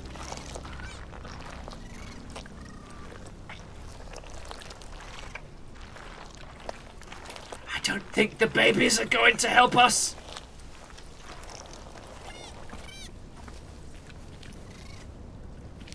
Yeah, this is... So this wasn't a bog witch. This was a Beadora, whichever creature this was that you mentioned, the Dreamer, what, ho, and welcome. This is about to get fucked up. Oh, God!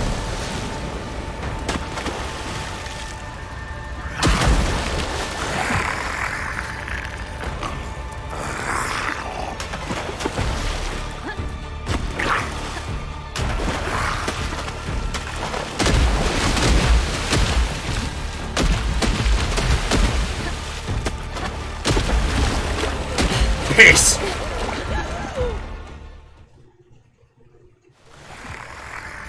No, the Raz babies know I'm fucked.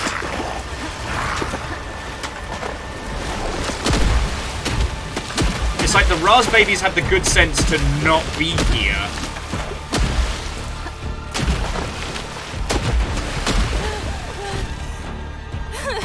Oh, no.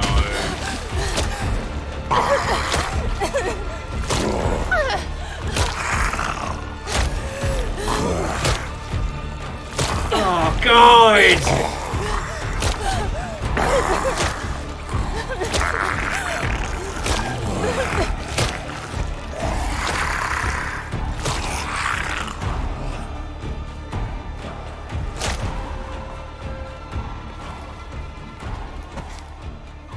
What?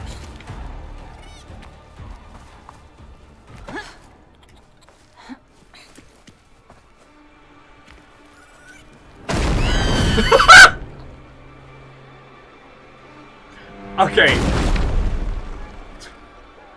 So the raspberry babies are fucking dead. Nick's like, she seems nice.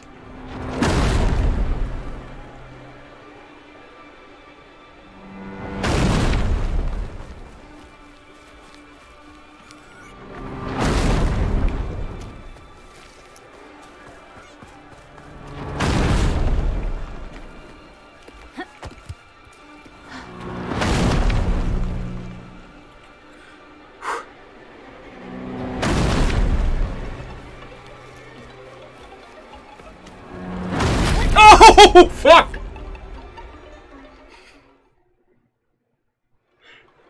This kid just got his little fucking neck snapped.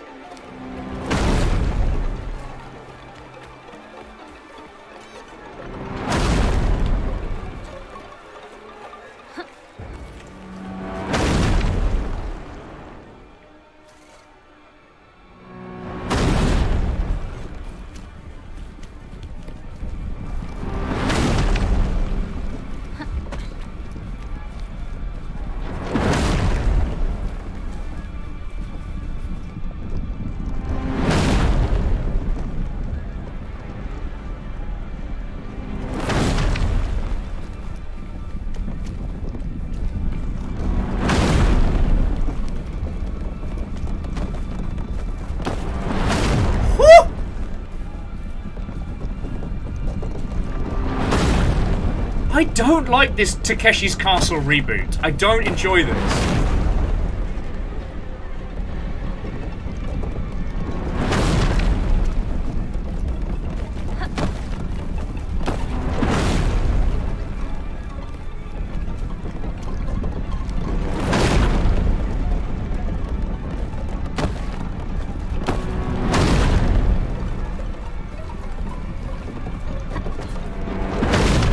Oh, good dodge.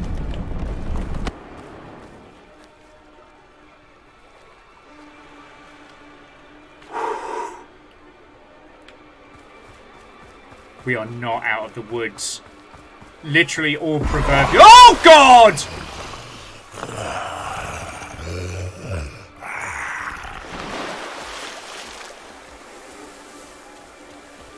Okay, Google. How do I unpiss my jeans?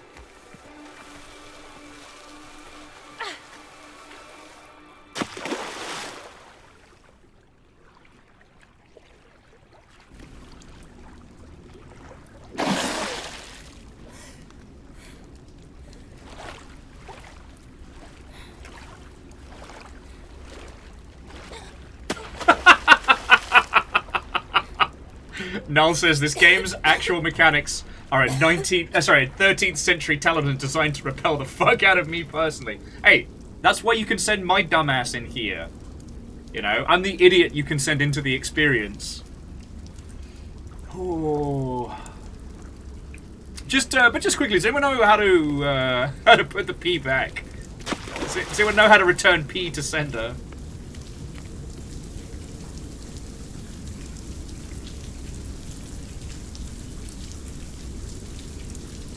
Oh, it's not a children's book.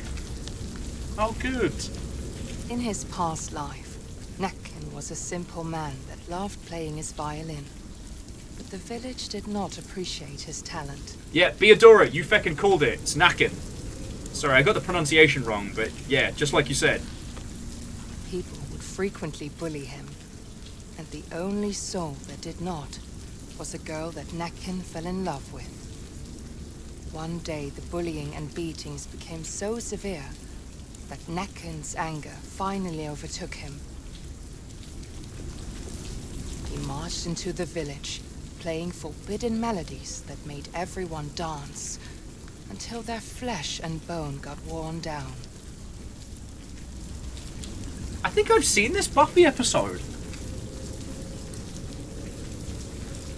They eventually died, leaving behind shuffling corpses, still trying to dance to Nakken's melodies. His love was not spared death either. Devastated, Nakken left the town and lived by the lake, drowning in his sorrow. Metaphor.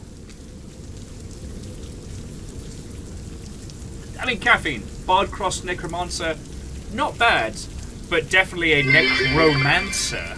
Are we sure that Brothers Grimm were not the devs for this game? I mean, that was definitely what the team was going for before Canal. Where he still lures people with his deadly music. Nakken needs a hug.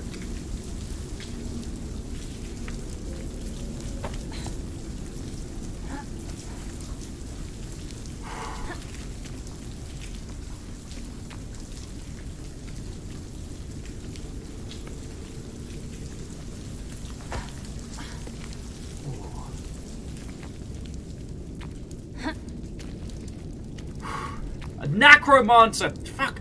Ragnar, spot on. Oh, right, yeah.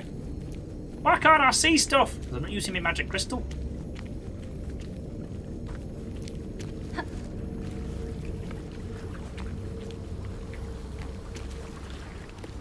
Thankfully, the magic crystal does not have limited uses.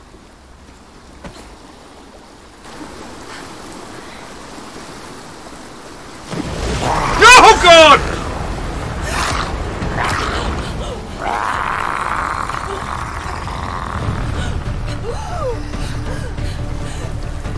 Jesus Christ, it's like a green reboot of Hugo the Troll.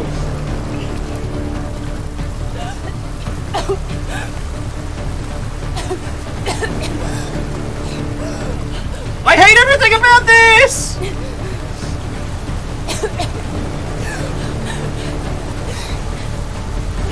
Oh, brace yourself, kid, it's about to get much worse. Ah!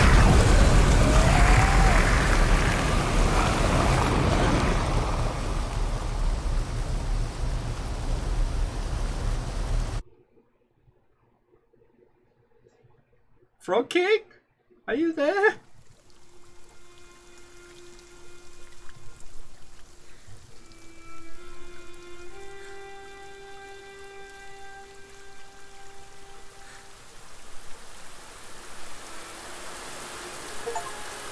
Oh no!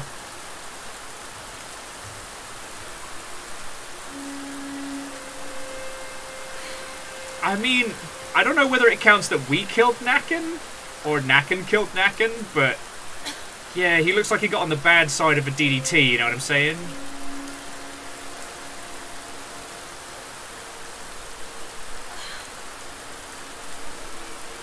Me trying to get out of bed every morning. Talk about back-breaking effort. Oh! Record scratch. Yup, that's me. But you're wondering how I got here.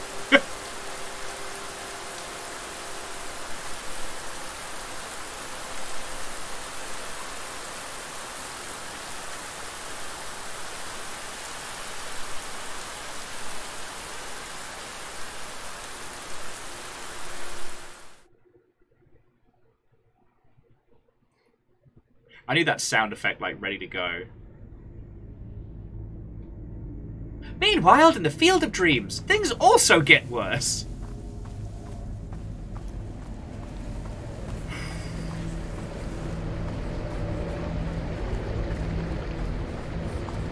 Knacken First, featuring Spinal Tap. Oh, Spinal Snap, that's way better. Shit, sorry, Dustin.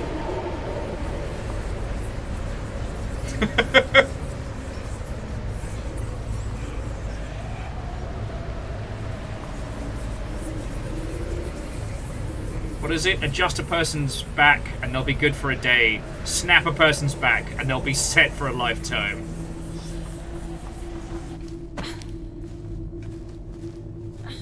Yeah, Kestrel seems fine.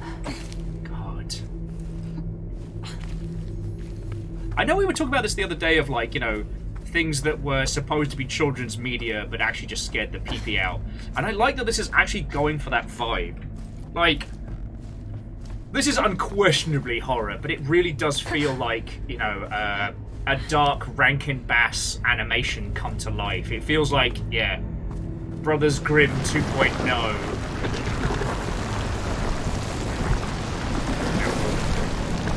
Nope. As the bramble crawled closer and closer, and as if a darkness took hold of his heart, filled it with fear.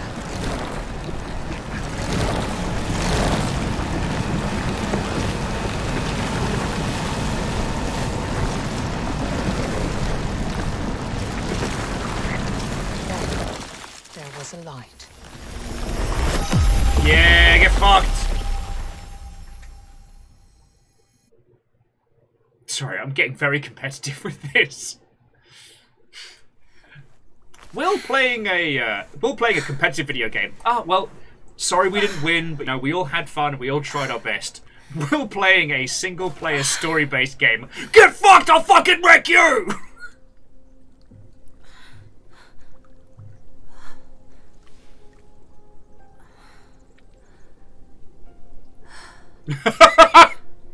Excuse me, I desperately need first aid. I'm extremely dying right now. You, main character from the Dark Crystal, I need medical attention. Medic! Guys are like, oh, she's gonna eat you. Yeah. Kid's been through some shit already.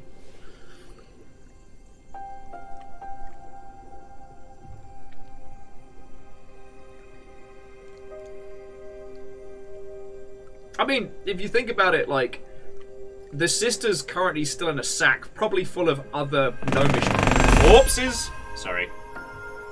Left the pad on the desk. So yeah, so like, the sister's not having a better time, you know, she's literally in a sack full of corpses.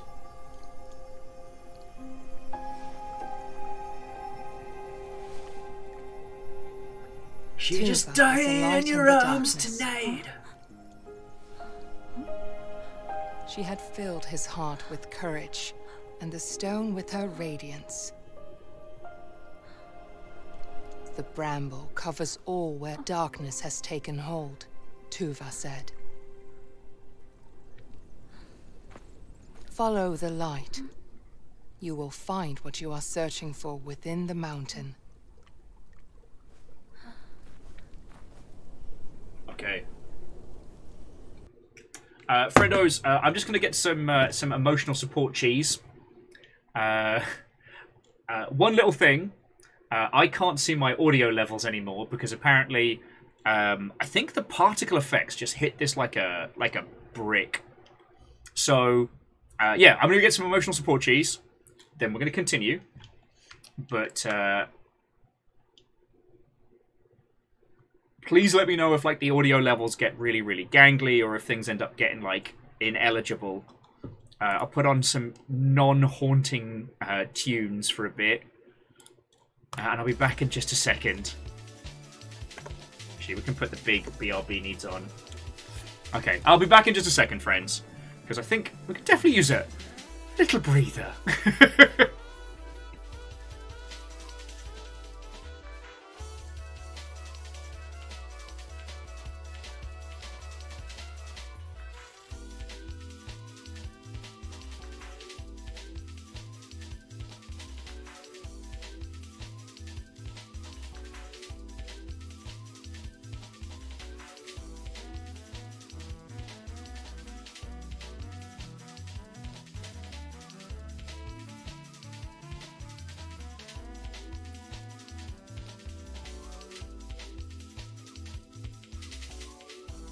Reactor online. Sensors online. Weapons online. All systems nominal.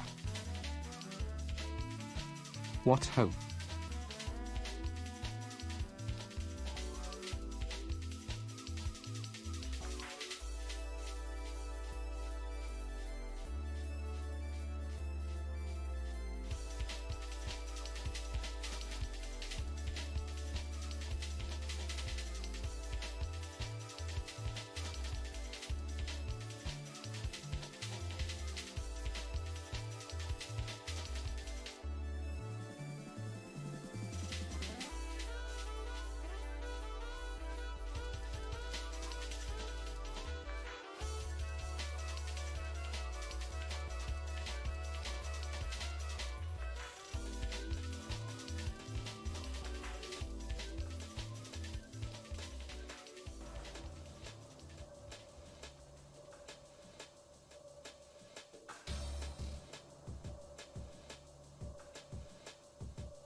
So firstly, I do have to apologise. I know, Beadora, you requested that I bring back some emotional support cheese, and I got distracted and I eated it, so I'm only a little bit of emotional support cheese.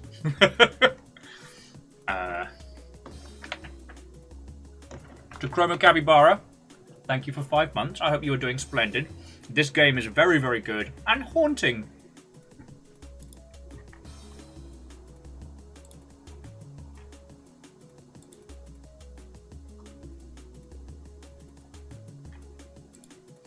And it looks like the Longship Discord has recovered.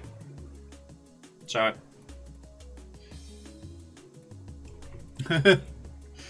Beer is sulking like building my own cheese wedge. Okay. As much as I love the soundtrack here, shwop.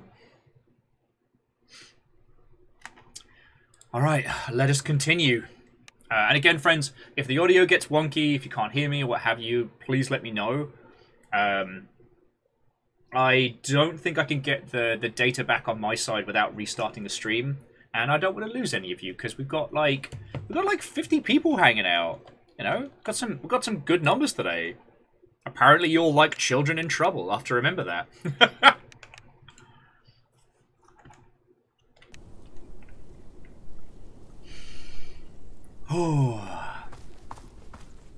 But yeah, like I said, this was one of the games that dropped at Summer Games Fest last year. And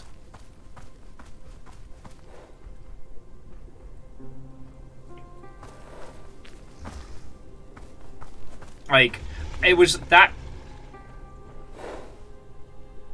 moose has people hands! That moose has people hands, I swear. Sorry, that elk has people hands.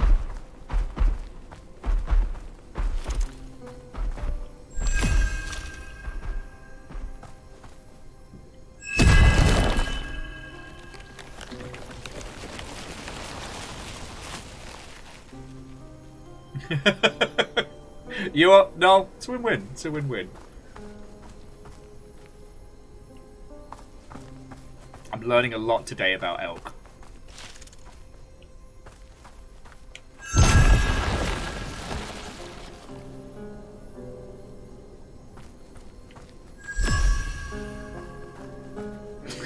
Moose, you know what I mean! Alright, so I guess here's where the puzzle element of this bit comes in. We've got to find the flower, bust that, and then continue. Okay. But yeah, so how's it been going with all your good selves? Like, Null, I hope things are going good with you and yours. I know you can't talk about anything project or dev-wise, but yeah, I hope it's going good.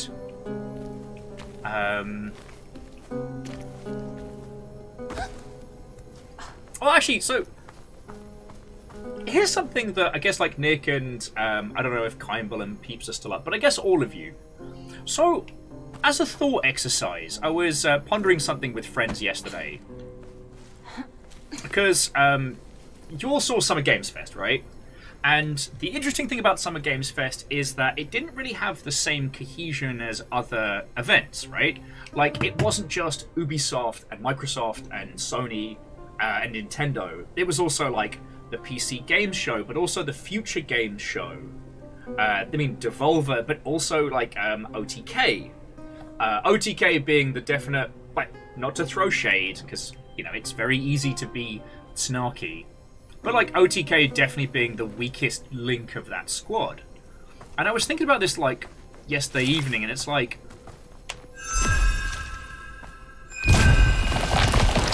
one, what are the things that people want from those kinds of showcases now that we're moving forward? And the other being, like, what if we stepped to it? Oh, Lizzie, the vague things that Null can't talk about is their next project. No, Null hasn't said anything to me. I don't know a thing about it, but I assume that aside from what we've seen already...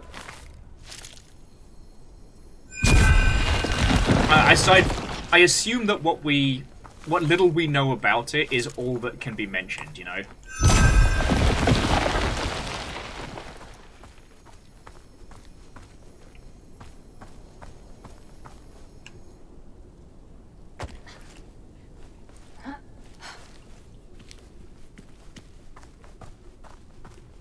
Because ages back, I was really lucky. I got contacted by the IGDA to do like a little showcase during lockdown, and I really enjoyed it. You know, I got to showcase a bunch of weird little indies. I got to showcase a bunch of weird little indies and have a really good time with it. And I started thinking, like, you know, what would it look like if we did something in that space?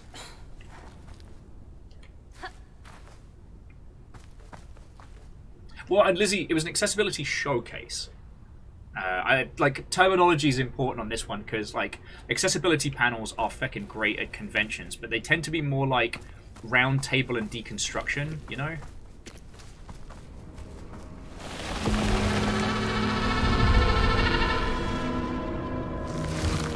Oh, that's fucking haunting.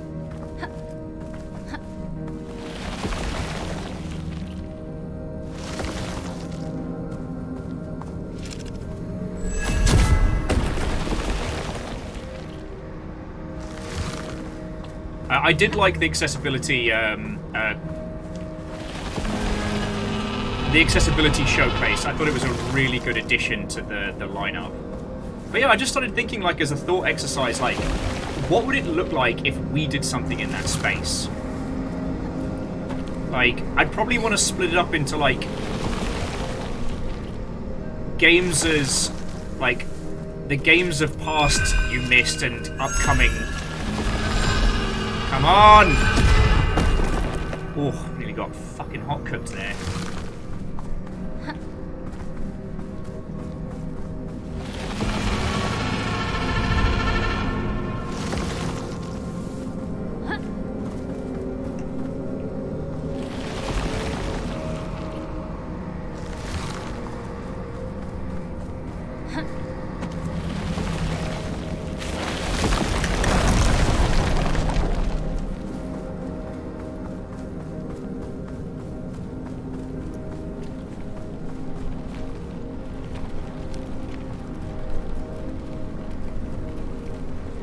Oh, okay. Hopefully you can all hear and see this going on. Once again, the particle effects might be a bit too strong. Let's try turning them down a second.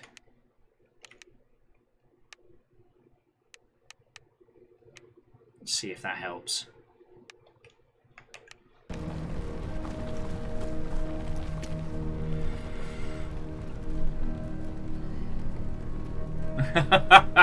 Dustin saying 3 words: Cybermania 2024.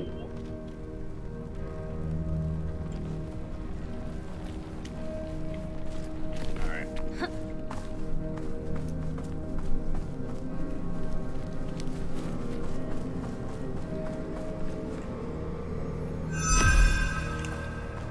Yeah, sorry about that, friends. I think it's whatever the ray tracing stuff is just a little bit too beefy. It's locking things up a little bit. But no, sorry, as I was saying, it's like, I was trying to think what I would want to do. A peaceful kingdom with a great king.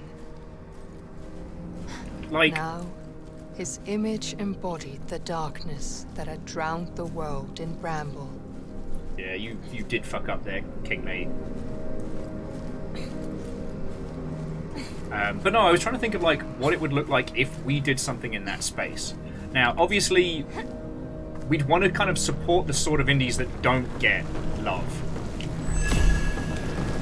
That don't tend to get coverage. And maybe pick up, like, a handful of games that are already released that nobody's feckin' heard of. And try and get a few announcements, get as many eyeballs on those projects as we can. Oh, God.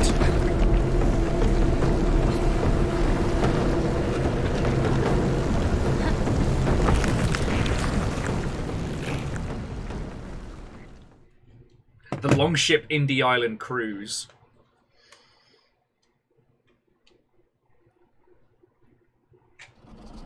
But I like that. Like, I don't think we'd go with developer interviews. And I think the Day of the Devs showcase, like, keep it snappy, keep it focused. After his only friend. Thank you, Lemus. We know something bad's gonna happen to him, though, right? Like, the hedgehog lived, but I don't think Lem's gonna make it. Well, Angel Clean, if you want to go on a cruise, I will not stop you, but Olle felt a chill as he saw the warnings for desperate mothers carrying their infants. They pleaded with them not to carry out the unspeakable acts they had set their minds to. Oh, this is bad. Verdant Flow, will it still have bad skits?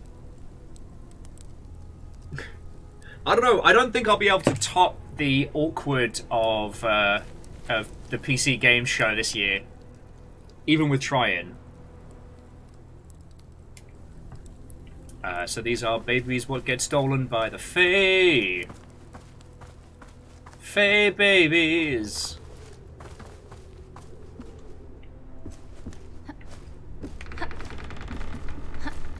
Or Fabies, as I like to call them.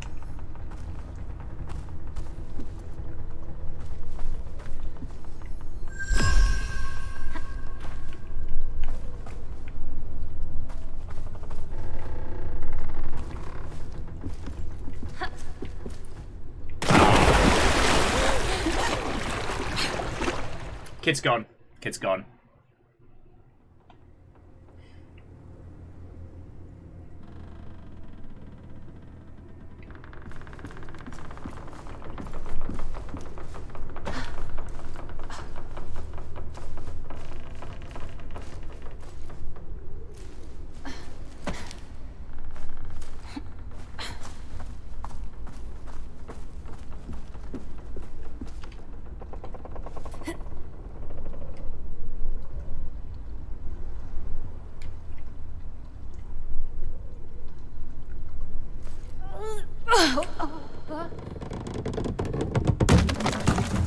I thought that kid dropped an F-bomb there.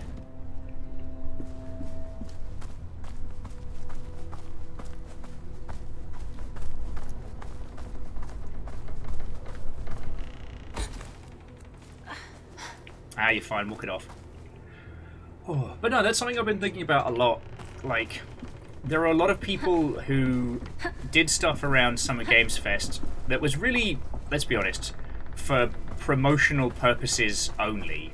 Which is fine. And by promotional purposes, I mean, like, you know, the Future Game Show was as much an advert for, like, Intel products as anything else.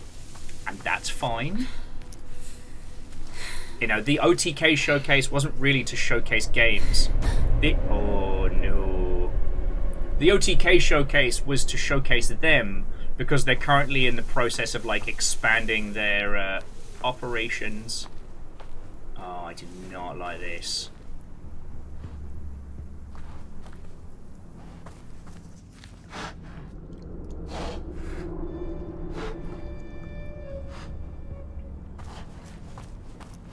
Why would you hang around there? Fucking kid. Gets all killed.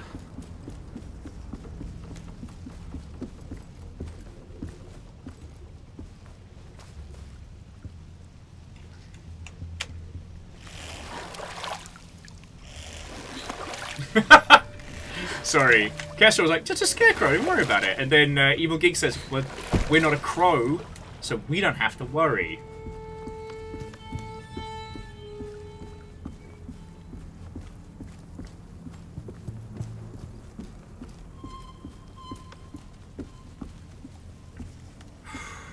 I keep trying to talk about video game shit, and this game's like, nah.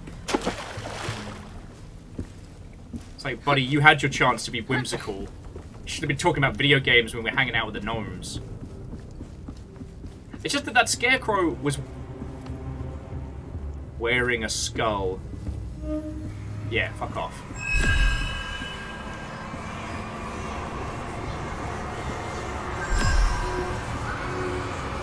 Bad times, babies.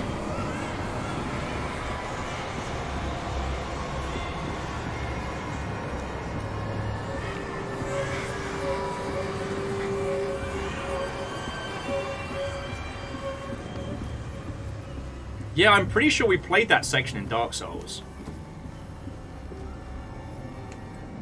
God, that shot is horrifyingly good.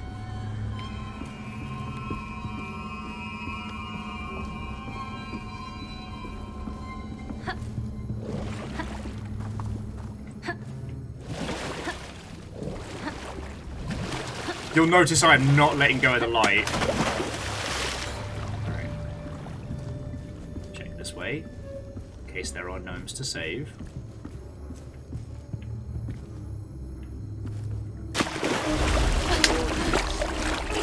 Don't worry about it, it's fine.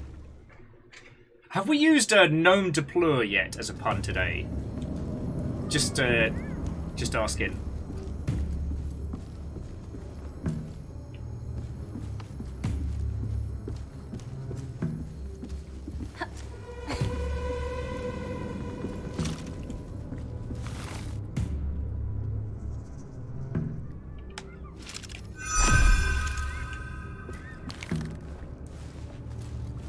Alright, Verdant Flow, have a lovely rest of your evening, alright? Wherever this story takes us. I mean, shit, we're going through it together, right?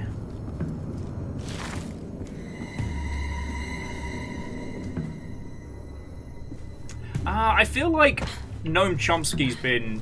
Valve kind of claimed that one.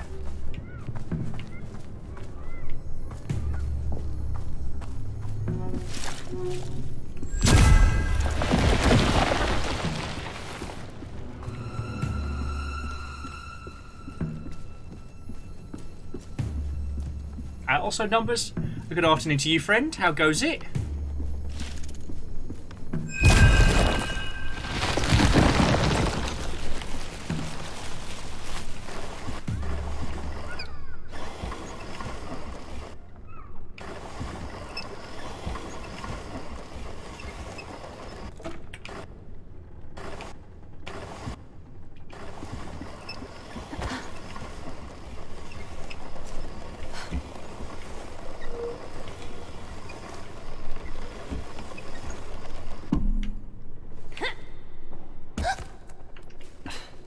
Idiot child.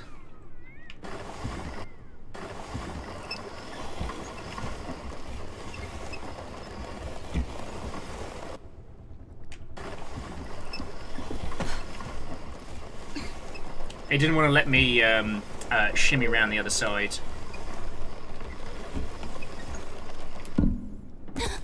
Child!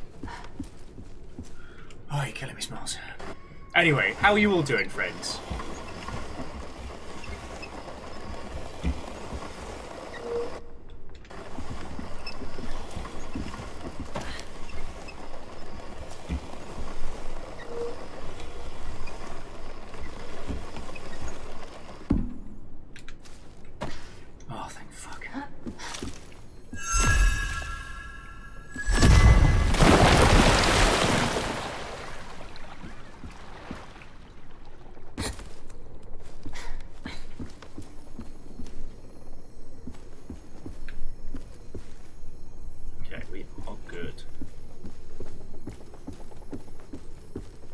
It's more that the Noam Chomsky achievement in video games is definitely one of the more iconic, and it's definitely one that Valve can claim.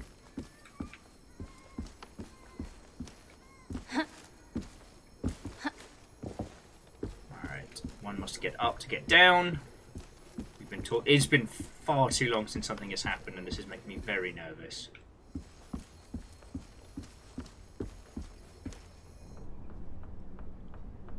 That's not good.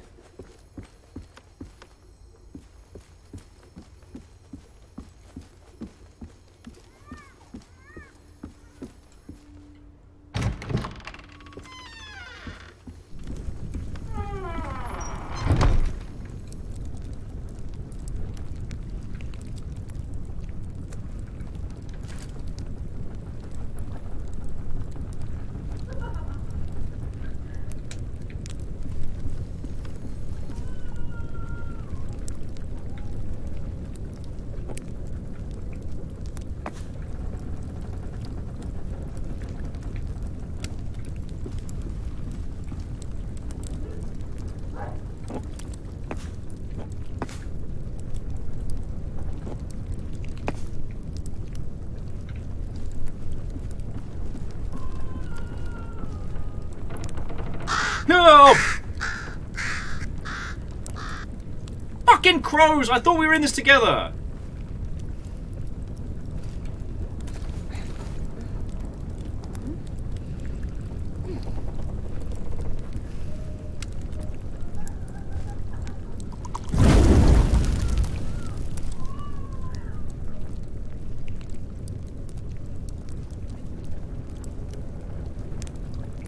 So just circle and cross.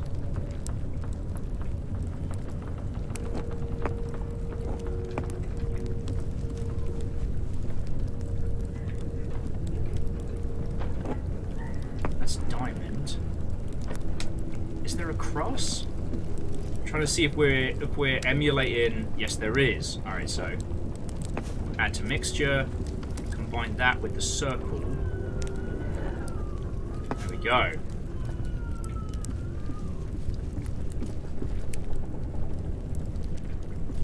Let's see if this works. Whew. It's because these crows don't know me. Local crows like me.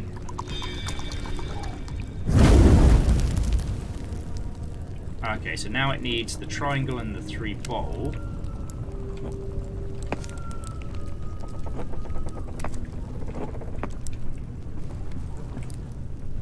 Sorry, the diamond and the 3 bowl.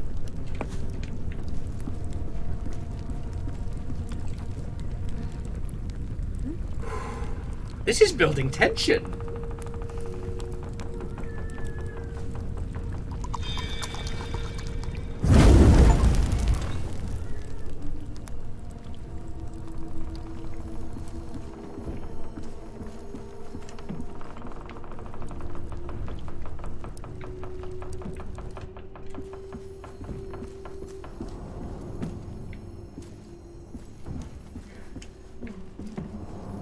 Game is absolutely going to fuck with us.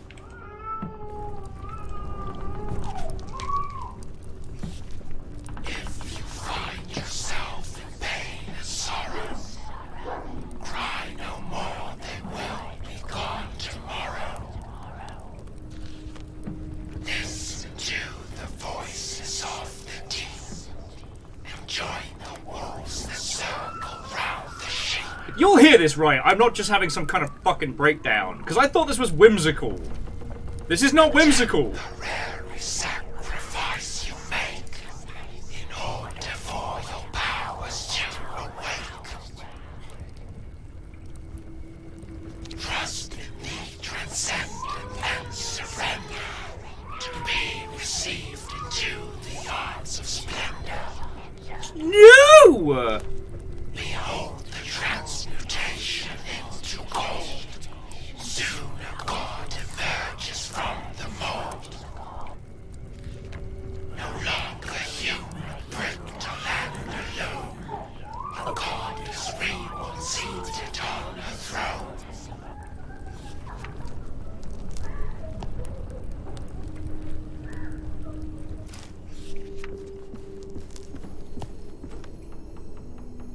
I keep checking to see whether the laughter is in-game or out of game. Fucking hell.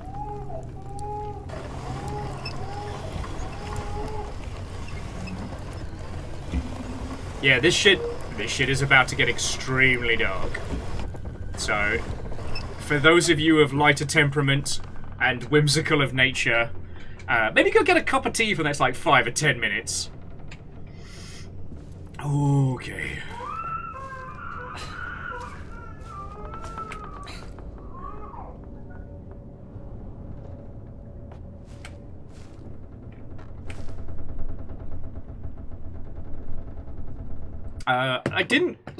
I didn't see those content warnings on the title, like on the store page.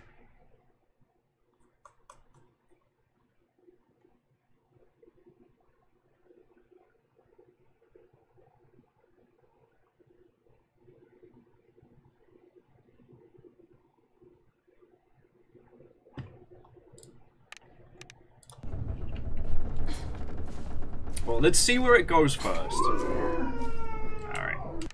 If any of you do need to tap out here, I will not be offended. Okay, sorry. Yes, you have said. Alright.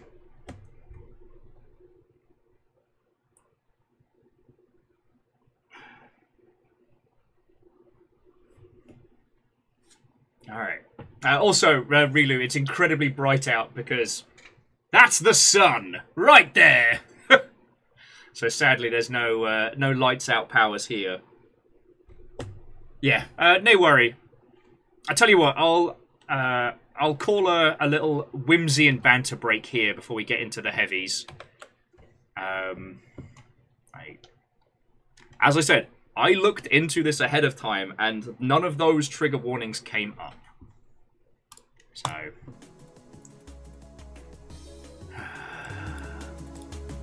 Alright. I'll put the BRB needs tea up here, but it's more like if you not need a cuppa.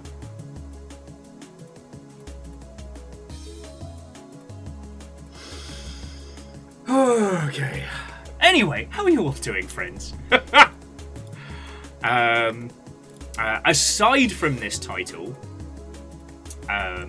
for those of you that got in later, my current weird little side obsession is a game called Killbug.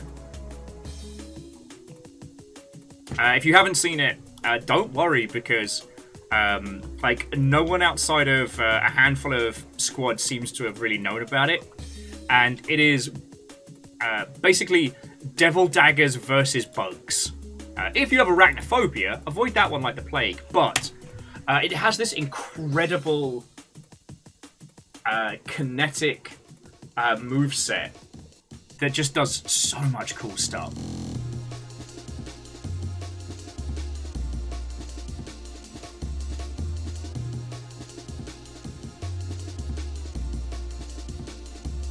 Like, I cannot recommend it enough. Avoid it like a plague of locusts. Well, plague of ladybugs, but yeah. No, it's so fucking cool. And it's interesting because it takes... It's definitely got more environmental movement than things like Hyperdemon or Devil Daggers. And... also, it's not time-based, it's score-based. So it's just about, like, how many bugs can you take out? Like... And... I don't know. I know it's, like, feels like I'm splitting hairs, like, on mechanic stuff, but I really think it works. But I'll probably only be able to play it for a few days before my hands are like, hey, you're not allowed to do this stuff anymore.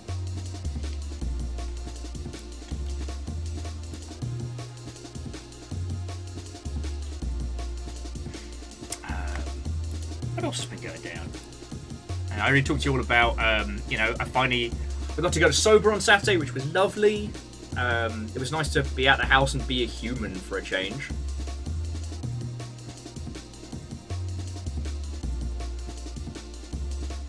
Yeah, okay, so Technical Avatar, that caught me off guard as well. God, Homebody was so good.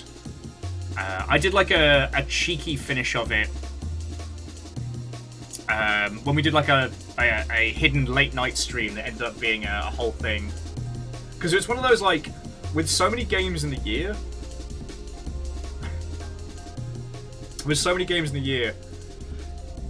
I was really worried that I wasn't going to finish Homebody unless I made special time for it, and I'm so glad that I did. But Homebody's a game that will definitely hit people in their 30s a lot harder. Yeah, no, Lizzie, never happens. And you being human, not for me.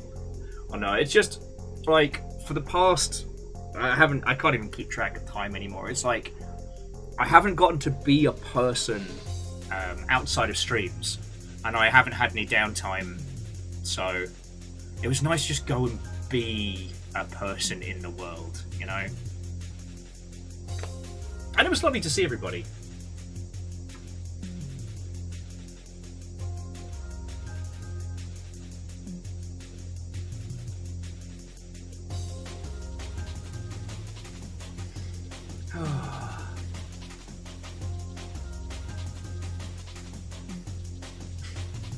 So yeah.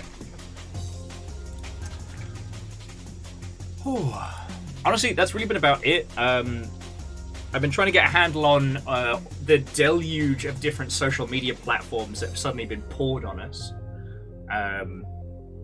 Just because professionally I need to understand how all of these work. And again, I know I've said this a bunch of times, but what has really surprised me recently is like, yo, I'm genuinely enjoying TikTok of all places.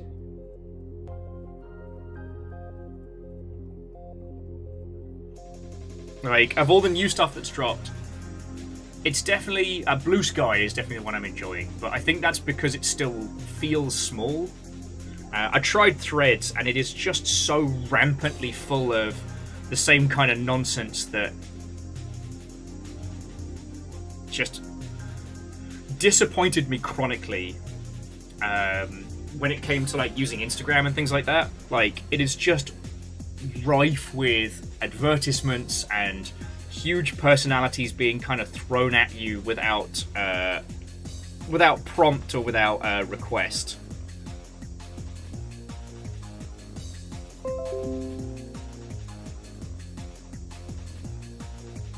Yeah, Lizzie, you are entirely correct. It's basically a bolt-on to Instagram. The only good thing it does is that, depending on how much you use Instagram as a whole, it locks in it lets you pick up your list of friendos, and you don't have to wait for them to make a Threads account. So if someone uses Instagram a lot but doesn't use Threads, you can go, all right, follow this person if they do make an account, which I think is pretty cool for a transition. But yeah, at the moment it's incredibly commercial. I don't see that changing, but who knows? I mean, it'll be interesting to see how all of this shakes out, you know what I mean? It is something I wish I didn't have to feck about with, do you know what I mean? But we live in strange times.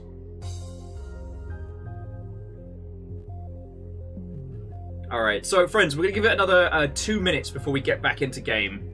So if you got any thoughts, feels, or questions, or if you're tapping out, then hey, no worry. But we're gonna see where this goes.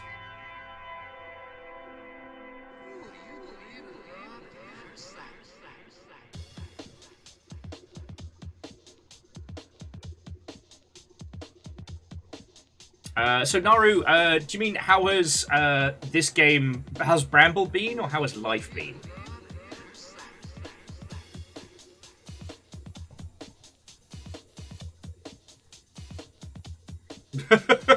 You know what, Evil Geek? Yeah, I'm not too far off myself of like, did normal times ever really exist? Is there anything before March of 2020? I don't remember anymore. I am definitely done with living in strange times. Certainly we're living in interesting ones. So Naru, this game is like a Brothers Grimm fairy tale. It is not the whimsical, bouncy, happy good times. It is a cautionary tale to children. It is dark, it is messed up, there is violence and blood and gore. And it's dealing with a lot of, as I understand it, like Swedish folklore. Yeah, we've stepped in the proper Norse.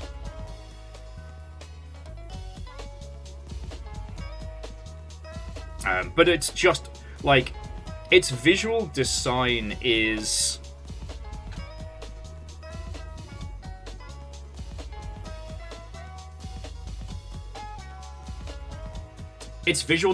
doing so much. It's fucking impressive. And yeah, by the looks of things, we're about to get into some like witch tier gore. So brace yourselves, friends.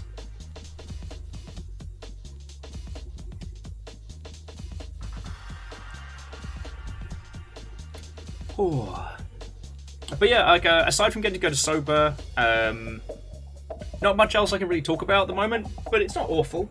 I've started working on Beefcake Arms, although I've only inked 2 sprues so far, and there's a lot of them to go. And I'm trying to decide how I want to do the inking on some parts.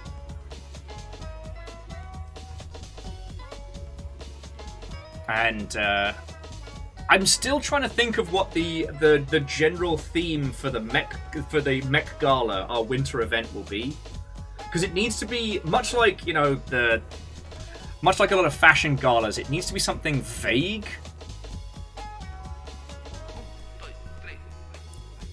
Oh yeah, Beadora, I absolutely agree.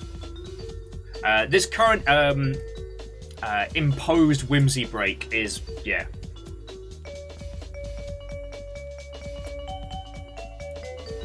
Just a Like I said, just to give a bit of a fire break to peeps, you know? Even though, at this point, a lot of people have left.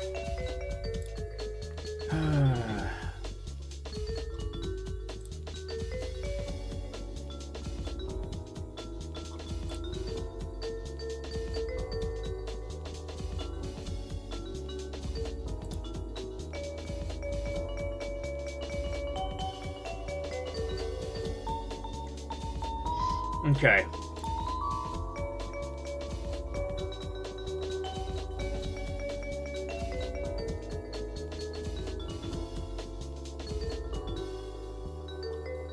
Alright.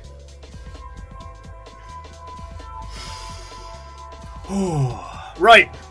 If you're in, you're in. Whimsy break. Whimsy break is over. So, grab your tea. Let's do this.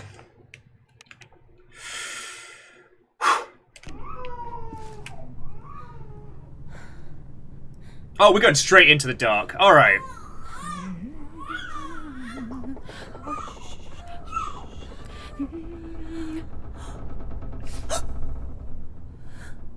Now, are they a regular-sized person or are they an us-sized person? Yeah, I think they're about to dunk that baby. Now, don't worry, friends. There is, in fact, a DLC sequel where the baby gets vengeance.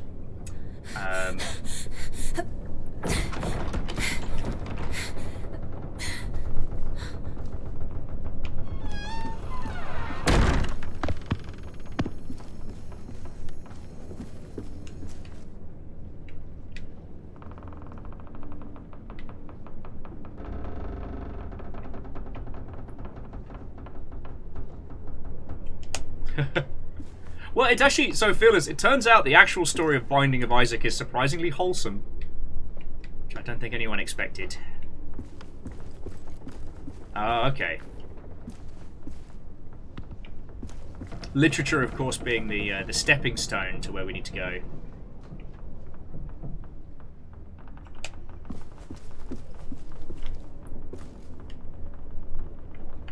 I often wonder, though, like, with how long it took before Binding of Isaac's story was air quotes finished. Like, I often wonder like what the original intent was versus how they eventually decided to conclude it, you know what I mean?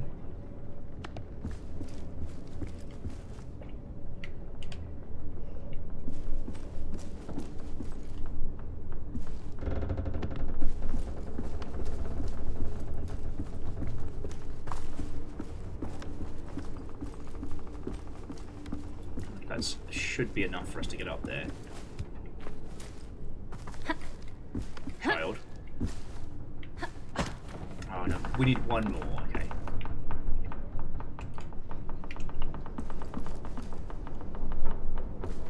Keep talking and no one exsanguinates. Remember that. Alright.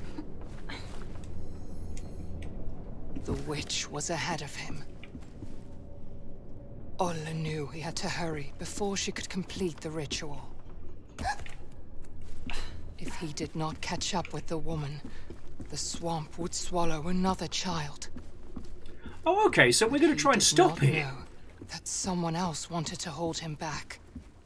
A midwife who wanted more dark souls to take care of. Alright, yeah, Rilu, this is definitely not the one to leave on for background watching. Yeah. Go get some sleep, friendo. Go get some sleep. To be continued. Literal Dark Souls.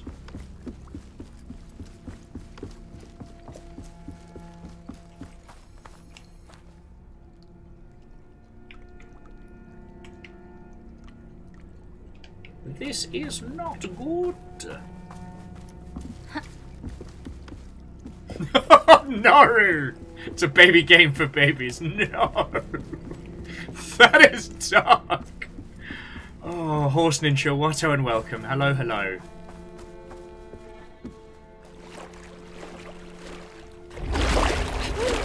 Oh!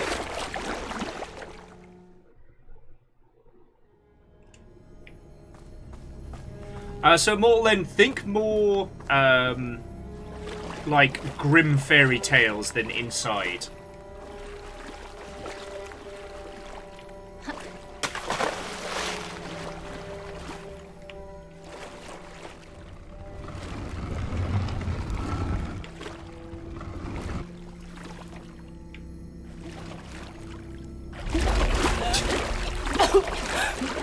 If this game is anything, it is a fucking reminder to make sure that everybody gets swimming lessons.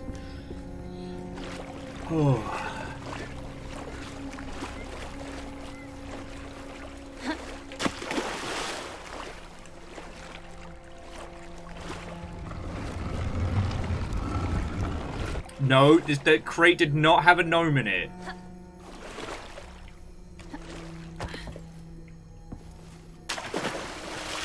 This is a gnome-free crate environment.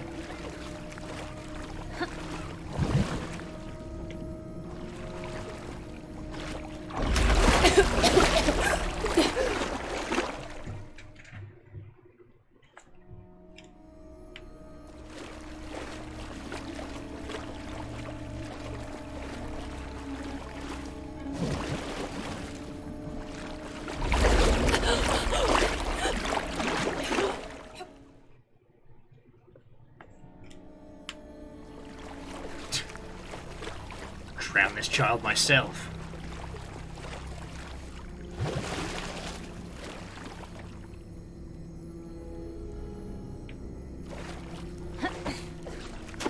There we go.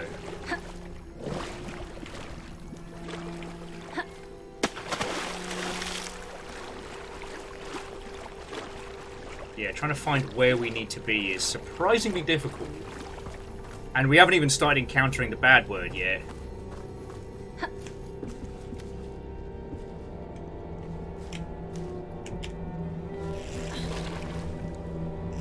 Oh, why are they there?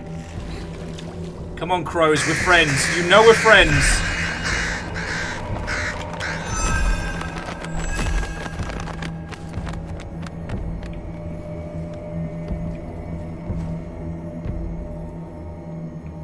Hadouken! Hadouken! Hadouken. God.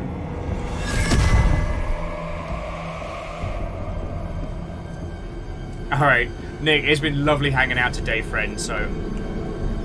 Oh, fuck everything.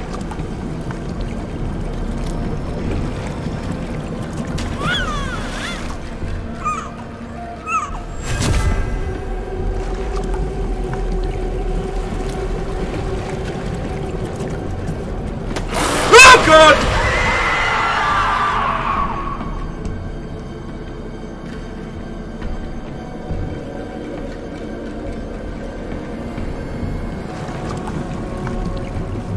Uses babies as fake outs.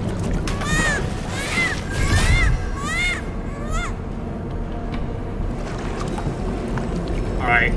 Bring it! Babies!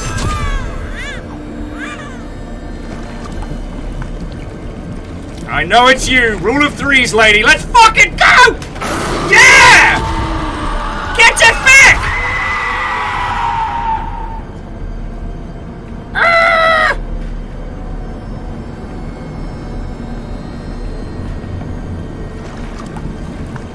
Alright.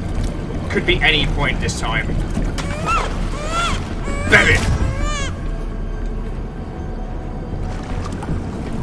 Baby or demon? Baby or demon? Baby or demon? Demon! Ha-ha!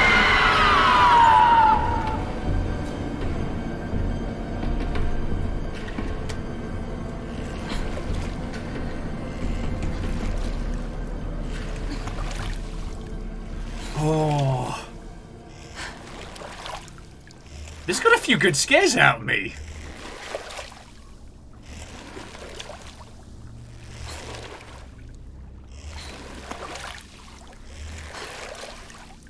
It was the way it comes unnaturally out of the water, like shuddering and grabbing for you.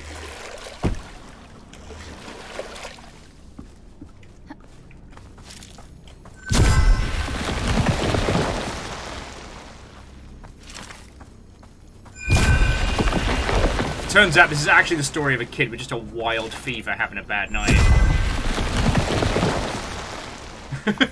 Technical Avatar says, Baby or Demon is my least favorite game show.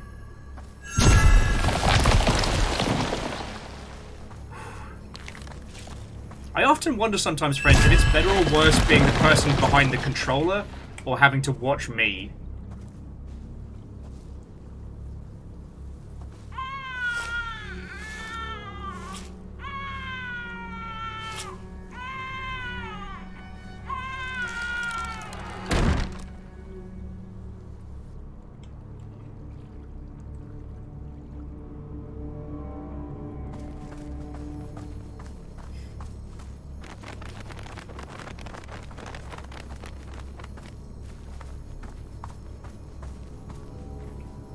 Okay, so suddenly... That's fascinating.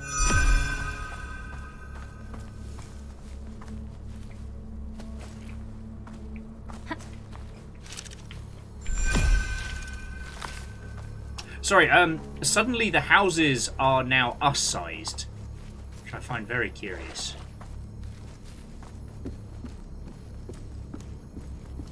Like, we're no longer tiny in a world of giants, you know what I mean?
Ah yes, the Bramble's only other weakness. Thames water.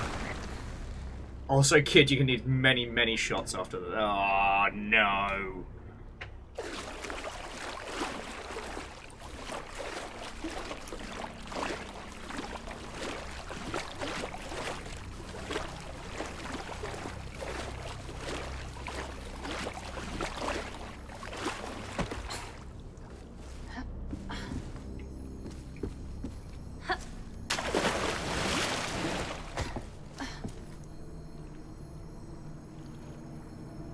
Fucking see you.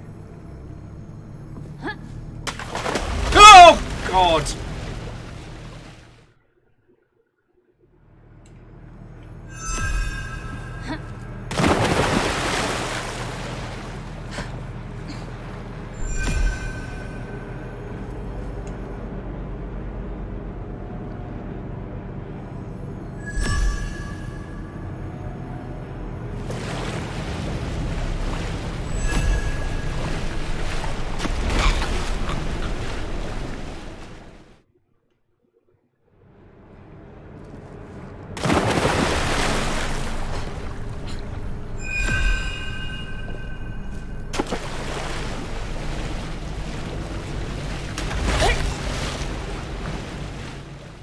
This is not how I wanted to spend my afternoon.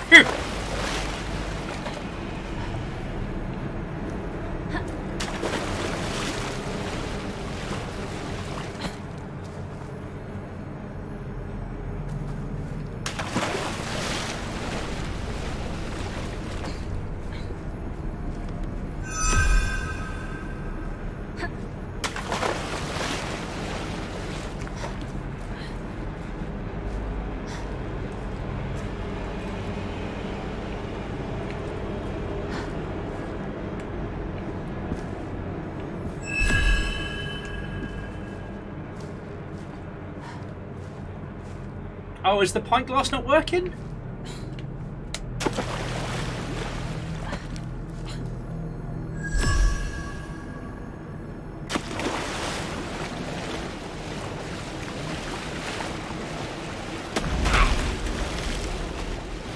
Growler might be spooked.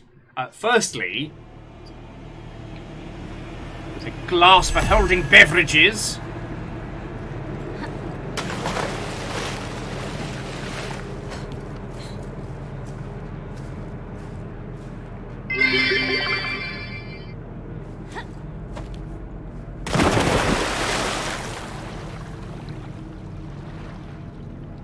Oh yeah, no, the pint glass is proper busted. Hang on, let me try something.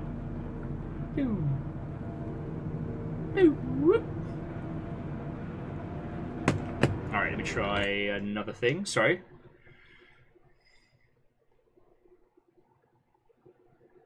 Oh. Yo, I do not know what is going on here.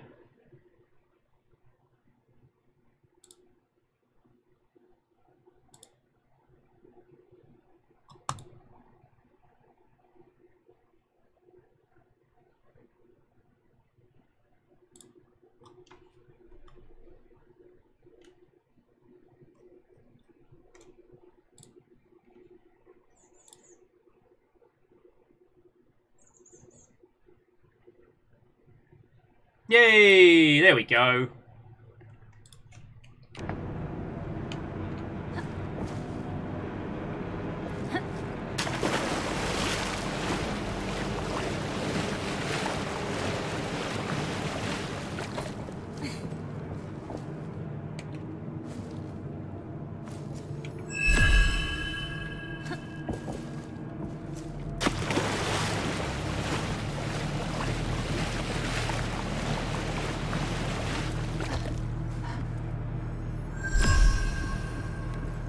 Really don't like this.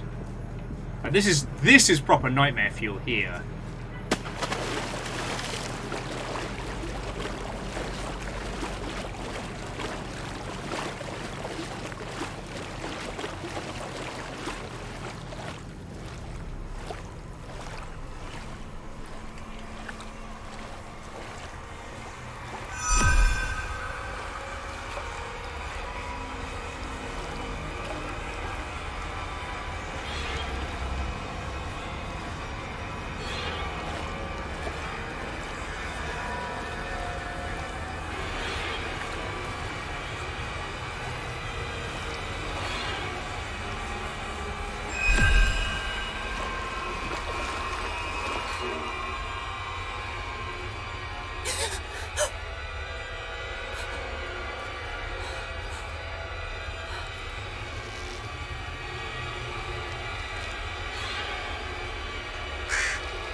Oh, she's not done. Oh, crows, buddies.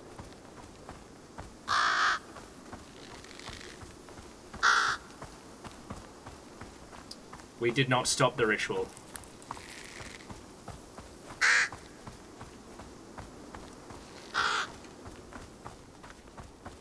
Could have picked up the hustle there a little bit, buddy.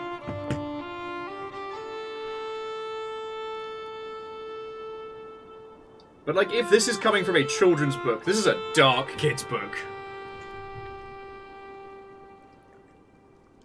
Just squirrels. It's a lot of squirrels.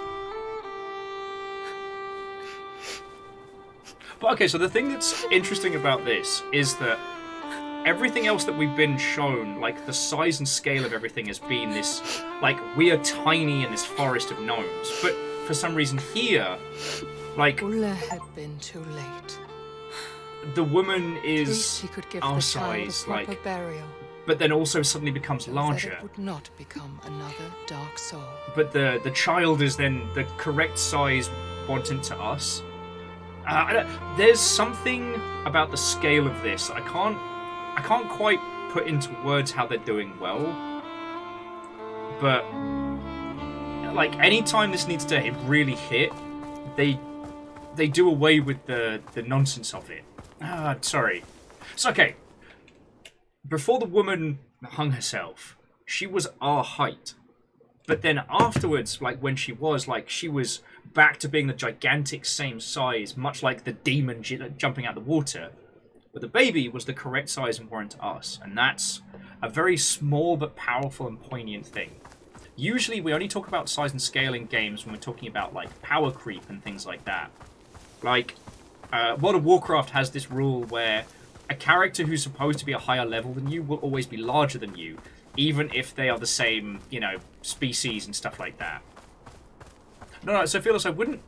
I mean, it could be in context of the narrative be dream logic, but I think there's an intent behind the sizings there, you know what I mean? So yeah, so like in World of Warcraft, yeah, character size is denoted, denotes like power scale comparable to you. There was a light in the darkness. Guilt and sorrow weighed him down, but the warm glow felt comforting. Please do not hit us. We have had a very bad day. Also, again, like, this character's scale to us now. Follow the light, Tuva had said, and he trusted her. Yeah, Jam, thank you. That's what I was scratching at. It's a much better way of putting it, that size and scale here is being used entirely as a narrative device. You know? If we take into consideration well, it wasn't Bogwatch. Was older than the mountain, almost as old as the world itself. He was the keeper of secrets, the gatherer of stories.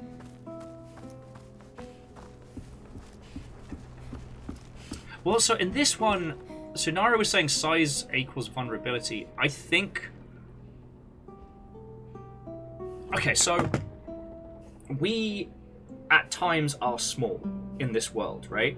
And that denotes like our maybe it definitely denotes our lack of power and our vulnerability. But also, the larger the sense of scale, the more whimsy there is. Like here, I don't know, there isn't the same goal to induce whimsy. For as far as we understand, the creature, the character that we're talking to is just a regular person size. This is a people-sized library. The gnomes very clearly depicted tiny people in tiny cottages hidden in, you know, mushroom patches and, you know, with hedgehog mounts. You know, the size and scale there denoted the whimsy and then created the initial threat of something much bigger, much larger. I don't know, there's something very, very powerful. Eldritch Blast! There's something very powerful about this.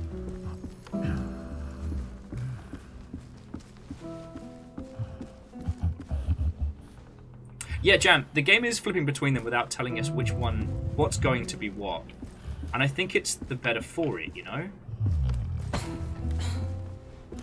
So, like, here, everything's slightly larger than us, but look at the stool for accommodation. It's not whimsically larger than us.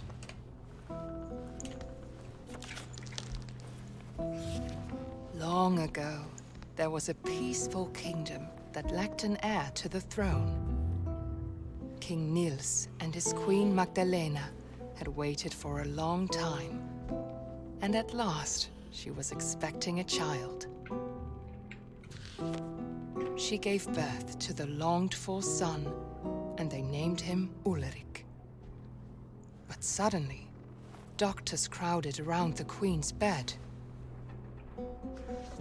Magdalena succumbed to the labors of childbirth. The love of his life was gone. Weighed down by sorrow, King Niels approached his autumn. Meanwhile, Ulrich grew into a young boy full of life. The prince was the only thing that kept the darkness at bay in his heart. And nothing bad happened to the child. The end. Okay, thank you for coming by to the stream. It's been a good, it's been a great. Don't worry about it. It's just we're already skipping the credits. One day, Prince Ulrich fell ill. The doctors tried everything, but he grew weaker and weaker. They told King Niels about a mythical flower that witches were rumored to use to heal any illness. Which has no downside. King Niels searched the whole kingdom for the flower to no avail, and his campaign soon became a gruesome witch hunt. His path was lined with the witches he had slain. Oh, fuck! The flower was nowhere to be found. What kind of kid's book is this? That is full-on spaghetti face. That is the Bolognese blast. That is the cannibal soup bowl. That is grim.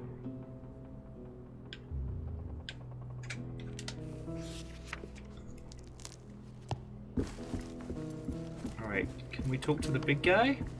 Who's kind of pottering around.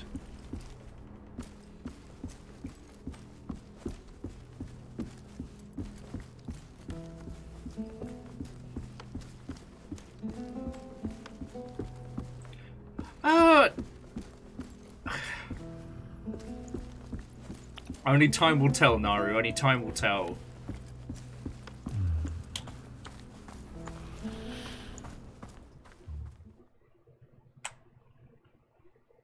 Kids book? No, it's a don't kid yourself book. Yep. Ulle wished he could stay in the warm light of the library. But he knew that he needed to reach the mountain and find Lillemor.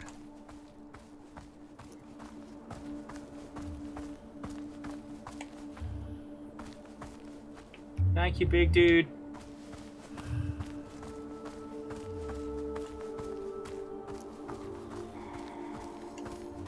Suddenly, he heard a familiar voice. Follow me, little brother. I will protect you. Yeah, notice the size again and the size and scale of the vegetation based to us. It's almost in a level of vagary.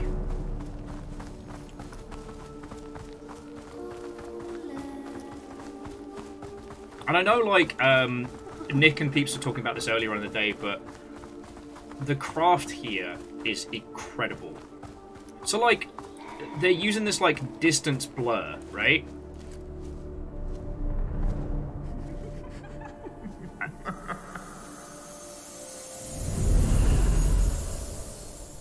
And it's being used very, very well.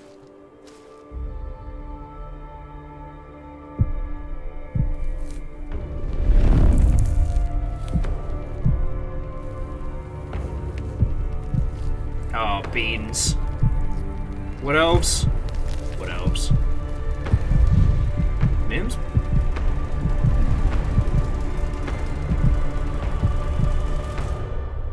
Fuck.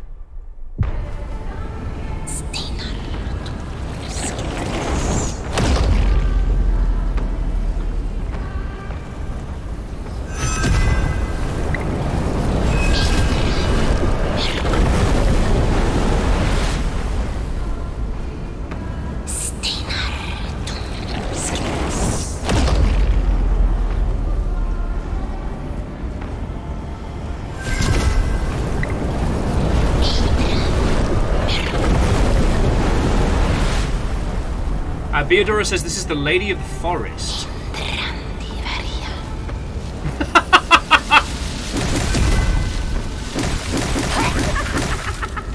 Oh God! I'm sorry, the reason I got killed is Beodora says this is the Lady of the Forest. She fornicates with men and eats them. Hashtag goals.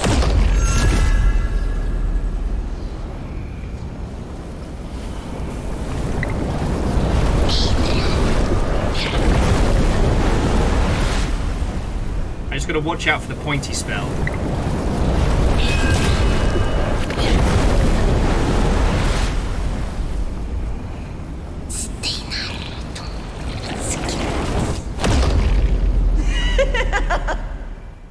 I don't know what happened to us there, but it was not pretty.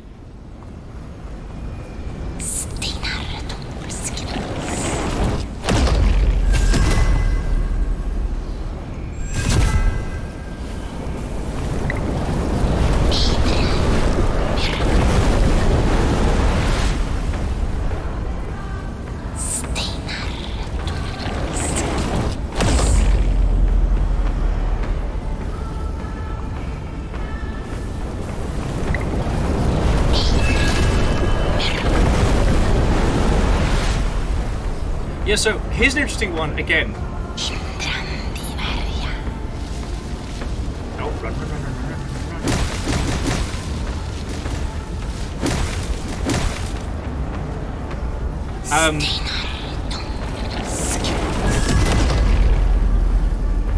run. The varying men that she's obliterated, they are regular sized compared to us.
Oh!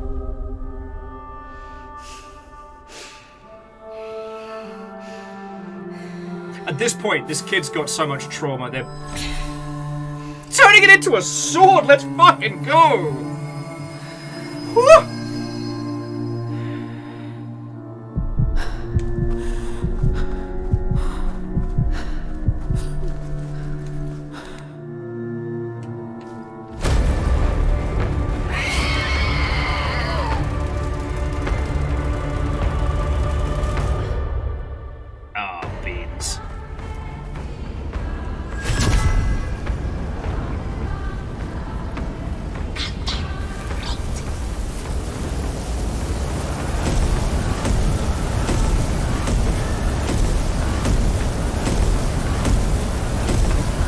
Yo, kid, you're gonna need to pick up the pace here.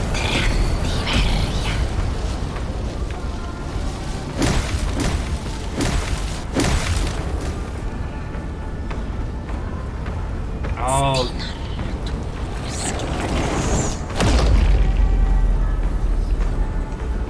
Am I supposed to fucking get him?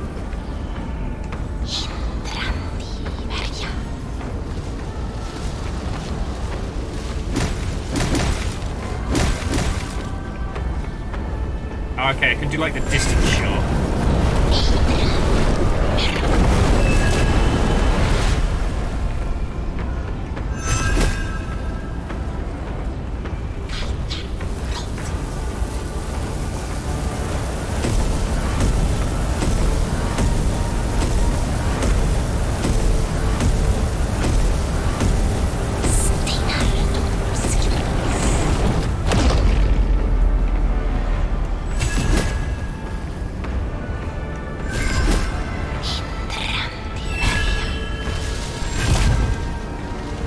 Time to run, time to— ah! Beans!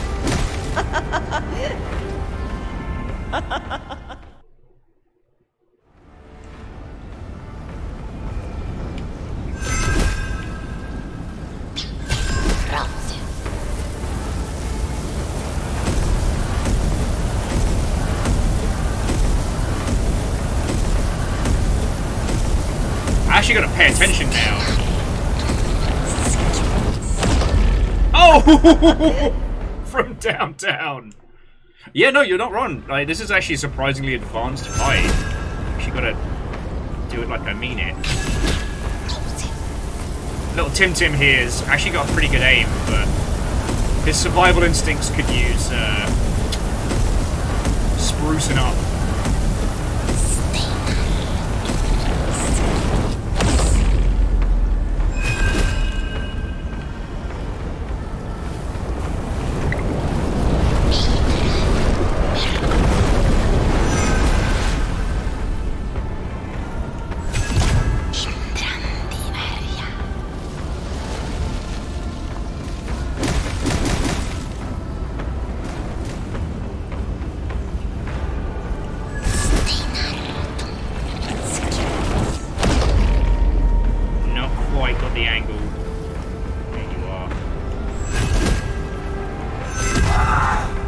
Let's fucking go! Listen, Weezer stab a lot.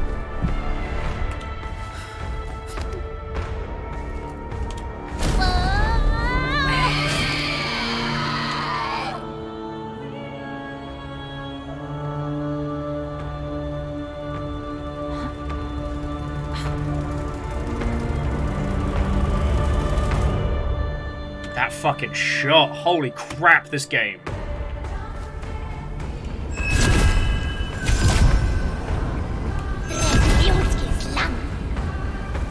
Okay, so you got new cool moves, alright. How elaborate do we have to make this fight?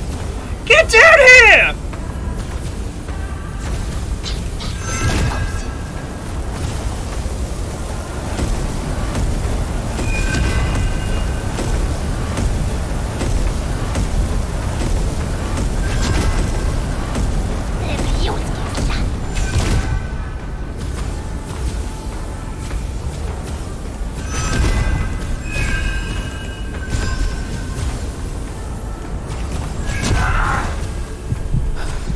Okay.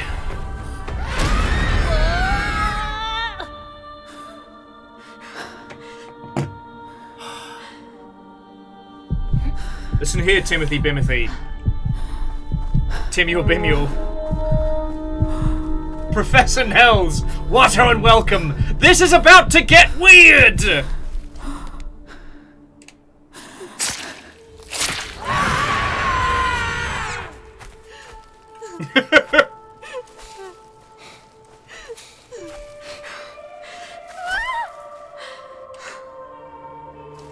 Oh!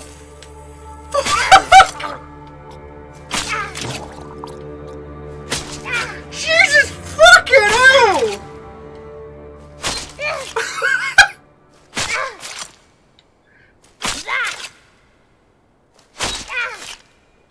He's still going!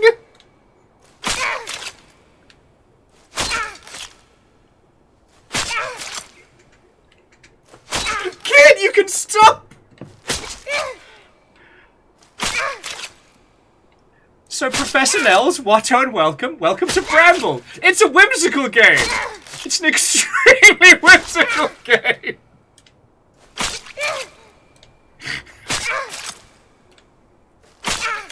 Did we just become the king?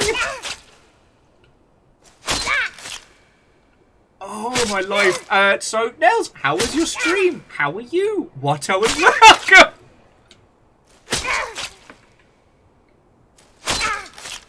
You're playing a family-friendly children's game. Well, it's so weird, because this is based on a kid's book.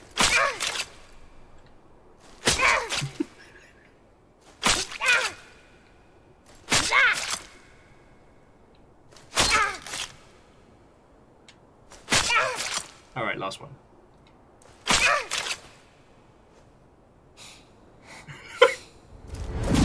No, the kid had to get one more in.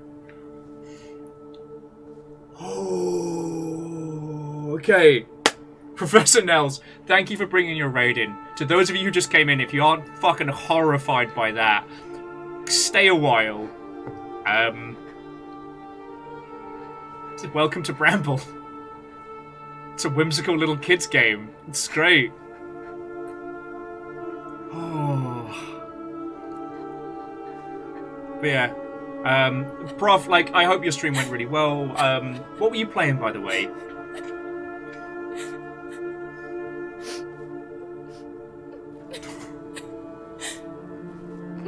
Is there anything left this kid hasn't been emotionally damaged by?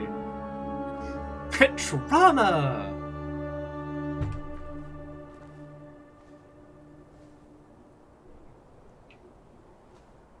Oh, a touch of Subnautica. Oh yeah, that happy, family-friendly game. No, as much as Subnautica scares the hot piss out of me, I love it.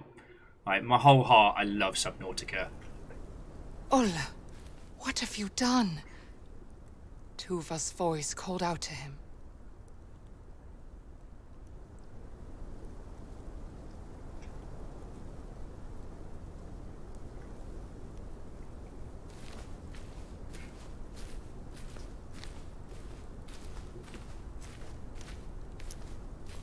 They say video games make you violent, but I'm pretty sure the kid learned how to do that from literature.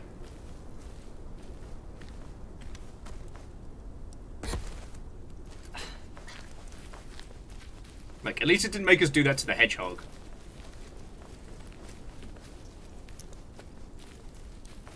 So much therapy. Although back in these days, this was just a cautionary tale. You know, the moral of the story is going to be like, always clean up your room and do what your parents say, or something like that. You know, don't go into the woods at night. Oh, that made me feel things again! I cried once today.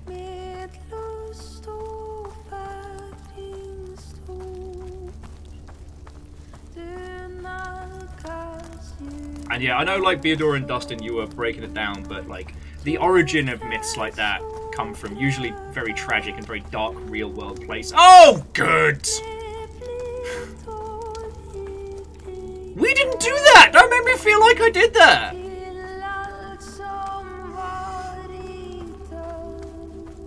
Notice again, all the people are now people-sized. Just to fucking hammer home. Nara's like, I wish I'd seen the hedgehog and gnome stuff. Yeah, this started so whimsical. We used a little grub on a fishing line to steer a hedgehog across a pond. We played hide and seek with some gnomes, and now we just turned some poor wood nymph's face into a fucking lasagna. Not the horse. Come on!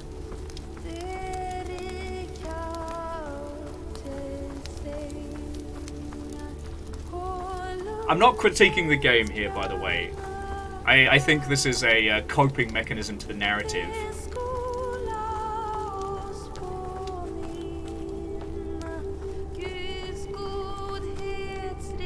The aforementioned witches.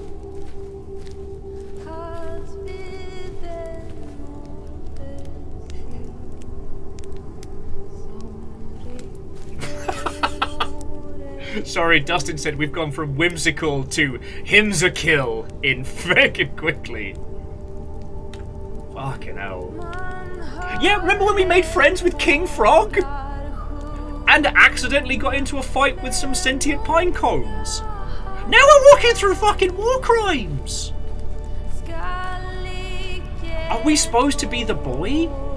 Are we supposed to be the prince?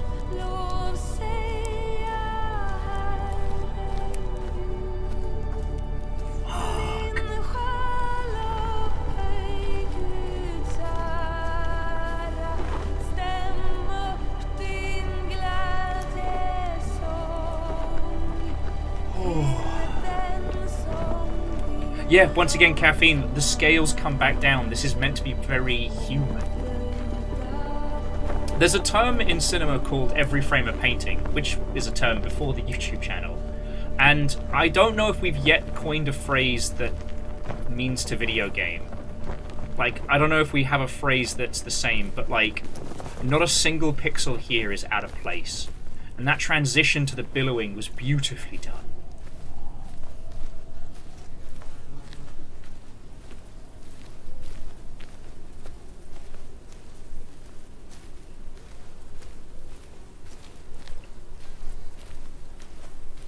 We've also lost our light, and the music has most definitely ceased. As the buzzing you hear is, yeah.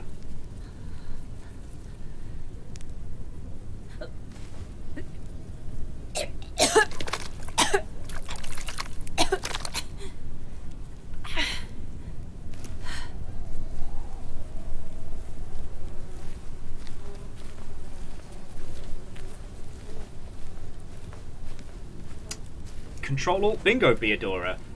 A main staple not only of fairy tales, but history.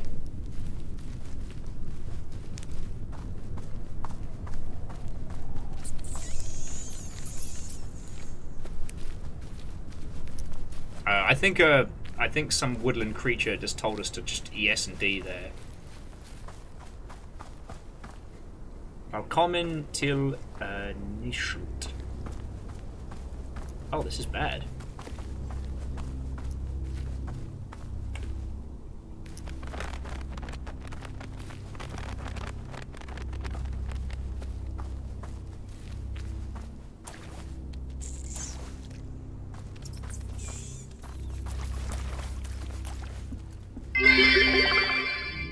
It's just a game about murder ponies. I wish it was. I think we are seeing some very dark coping mechanisms here.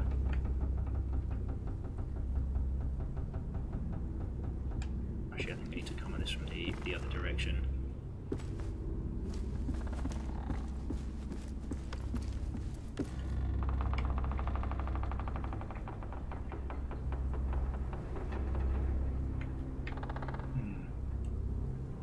Doesn't seem to be anything we can do right now. Oh, that is... Oh.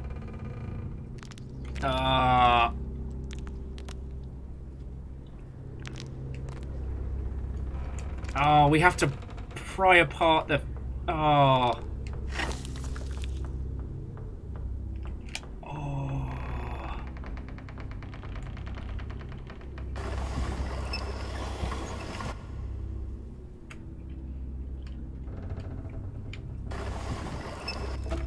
Oh.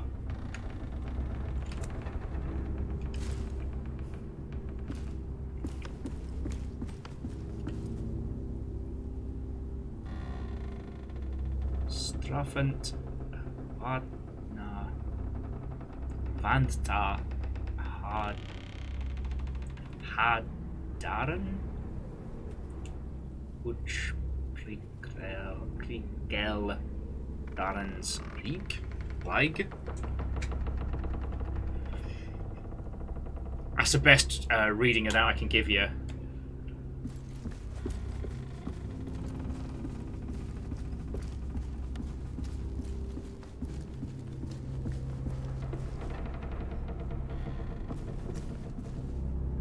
It says punishment awaits the liar.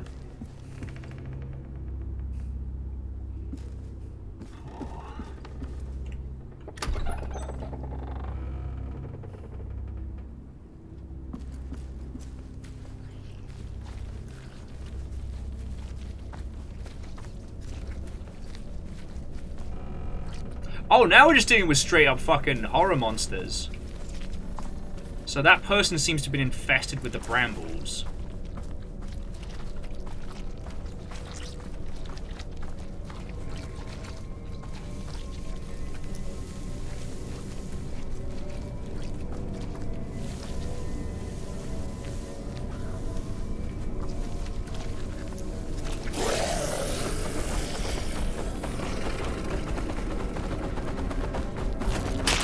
Oh God! They eat babies. They eat babies. I do have the light again, so I don't know if the light's going to work on them, but I'm going to try. Nope! The light does nothing!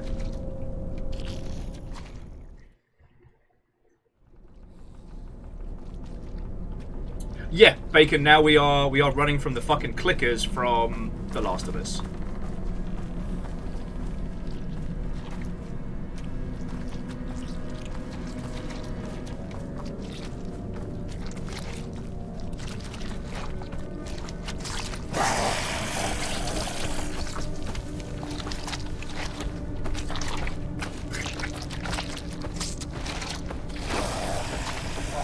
Yeah, friends. I'm starting to think this story might not be about us. This might be the story about a king doing some war crimes.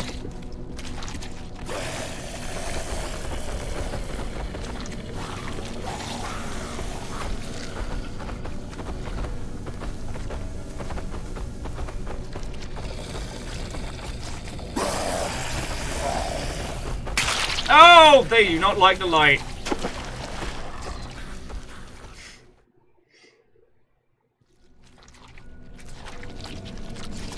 This is the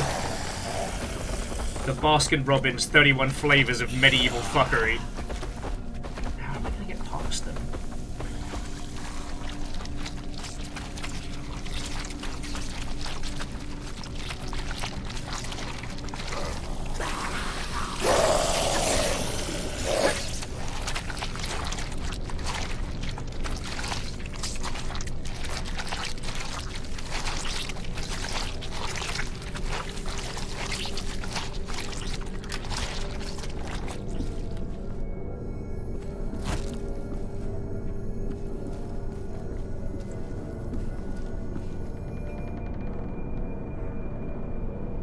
Yeah, I've seen that. I've seen that symbol carved in a few places so far.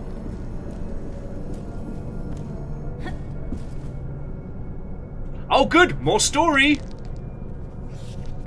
Once there was a peaceful village near a great forest. One night, people began to see a beautiful woman with long, dark hair lurking in the shadows during the full moon. Men started to follow her into the forest. Some of them never returned, and those who did had lost their minds. Eventually, the villagers had enough. They took all the dark-haired women of a certain age and put them on trial for witchcraft. This isn't a kid's story. This is probably some history. They started to execute them, hoping to find the right one. Yet men kept disappearing during full moon nights. The villagers grew more and more desperate and burned down a large area of the forest in the hope of finding this strange, beautiful woman. But to no avail. There she is on the side, just watching this happening. The villagers had lost themselves. They killed their own mothers and daughters. They burned down more of the forest that had served them with resources. Then one night, when the moon shone at its brightest, 5 brave men took matters into their own hands. They put on their coats. Brave is a strong walked word. into the burnt forest to hunt for the woman with the dark hair. Maybe if they'd done that to start with, but alright. After a time, they saw the beautiful woman standing in a clearing. The men were instantly enchanted and followed her deep into the forest's heart. Oh yeah, no, Beodora, that's absolutely the core of what this story originally was. She was a shapeshifter that mimicked what men wanted to see in order to lure them away. When they were close enough to touch her, she transformed into something monstrous. And as the last one died, all that would be heard was, "Joke's on you, I'm into this." She ripped their chests open, hung them up in the trees, and drew strange powers from their still beating hearts. And no one would ever see them again. Yeah, Dustin, these are all the guys that we battered during that last battle. Hang on. She ripped their chests open. Okay.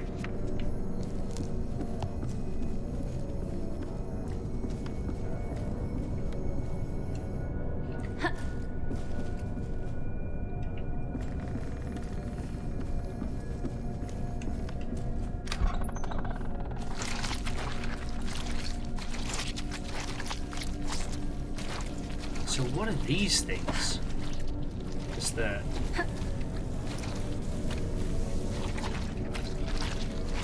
leftovers of whatever came before, right?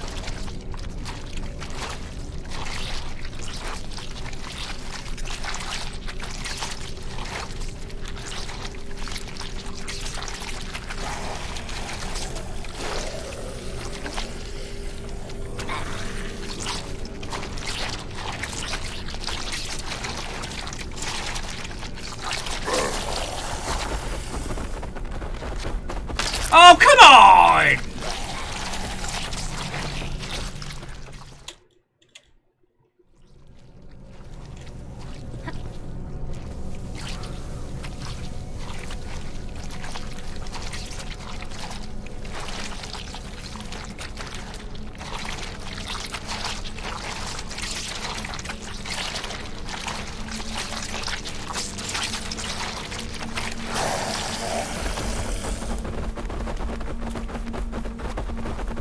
Kid, you need to run! Oh! Whee!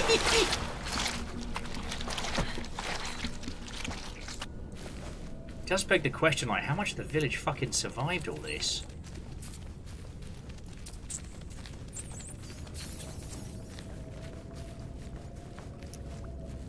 Oh, do you fancy a pint at the pub? Could just pop in here. Yeah, notice again, like, we're no longer in cute, whimsical, tiny. This is literally our space, and in fact, comparable to how large we were at the beginning of the game, where we were a small child. Like, our character hasn't changed.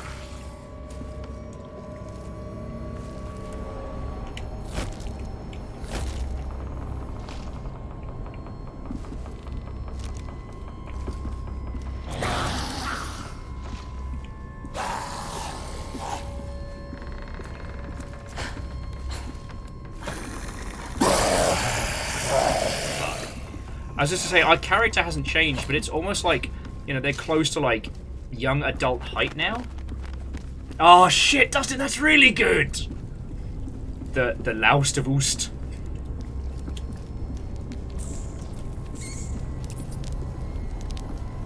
Oh, it does not like the shading in here.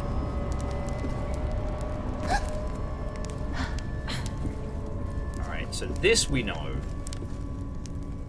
Alright, so the door is currently a cross with a funky triangle. Oh, there's the cross.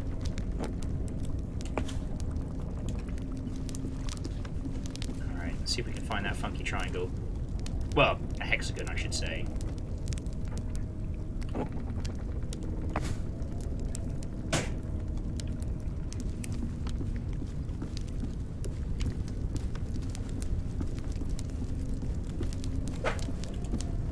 Though I do reserve the right to start calling a hexagon a funky triangle. I think I should be allowed to use that. Alright, that should work. For better or Norse?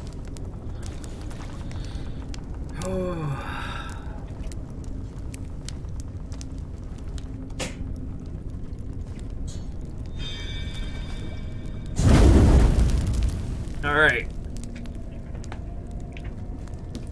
Triangle, diamond, square, and a bottle of the old 3 dots. Now, is there a circle in there? I can never tell. Nah. Oh.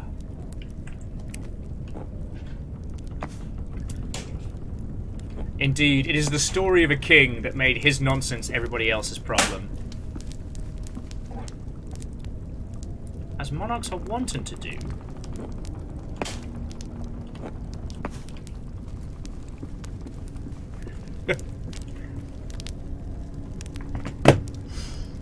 Oh.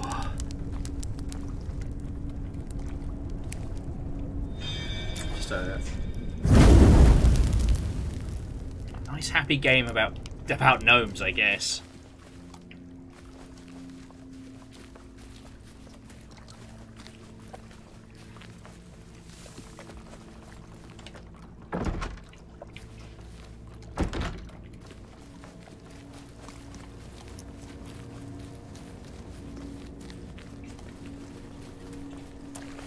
Now, I know that, I think it was Fearless that mentioned the term, like, dream logic earlier on.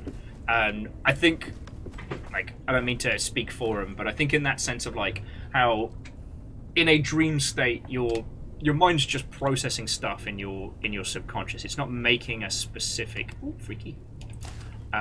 It's not trying to make logical points. It's processing, like, you know, feelings, thoughts, emotions, etc.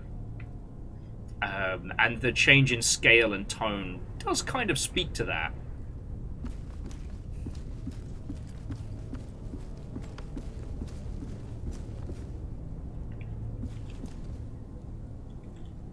There's that mark again, like the mark of the torch, and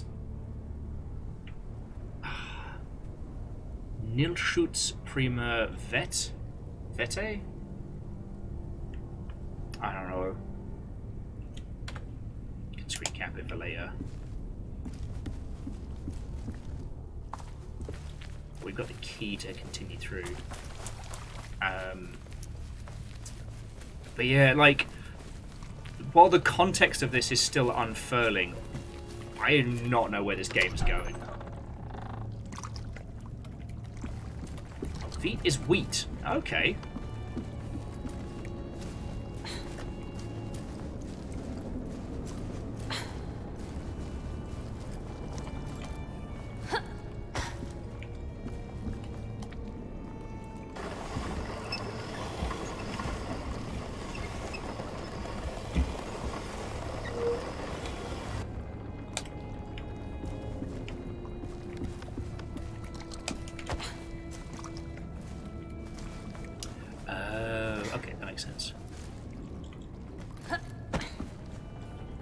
Plus, our bloodstained child here is getting a bit Assassin's Creedy as well.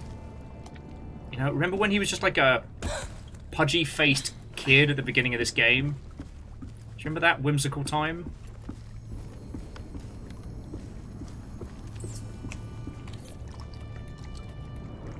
So this person scratched a flower. Interesting.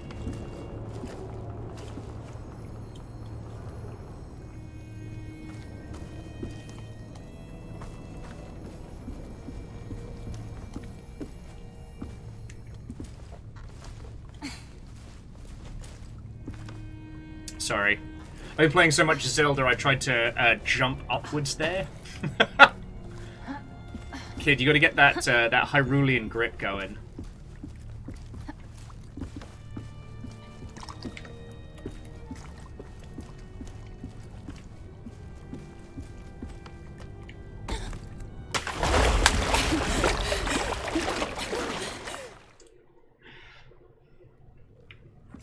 Survived all that just to eat shit on the rooftops.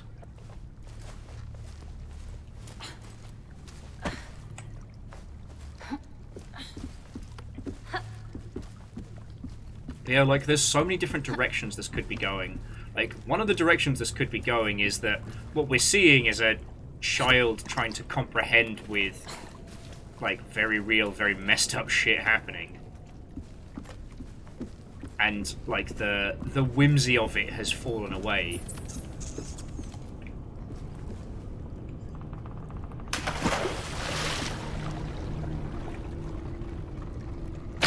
Oh. Their hand was in the bad box. Oh, we gotta do the...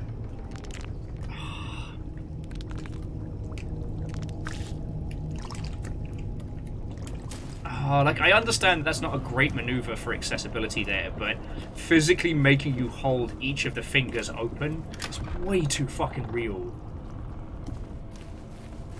Someone mentioned the Edith Finch joke earlier, but you know what? This control scheme is absolutely serving some very real shit, and they do not care who's listening.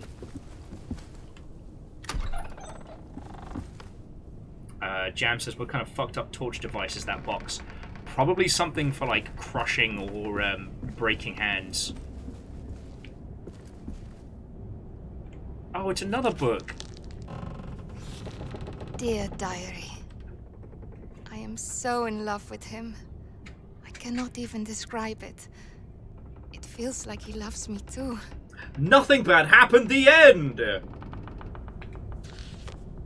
Our village still tries to heal its wounds from the dark days.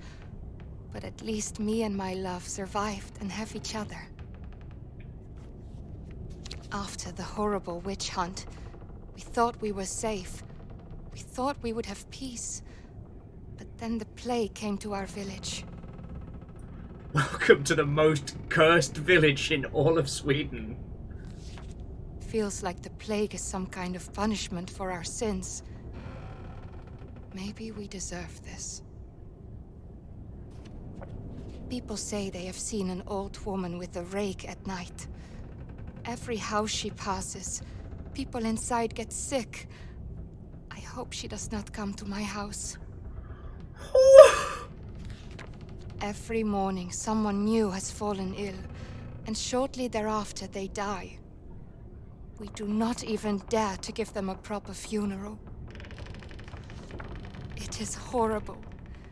The dead are rising from their graves, and they eat the ones left alive. I have locked myself in the house. I got separated from my love. I wish I could be with him. I hope I can meet him in the next life. I'm out of food, and the dead are right outside my door. I miss him so much. Itchy, scratchy, yummy, tasty. So yeah, she just...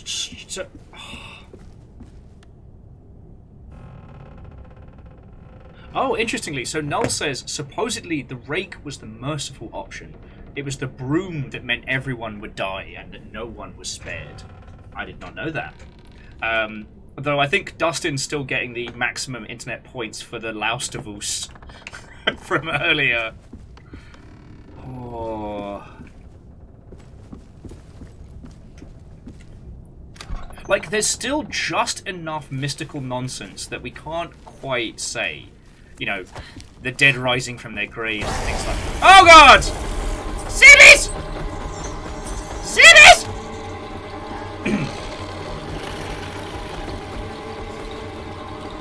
Oh no. Alright, so you're home alone. Your village has been plagued by witch hunts and zombies, and now you see this blonde-haired little child fucking covered in gore coming towards you. Like, look at those eyes. Look at those eyes. I would not open the door for that.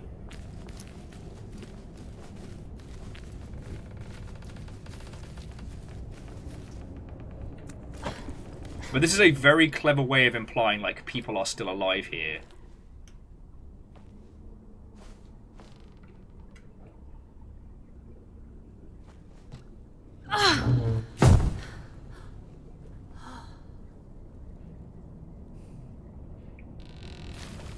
Okay, so there's nothing to be doing. We can't get into the house there.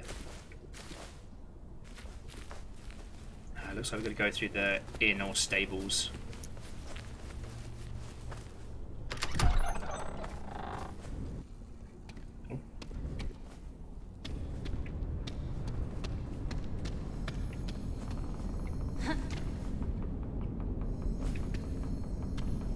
Oh, good. Oh, good. This is fine.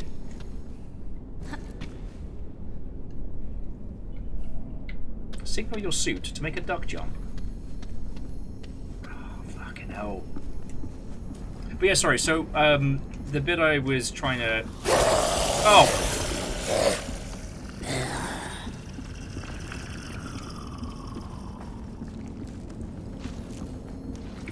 So I guess we lure the zombies down the holes?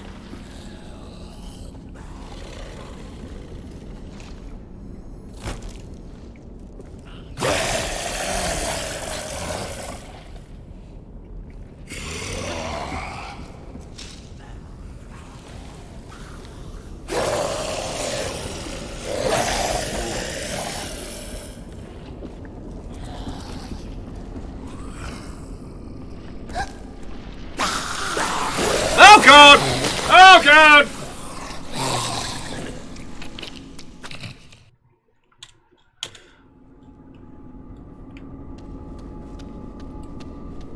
Yeah, sorry friends, I keep scratching at the same point here, but it's like the zombies are making it slightly tricky to make aforementioned point.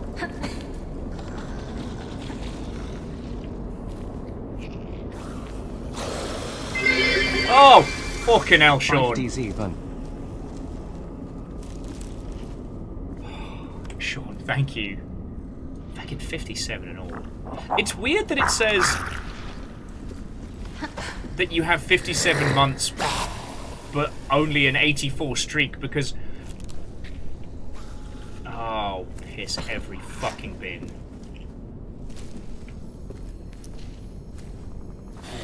Ah, there we go, we're good. I thought it was going to make us go down into the dark to get the crank handle.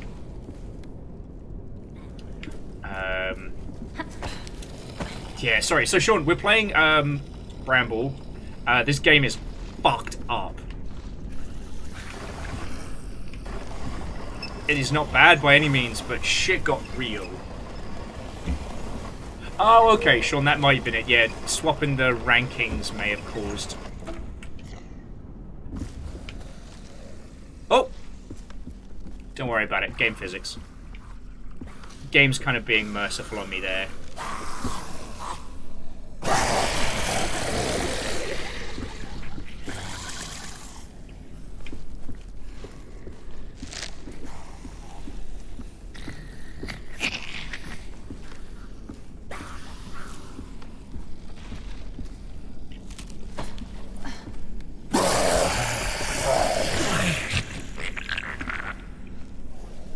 Yes, now we're kind of like... Oh, fuck! Okay, so Sean, big thank you. This is very good, and as I'm sure you've noticed, it is shitting me up sideways.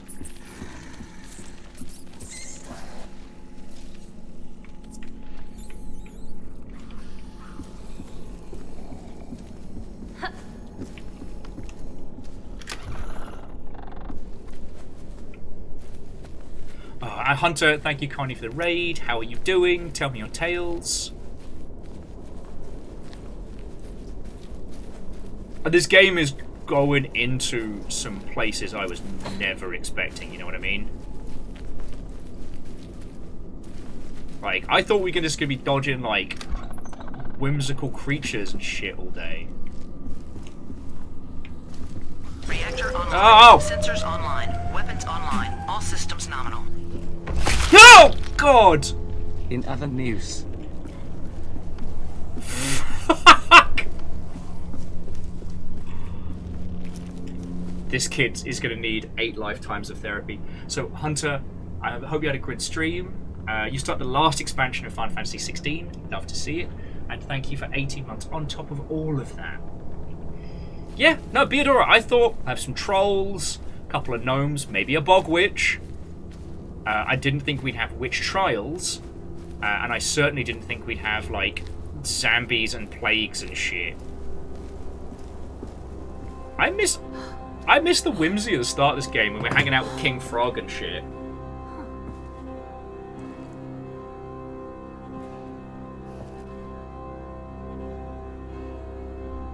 What's that cool horror game that...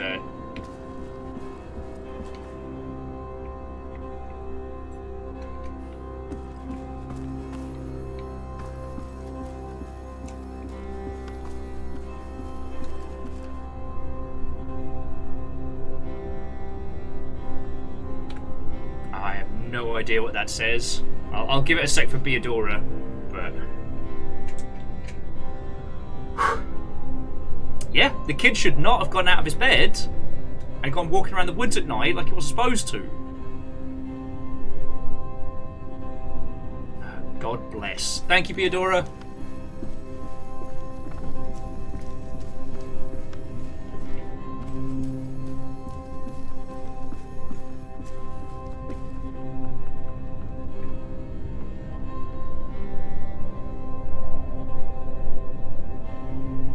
So the lass in the forest we met, and the king upon the throne is... well... he's not a good man. This fucking game. I mean, I understand, like, I don't tend to bring you all, like, light, fluffy nonsense, but I do want you all to know that I didn't intend for this to be as, well... as much as it has ended up being.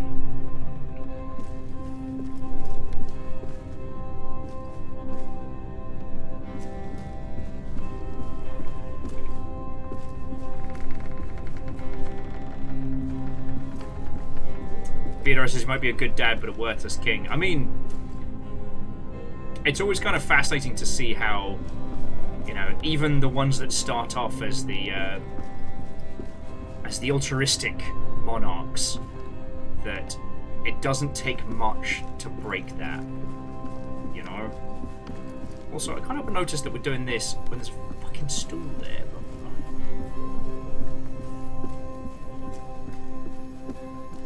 you know, not that this is anything that you all don't know, but a lot of people have been talking and theorising about old multi-wife special King Henry VIII, and how it may have been a blood clot or a head injury that completely changed his personality. Which is what caused him to basically just become the bad asshole that he ended up being. So Beodor, at least according to How Long to Beat, we're in the last act. I don't know how much that's going to entail, or what the overall ending is if. Because, like, right now, friends, the final context will be the... Ah, you're fine, kid, walk it off. The final context will be what really shapes this. Because is this a child trying to process impossible tragedies? Is this a nightmare so vivid as to scar this child's mind?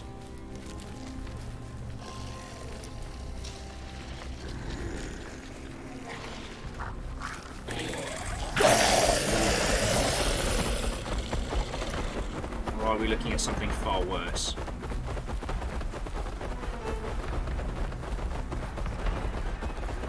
Oh, I'm in trouble.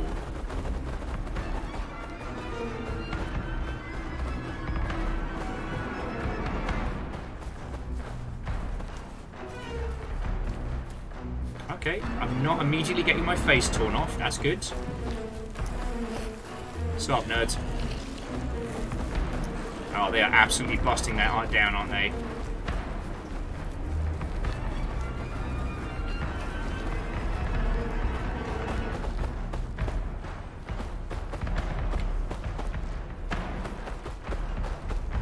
Kid, what the hell?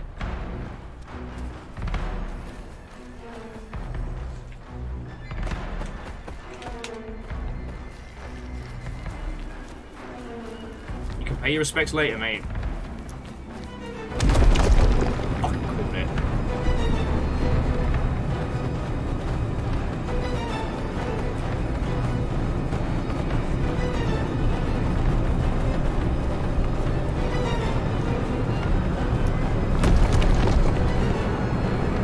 Do the running thing, do the running thing!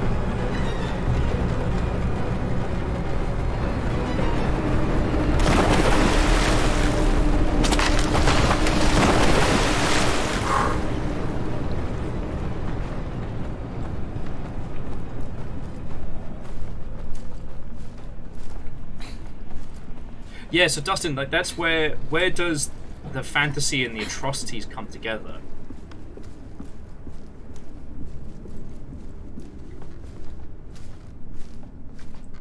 You know, this could be the conjurings of an overactive mind. This could be the processing of real fucked up shit.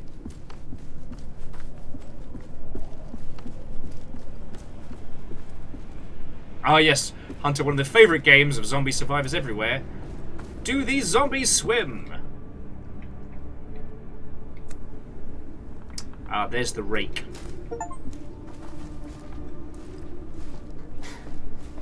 Ah, that was the thing that Noel was mentioning.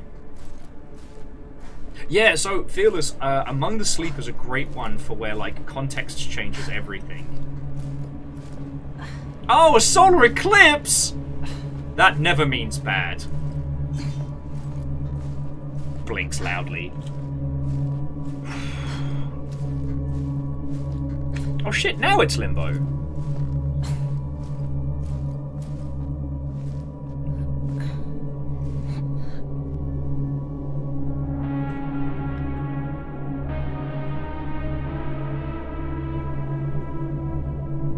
Remember we were just trying to save our sister from a troll? Remember that?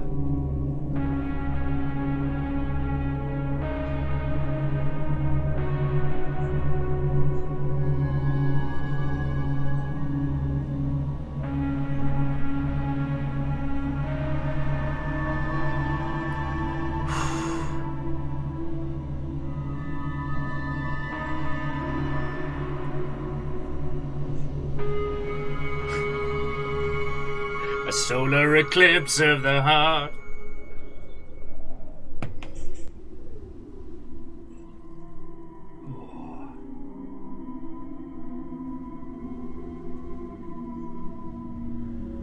Oh, fucking hell. We slipped into fourth dimensional space again. Oh, God, child!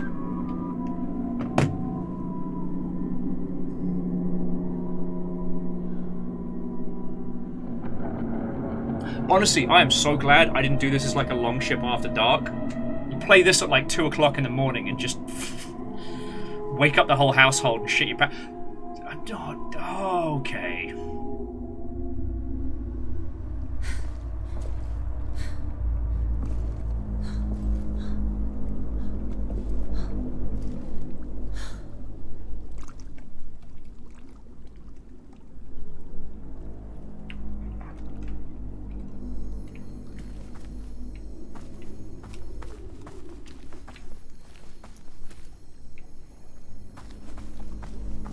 Are we walking out to the water?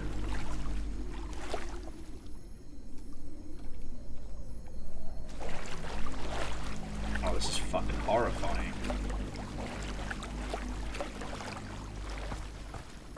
It's completely pitch black in between those waves.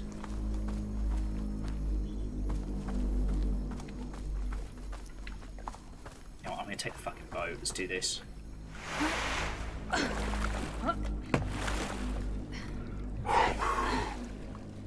To those of you that have stayed up super late to watch this with me, I'm extremely grateful for your company, so that I don't try and explain this game to people otherwise and they think I had some kind of, like, bad trip.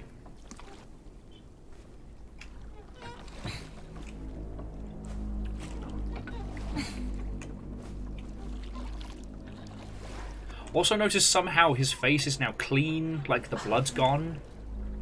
Shit's weird again. I mean, yeah, Snuggly, Beadura, all of you staying up late for this. Oh, God!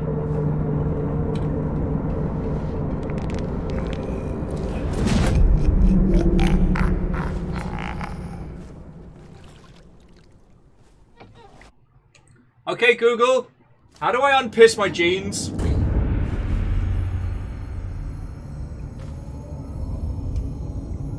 No!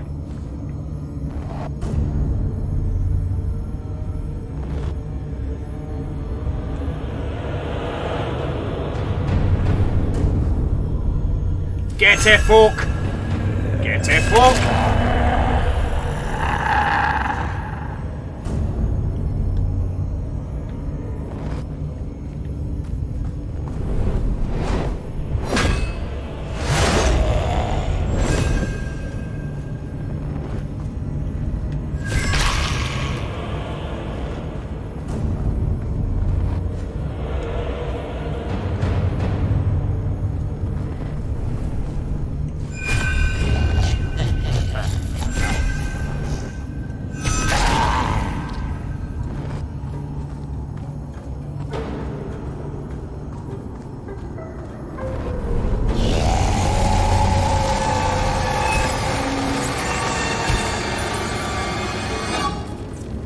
The rats.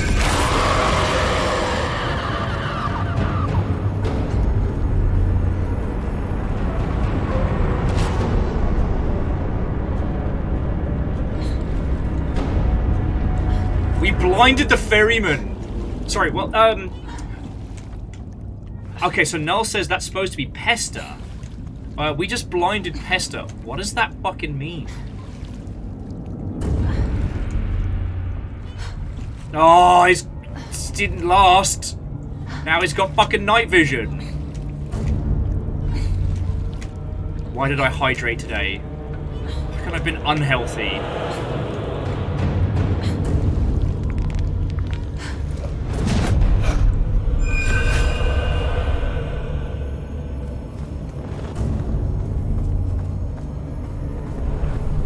Oh, God!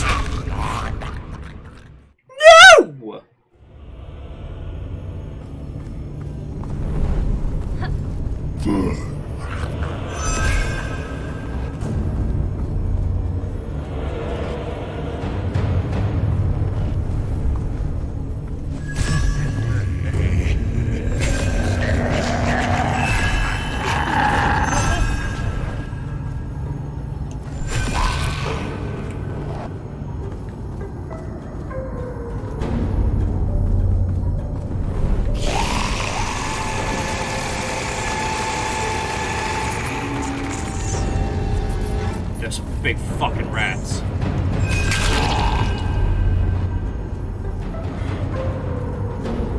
I can't blame anyone for this game. I chose this.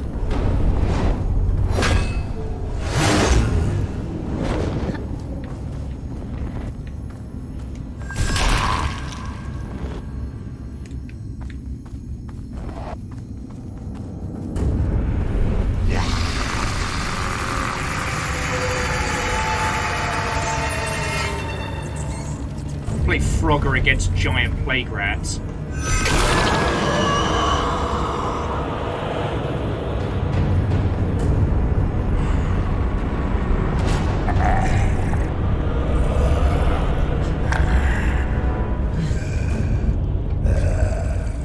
So Noel says this bit is surprisingly literal. This is backslapping the Black Plague.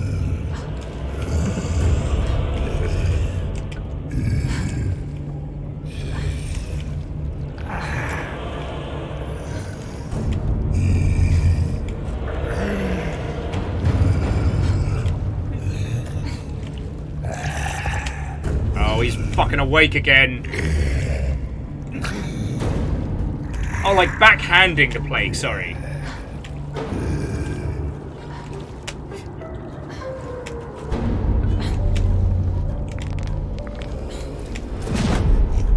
Fucking hell. Be ready for anything.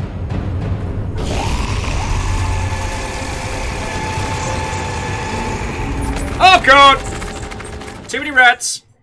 The rats are getting bigger.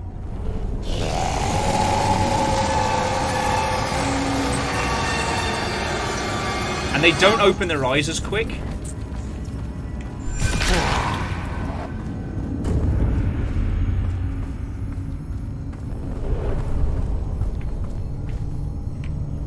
There we go. I don't know why, but there seems to be like a little indicator on which one is his true face.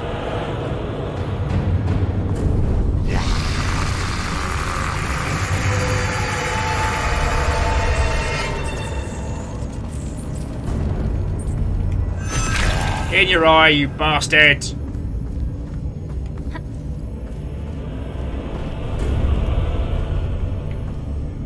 Galileo.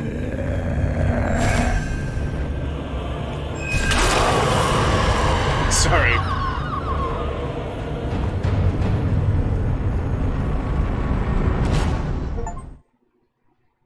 Yeah, the achievement we just got was called Escape Pester.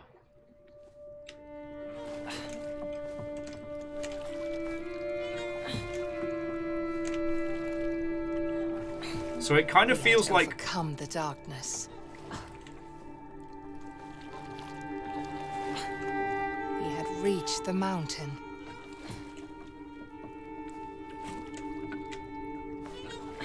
what you're talking about this potentially being a child processing the fucking Black Death is. He could finally find his sister. Yeah, gotta love them fever dreams.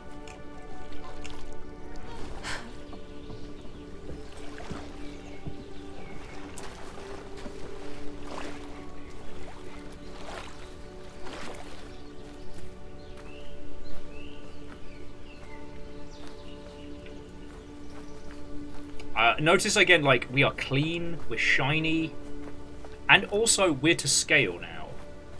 At least going by the brush and the flowers. But now everything is black and white and dark. And potentially changing in scale again. We'll see how it goes. See how it goes. It's a literal river of blood.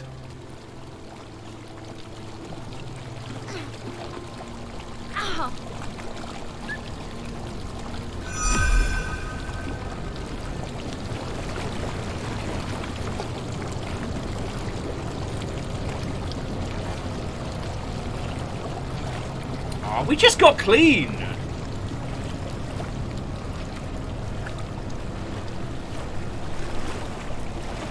Well, okay, so Null was saying that they came across Pester in their folk horror research. They liked the gentle nod in the initial boat imagery to the Seventh Seal, that sort of lonely confrontation with an ancient force. Oh, boo! Boo, Anarchy! That's some pestosaurus. Get out of my house, and then please come back.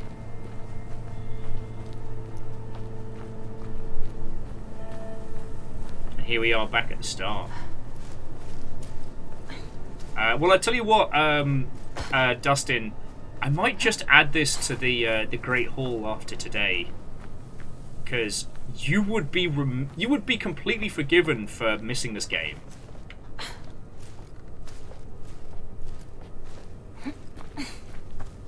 As he reached the summit, Olle felt regret.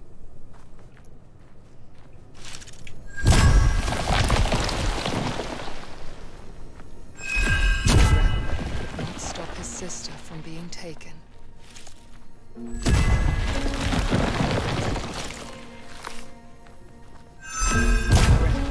Not stop the woman from drowning her child.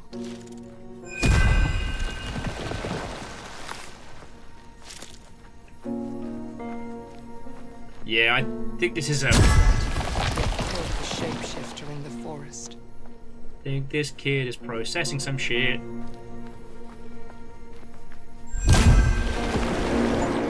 the mountain stood before him, and he wished he could ask their forgiveness.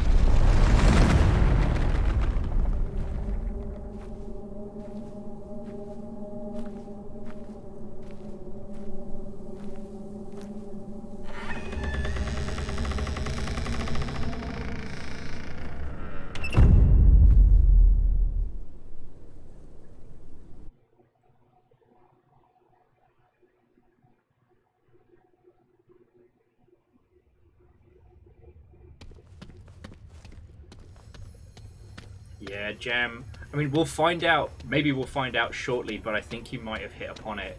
He had reached the end that Tuva had pointed him towards. Now, entering the halls of the mountain, Olle was ready to find his sister.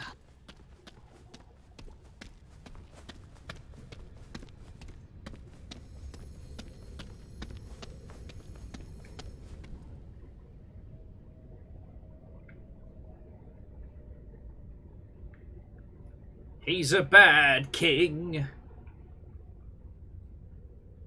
He's not a good king. He's a bad king.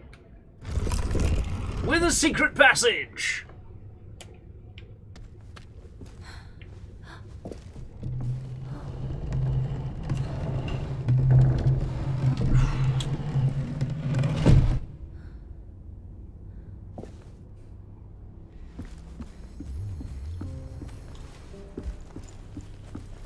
We're back in the library.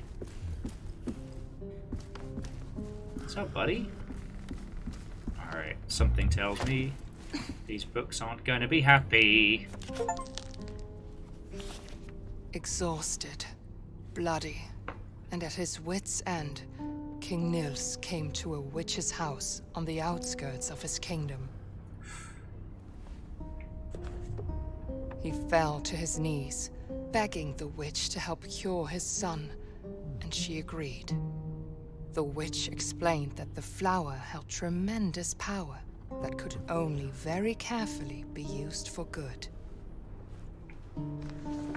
The witch instructed he only use a single petal. Using the whole bloom would only invite death. Ulrich began to recover, but discontent at the royal line had grown in the kingdom, following King Nils' bloody campaign. The next day, King Nils found his son dead, and the last light holding his darkness at bay was snuffed out. Well, this is how you get a Vlad the Impaler. Heartbroken, King Nils turned to the bloom which had promised life, and instead saw it as an escape from his suffering. The witch, having come to visit the king and the prince, looked at the nightmarish scene in despair. She raised a mountain on top of King Nils and shackled him using the same bramble that he let loose upon the kingdom. And to this day, the trolls still feed him as punishment for his evil deed.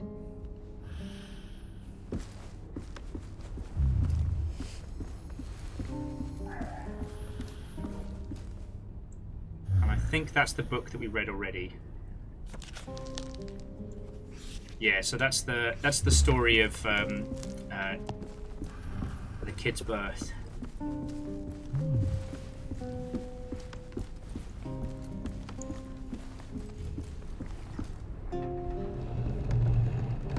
Yeah, they feed him as punishment.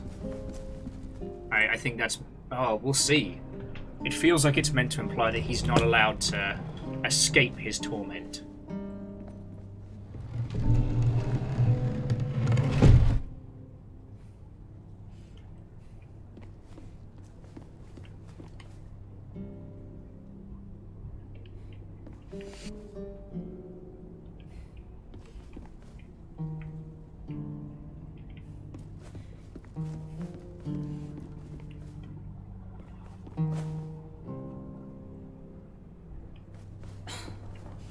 Yeah, Beodora, I think you're right there. That what we saw earlier, the wall scrolls of the people being fed to the monster.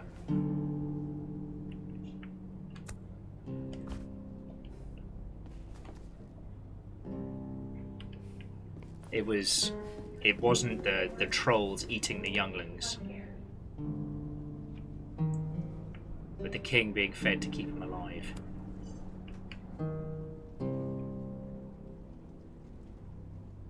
Oh, okay, that one has a 2 inscribed on the bottom of it, so I think it's and this one has nothing. Alright, I might be trying to think too clever.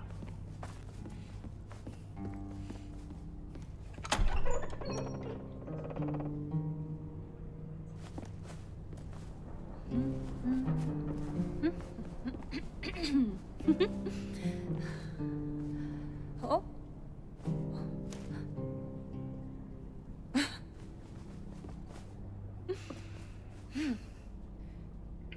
Child, what out of everything that you've seen so far made you think that was a smart idea?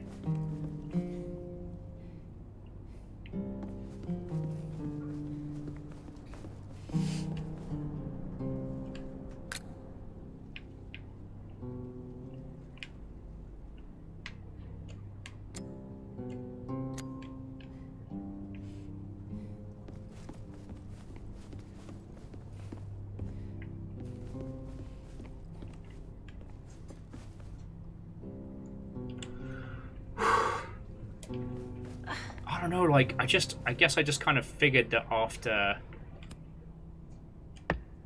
Oh, hang on. So I've got 2 and 10. So I guess we've got to see if we can find the next piece.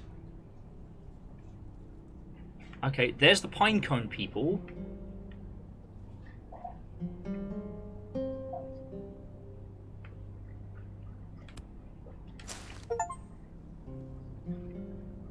King Nils figurine. And a tiny knife.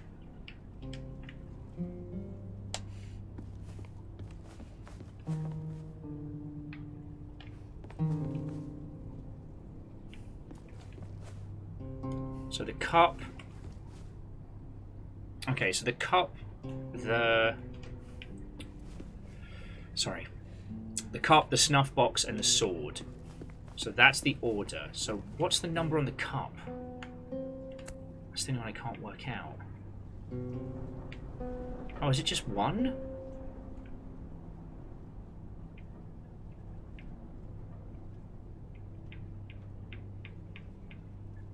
If it is, it's real subtle. It's not on the base. Yeah, sorry, friends, if it looks like I'm getting a bit crazy and wild-eyed. Ah! No, it is 6. So it is 6 to 7.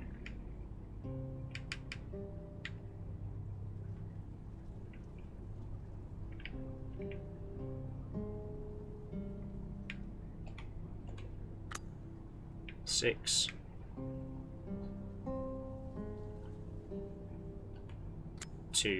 No, sorry, 6 to 10, not 6 to 7.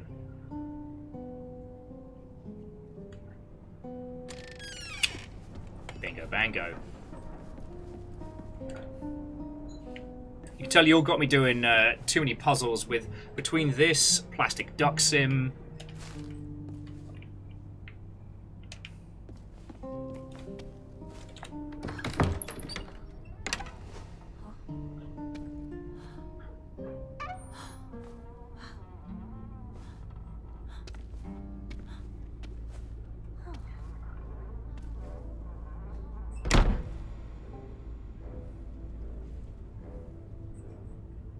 Why do I feel like this is going to get worse before it gets better?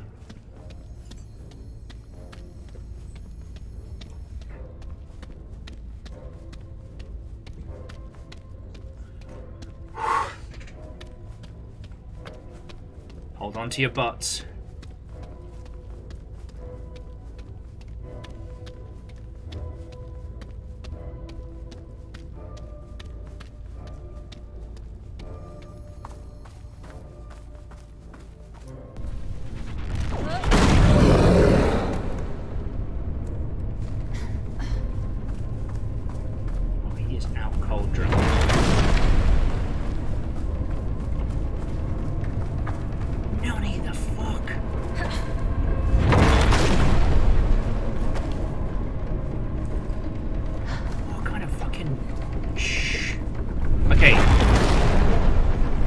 Notice the Whimsy's back.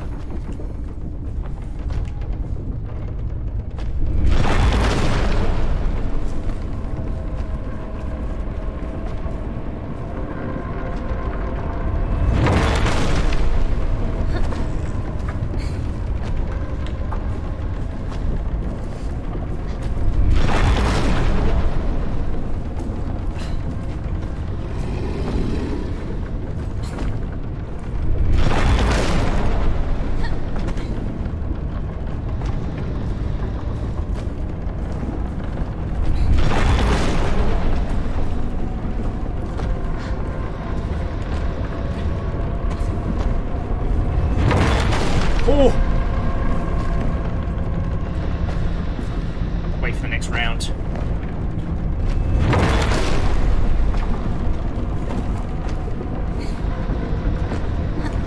Oh shit.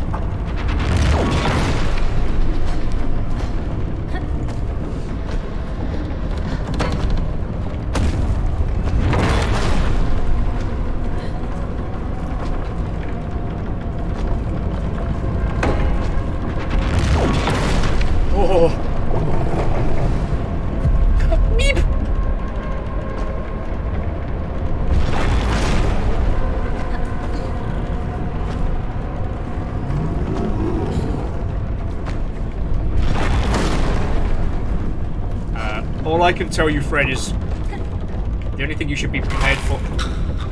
Oh, shit.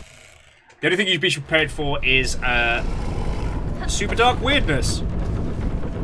Bramble has gone places so far tonight that I don't think any of us were expecting or ready for. Oh, shit.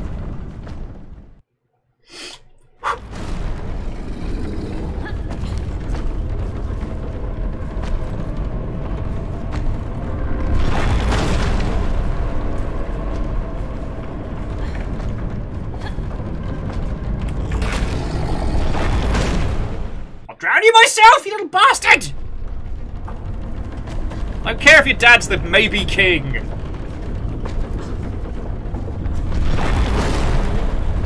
Fred, I'm sorry, Dustin, I think we're past a lot of that content now, you know? Except for this kid, like, fucking throwing himself around.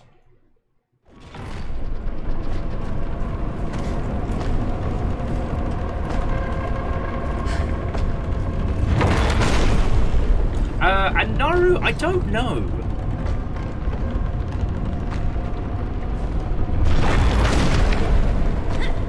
There we go. Like, if I'm being perfectly honest, I don't know.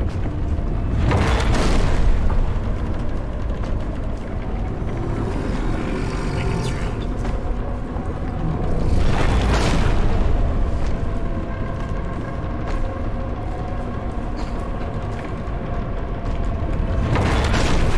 Oh, shit!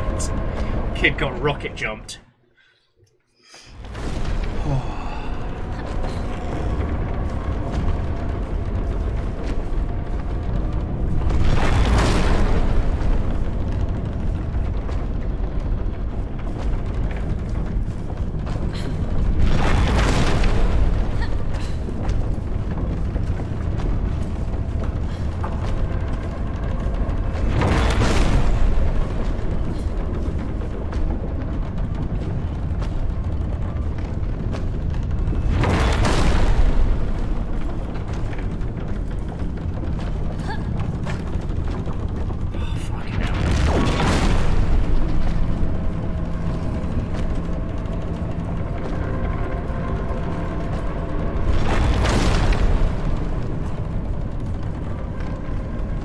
Snuggly, have a lovely rest of your evening, and at least that means that if you decide to play this yourself, like, you've still got the ending. It was great chatting with you, and to be continued. And also, Noel, I really appreciate how they've done this, because, like, it's not a challenge-based game, it's about telling a story, but they use the fail state to punctuate what could happen. Like, the lethality of it, despite the fact that there's no penalty for loss. I'm so impressed with how they've done that.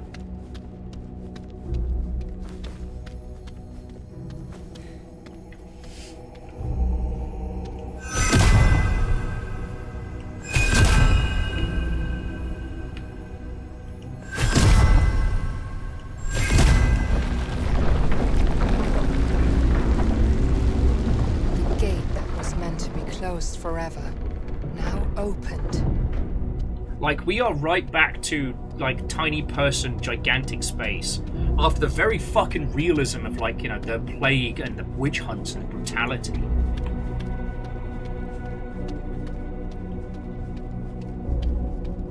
Oh yeah, no, except for shame. Shame's a powerful motivator.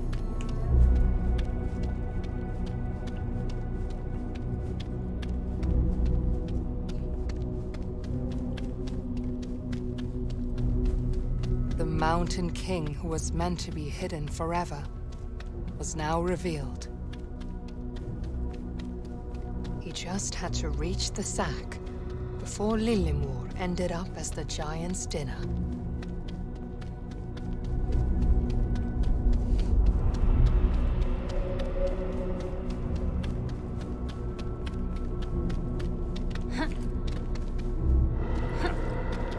Ignoring the follow the light principle for a second there.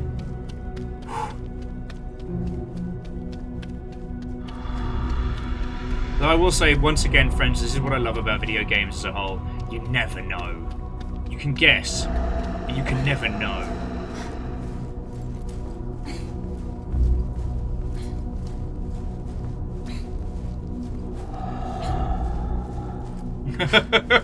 Jam says we better be committing regicide, because nothing short will allow them to sleep. I can respect that.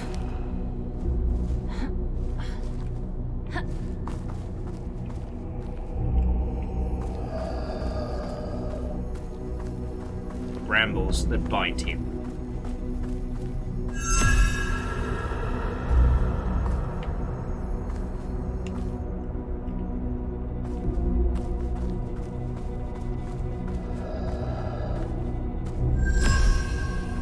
I do like that they let you keep using the light bloom as a way to, one, like, find out where the wee little gobshite is, but, like, also just for that, like, visual flex.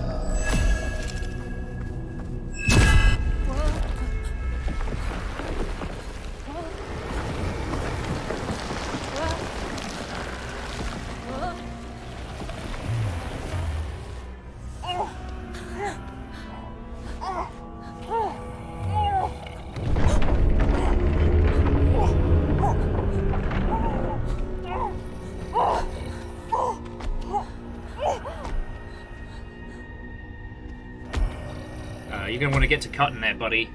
Little pal.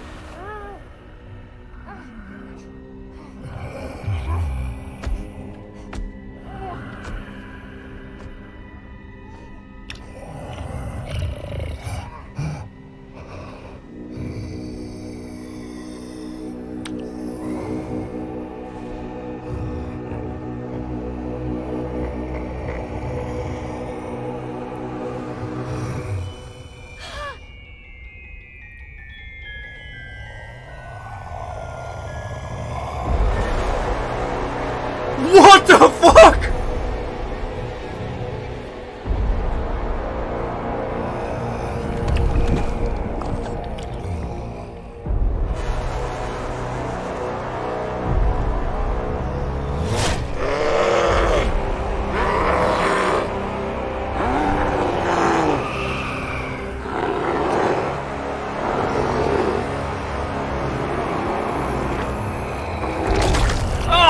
Oh god! Oh! Oh!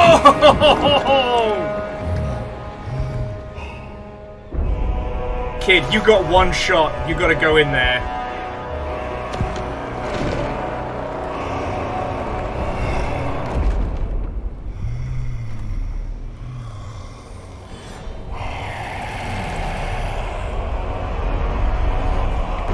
Alright, it's fucking go time.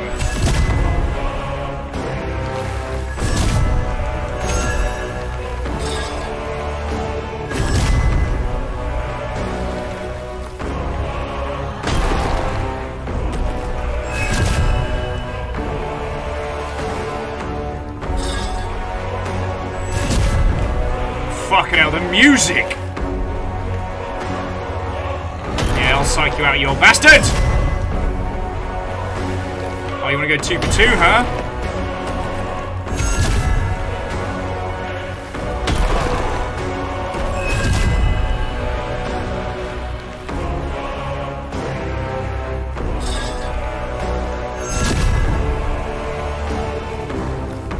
Oh, fuck me! Oh, let's fucking go! Alright, we only have to hit each flower. Whoa! Okay, now he's anticipating where I'm going. Alright. Oh, you knife blocked me.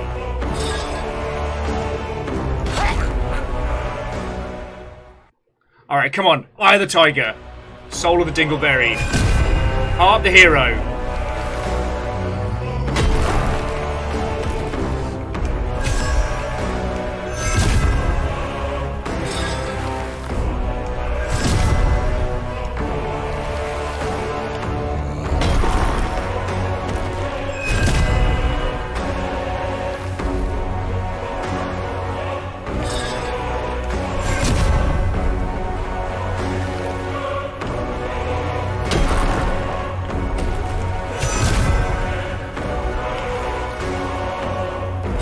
Oh! Want some better cutlery there, your fucking highness! I stab it up your fucking eye hole!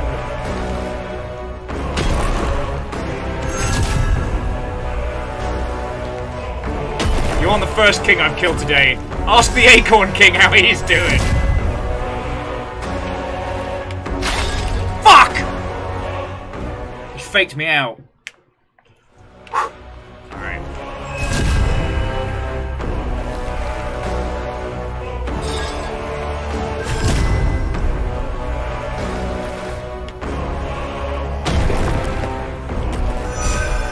To get those like difficult late ones.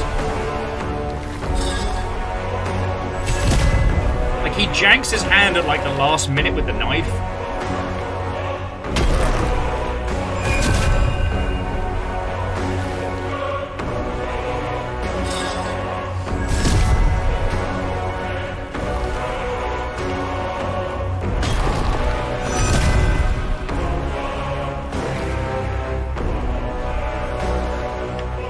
Oh!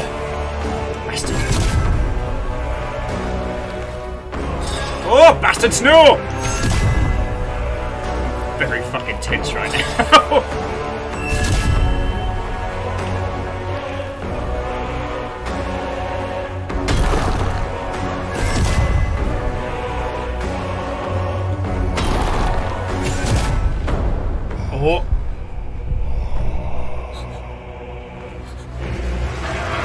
it made it considerably worse. Fuck. Frog King, protect me.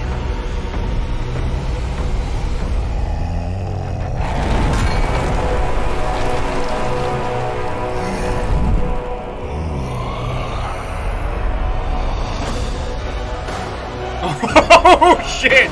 I am in every kind of trouble.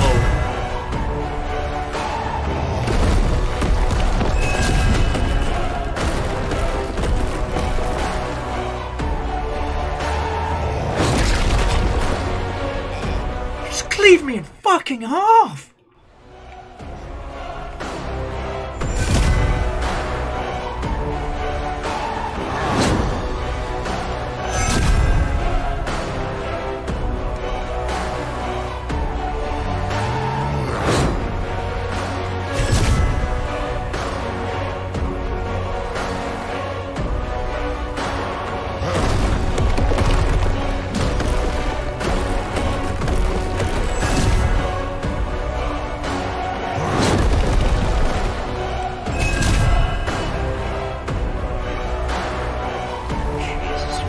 Fucking hell. The thing about that move is it doesn't always track.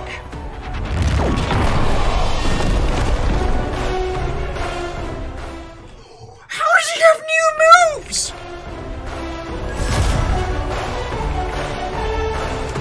Oh, little Tintim! Fuck. Oh shit, the bed.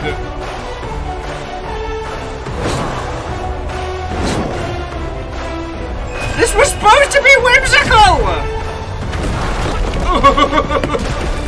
He has Hadoukens now. No, we have to avoid the fucking rocks and then use them as fucking cover.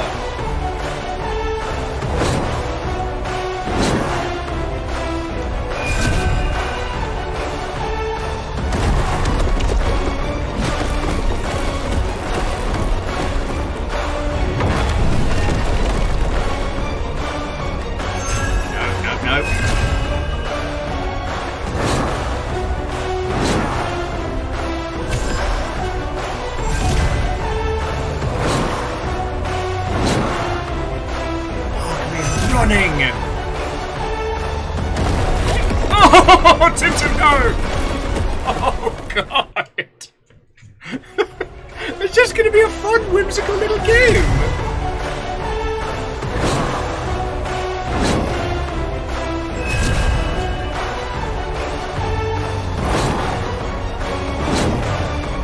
Neat backswing. Oh! Sweating up a fucking storm here.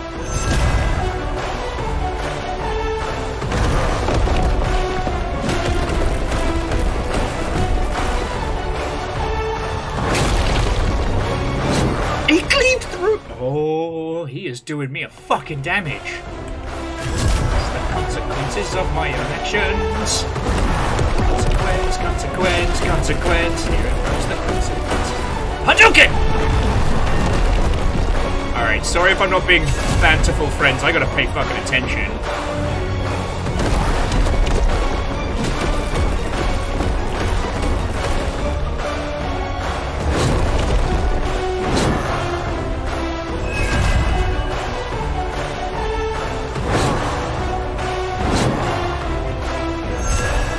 No, now time.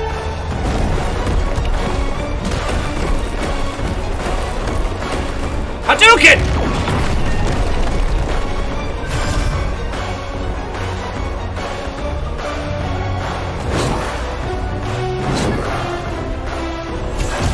Okay, right shoulder done.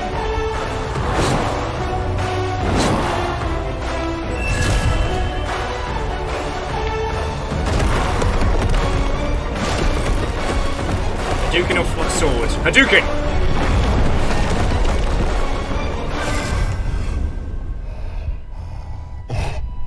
Bramble weakened. The Mountain King saw clearly for the first time in centuries. And what he saw reminded him of his beloved son.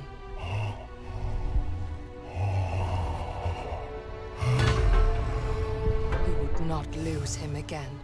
If you could vom up my sister right now, that'd be great. This time, King Nils would overcome the darkness. The kid was on that though, mate.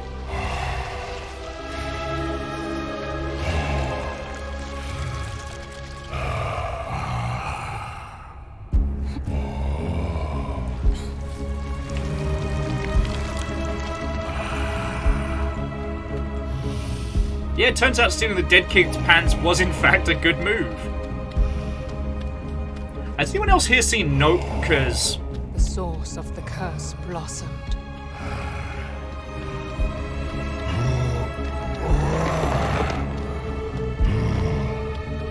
King Nils tore the bramble rooted in his back and brought it all to an end.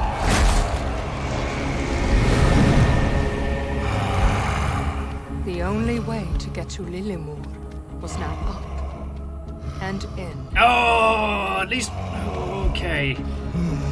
Well, at least we're going in through the front.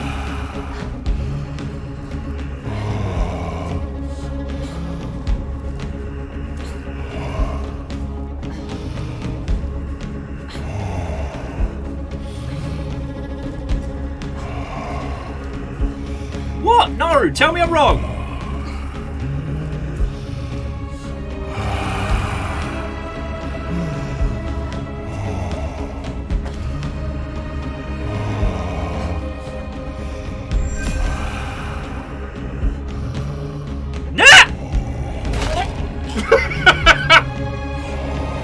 Having fought long, bravely, and hardly, Ule ate shit falling off the king's arm and died in an, honestly, pretty embarrassing manner, if we're being frank.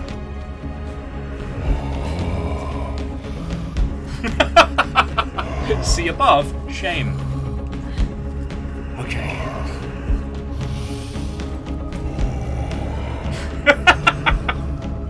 Legend was like Shadow of the Colossus, and that was very Shadow of the Colossus.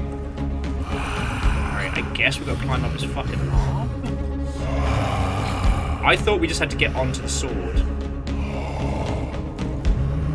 But okay, maybe we just do. Maybe I was a little impatient.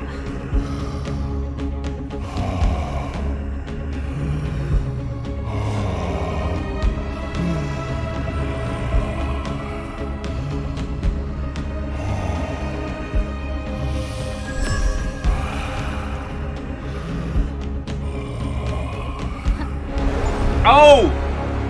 Thank you, Jam. Climb the fucking beard.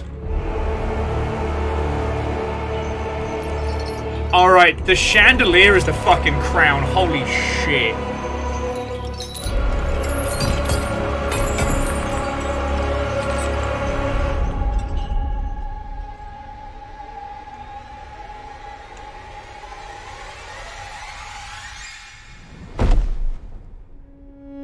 Oh, kid, you ain't making it. Oh!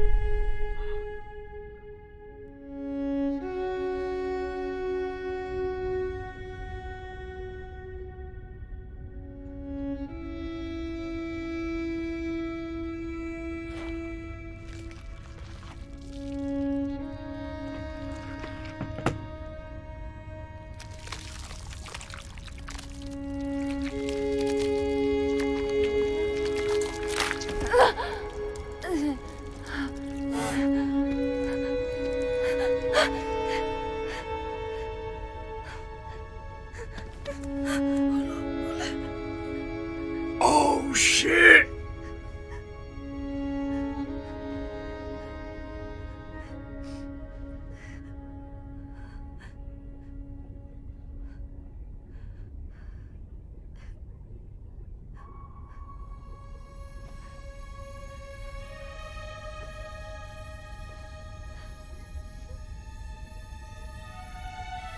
Tuva had one last gift to give to Ole.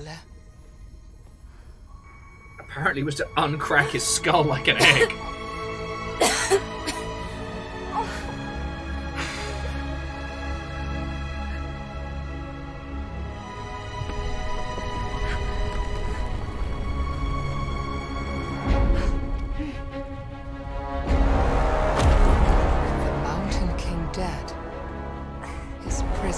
started to crumble.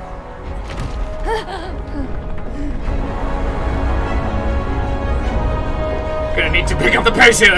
Okay. Hey! Always look after his friends. Fuck yeah! Lemus with the last minute save. Let's fucking go!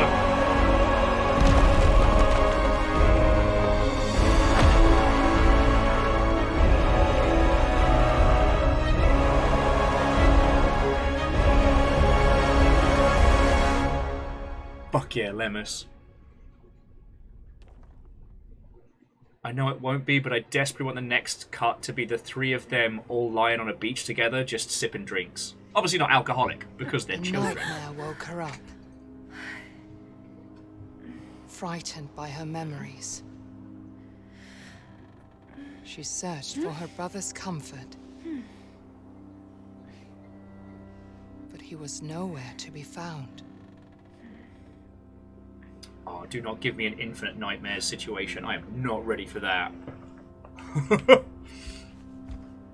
No, it's called, what's it, Never-Ending Nightmares.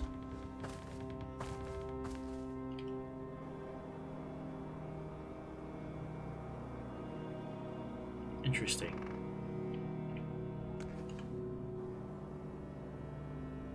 Oh, and those are the figures we didn't find them all.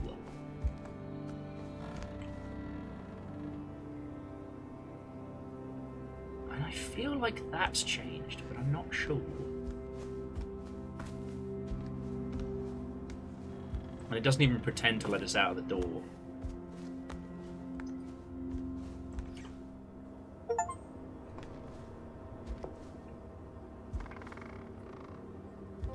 However, the darkness outside did not scare her.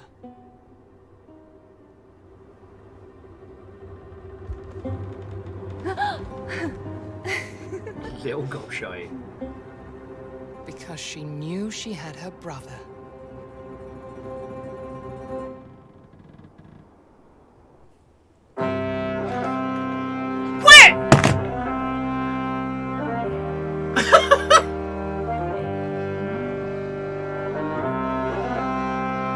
Fucking hell, that was good. Holy shit!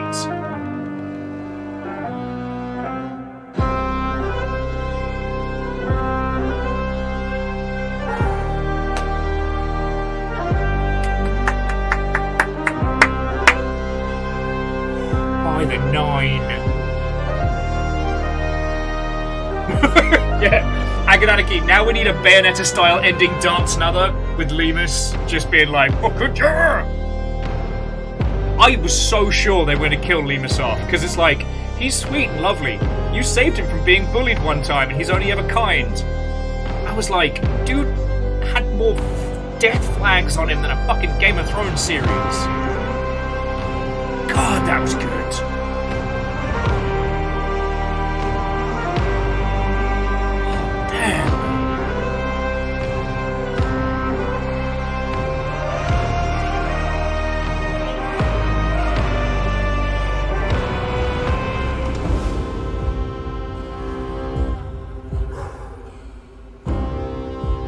Find out if Fiona's got wine.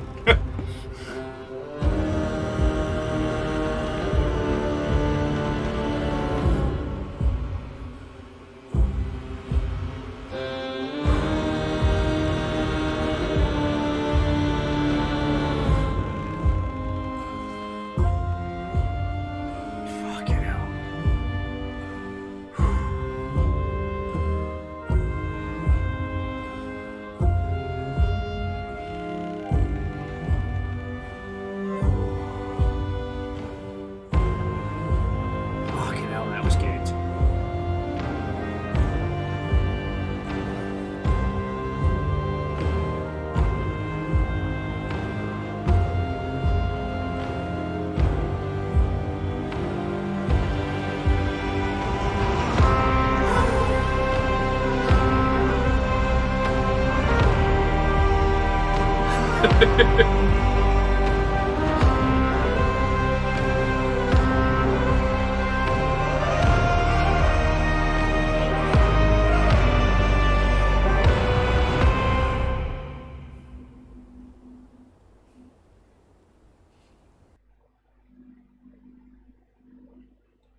What a game! By the old gods that you, what a game!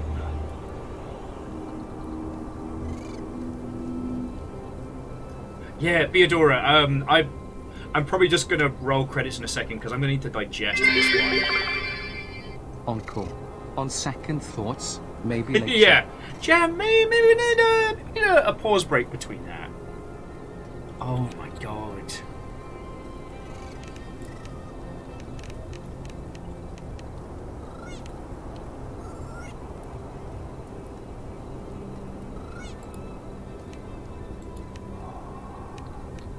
I'm just bringing it out just to have a little breather. Fucking hell.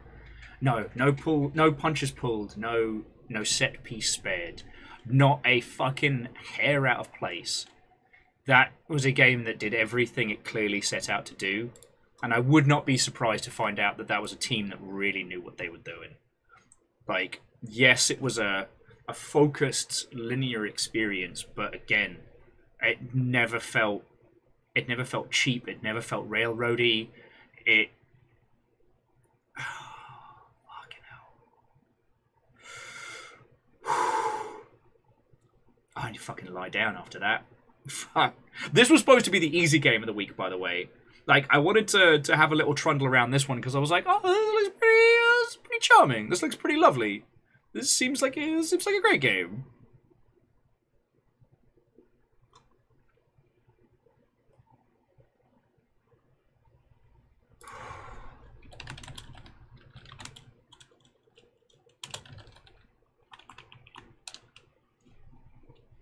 Yeah, the final boss theme was just so perfect. The way it just, like, as we saw where we were, the realization of the Hall of the Mountain King, and the restraint by the audio team to not just hit us with it immediately, to build it, and build it, and build it. Holy fuck! And again, I noticed after the fact that the boss fight checkpointing was really generous. There was never a point where I was in any kind of skill danger of clearing it. But it somehow still made me feel like... It still made me feel like I was under threat. It made me feel like I was not safe. Like, it had that, like, heart-in-your-mouth, Soulsian feel.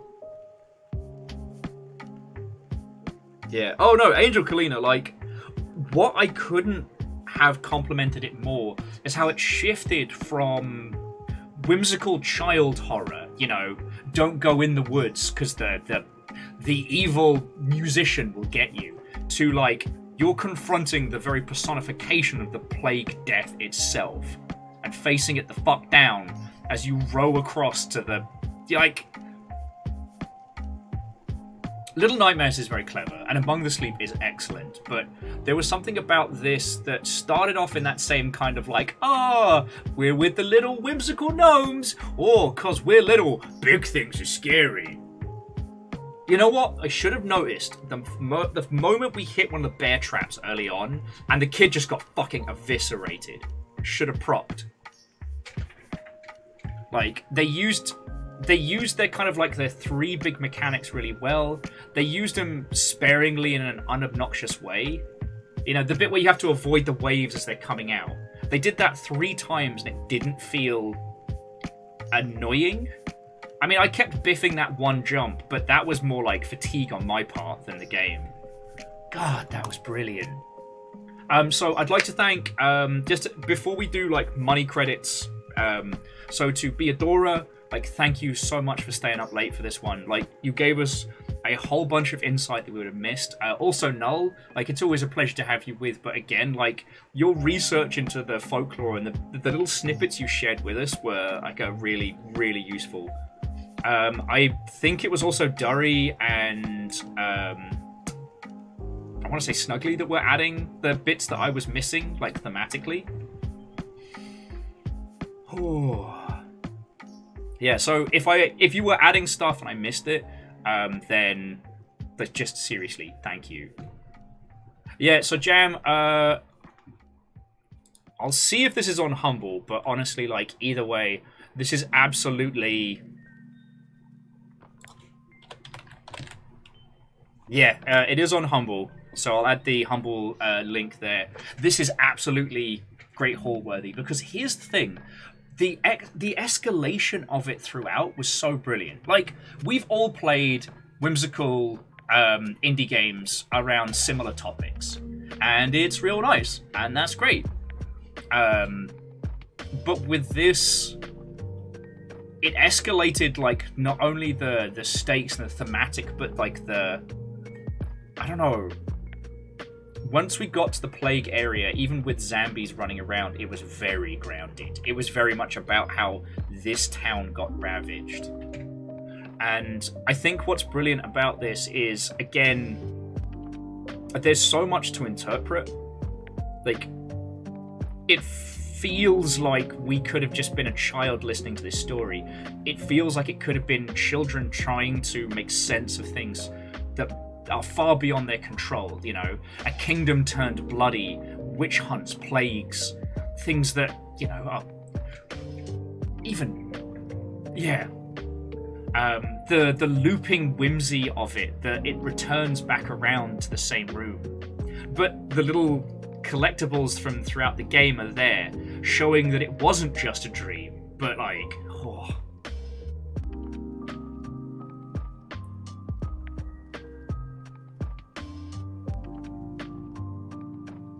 Oh yeah, no, absolutely.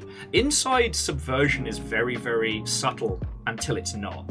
Whereas this one, like, you don't realize until hours in that the Quagmire has you. You know? At first, you're like, oh, this is really fun and whimsical. The big mean butcher's gonna get me. Better throw some mud in his eye. And then by the end of it, it's like, oh, fuck. This, oh. Oh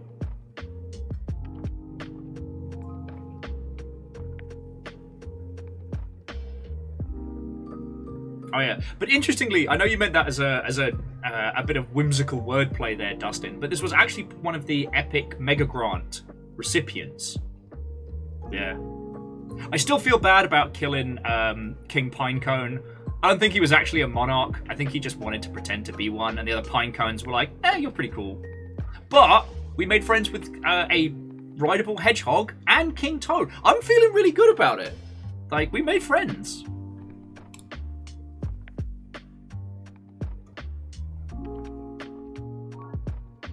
Yeah. God, what a wonderful thing. Yeah, I'm gonna add this to the Great Hall. Because we haven't added anything to the Great Hall since the Red Strings Club. And, yeah. Oh, God, no, Beodora, that's worse! Beodora says, with the Pinecone King, it might just have been a Burger King crowd. It might have just been their birthday. Oh, Noel, glad I could be your second screen today, and I hope you enjoyed it. It's always good to digi hang out with yous. I mean, it's great to digi hang out with all of you, you know? Sorry, I know I sometimes focus on, like, a handful of peeps, but to everybody that's been through today, like, feckin' thank you, alright? Like, it's a huge compliment that you choose to spend the last 7 hours going through, like, Whimsy Horror Forest with me.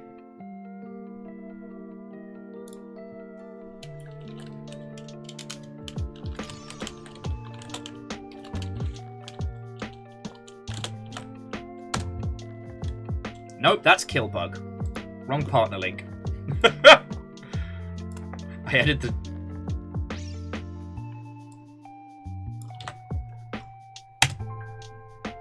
There we go. And I'm absolutely gonna feckin' tell Floydo, like, if he hasn't seen it, like, just play it, find out nothing. Because, I mean, the animation quality was exceptional from my perspective, but, like, I don't have his eye, so...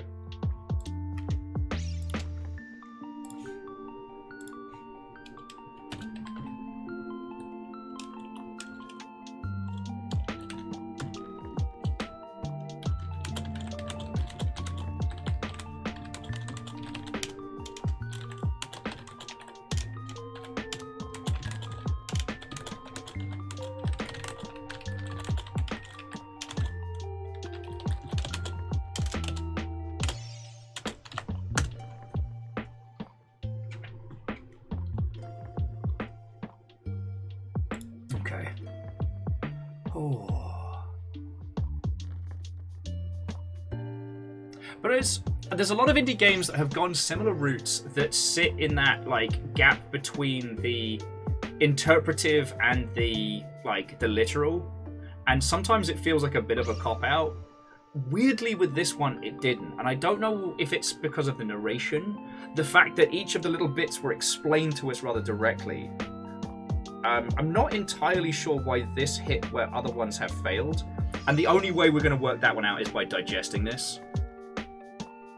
Oh god, Dustin, I didn't have time to explain. The audio on just every part of the audio on this was exceptional. One of the bits that I realized impressed me so much was when we were in the lake, and I had to work out where the demon, the demon scarecrow was by listening for the movements in the water, and that's where the babies kept catching me off guard because they pop up and go wah. Like, the binaural audio stuff there was just fucking brilliant, so good. So good. Yeah, this absolutely deserves its overwhelmingly positive rating, and... Oh.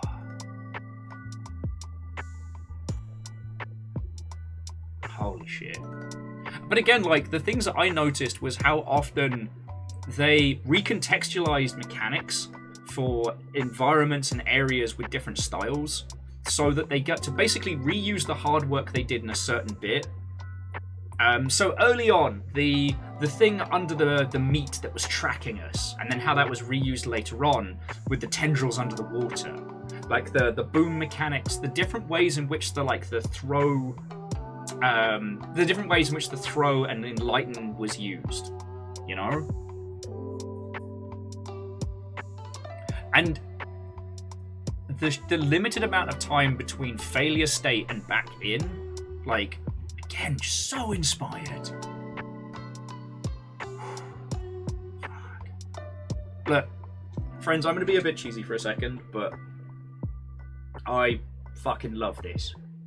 I had no idea this game was going to be this good. I had no idea where it was going to go and how it was going to take us, let's be honest, right to the fucking edge. You can't always predict when you're going to stumble upon one of these games, and one of the absolute hands down best things about being able to do this for realsies, for a fucking job, is I get to share it with all of you. Like, you know, they can't all be bangers. Like, sometimes they're the weak farts amongst, and it happens. But when we find these, like, God, just... it's so wonderful to be able to say, like, I get to share this with you all, you know?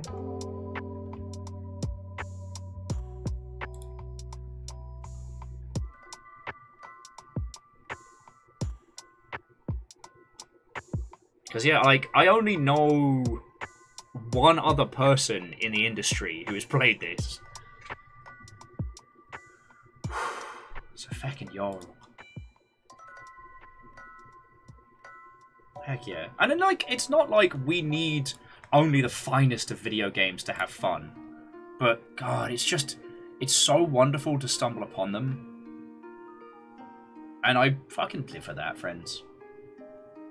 Anyway, I'm going to bring our adventures to a close, because it's been 7.5 hours and I'm trying to burn myself out at the beginning of the week. Real Hunter, I like that. Live for the moment. Lurk for the vibes. I like that. I take that as a badge of honor. Ooh. Yes, okay, so let me roll credits. Once again, to everybody that threw in bits and subs and all sorts. Like, I hope you know by now how big a deal all of that is and how feckin' grateful I am. Oh, actually, yeah, Angel Kalina, I do need to eat. I only had some toast before we stopped, and then the emergency cheese. I've just been riding on adrenaline for like the last at least 5 hours. But no, seriously, I'm only able to do this because you lot keep supporting like the Longship as a whole. So, like, yeah, we wouldn't have these incredible days without you lot. Today, I'd specifically like to thank Fearless Sun, Wolfcrad, Bacon Avenger, Akira Zero, PVS, Gear Graphic, Jamamari, I don't know why I said it like that, sorry. J-Post, Erriman, Vanderbeest, Crux, and Naruhoodie. Like, it's fucking great of you, thank you. Your moderator today was Caffeine, Liz Pow, and we saw Rhymes with Moose. That's a squad. And those that subbed, resubmed, or were the recipients of the Legends of House Carl. I'd like to thank Megaboss, Alnis, Lizzie Tabell, Kimball, Phila Sun, Theodora, Asari Greenfire, Snuggly, The Mental Monk, Bismarck Mech, Hookshot, Chroma Capybara, Sean Peoples, and The Real Hunter. And to Professor Nels and Real Hunter, thank you both for the raids. I'm sorry that nothing could have prepared you for what was happening, especially when Professor Nels showed up and we were making face lasagna. Still feel guilty about that. Nels has been playing like wholesome family video games, and I'm over there going like, ah! But the fact that it was literally the thing that we just seen the king done, so the king had done in one of the books, like, holy fuck. Oh. Alright, I know usually I let you all choose. We're going to go over to Chorby now. Chorby and Krill are doing Sam and Max Save the World. And I think that's exactly the kind of fucking silliness we need. Oh. So, thank you all. Tomorrow, we're going to be back on Rain World. And at the pace we've been going, we're going to be finishing the actual nice ending for the Survivor. So, it's not our last Rain World campaign. We've still got 2 more to go after that. We have the Monk, and then we have the Hunter. So we'll be bringing it back around. But, yeah. Be good to see you tomorrow, alright? But first, let me pass you over to Chorby. Yeah. I don't think I've got anything else left to say. Recommend the game to people with as little information as possible. Because the fact that we got in here with it unspoiled, despite it being one of like our Summer Games Fest picks in previous years, is a fucking treasure. And I'm so happy for it. I'm so happy about it. God, I'm losing my people words. Alright, I'm trash at ending streams. This is well documented. Love to you all. Thank you so much for coming on this wild journey. Yeah, now let's go be little mischief-making terrors over on Chorby's.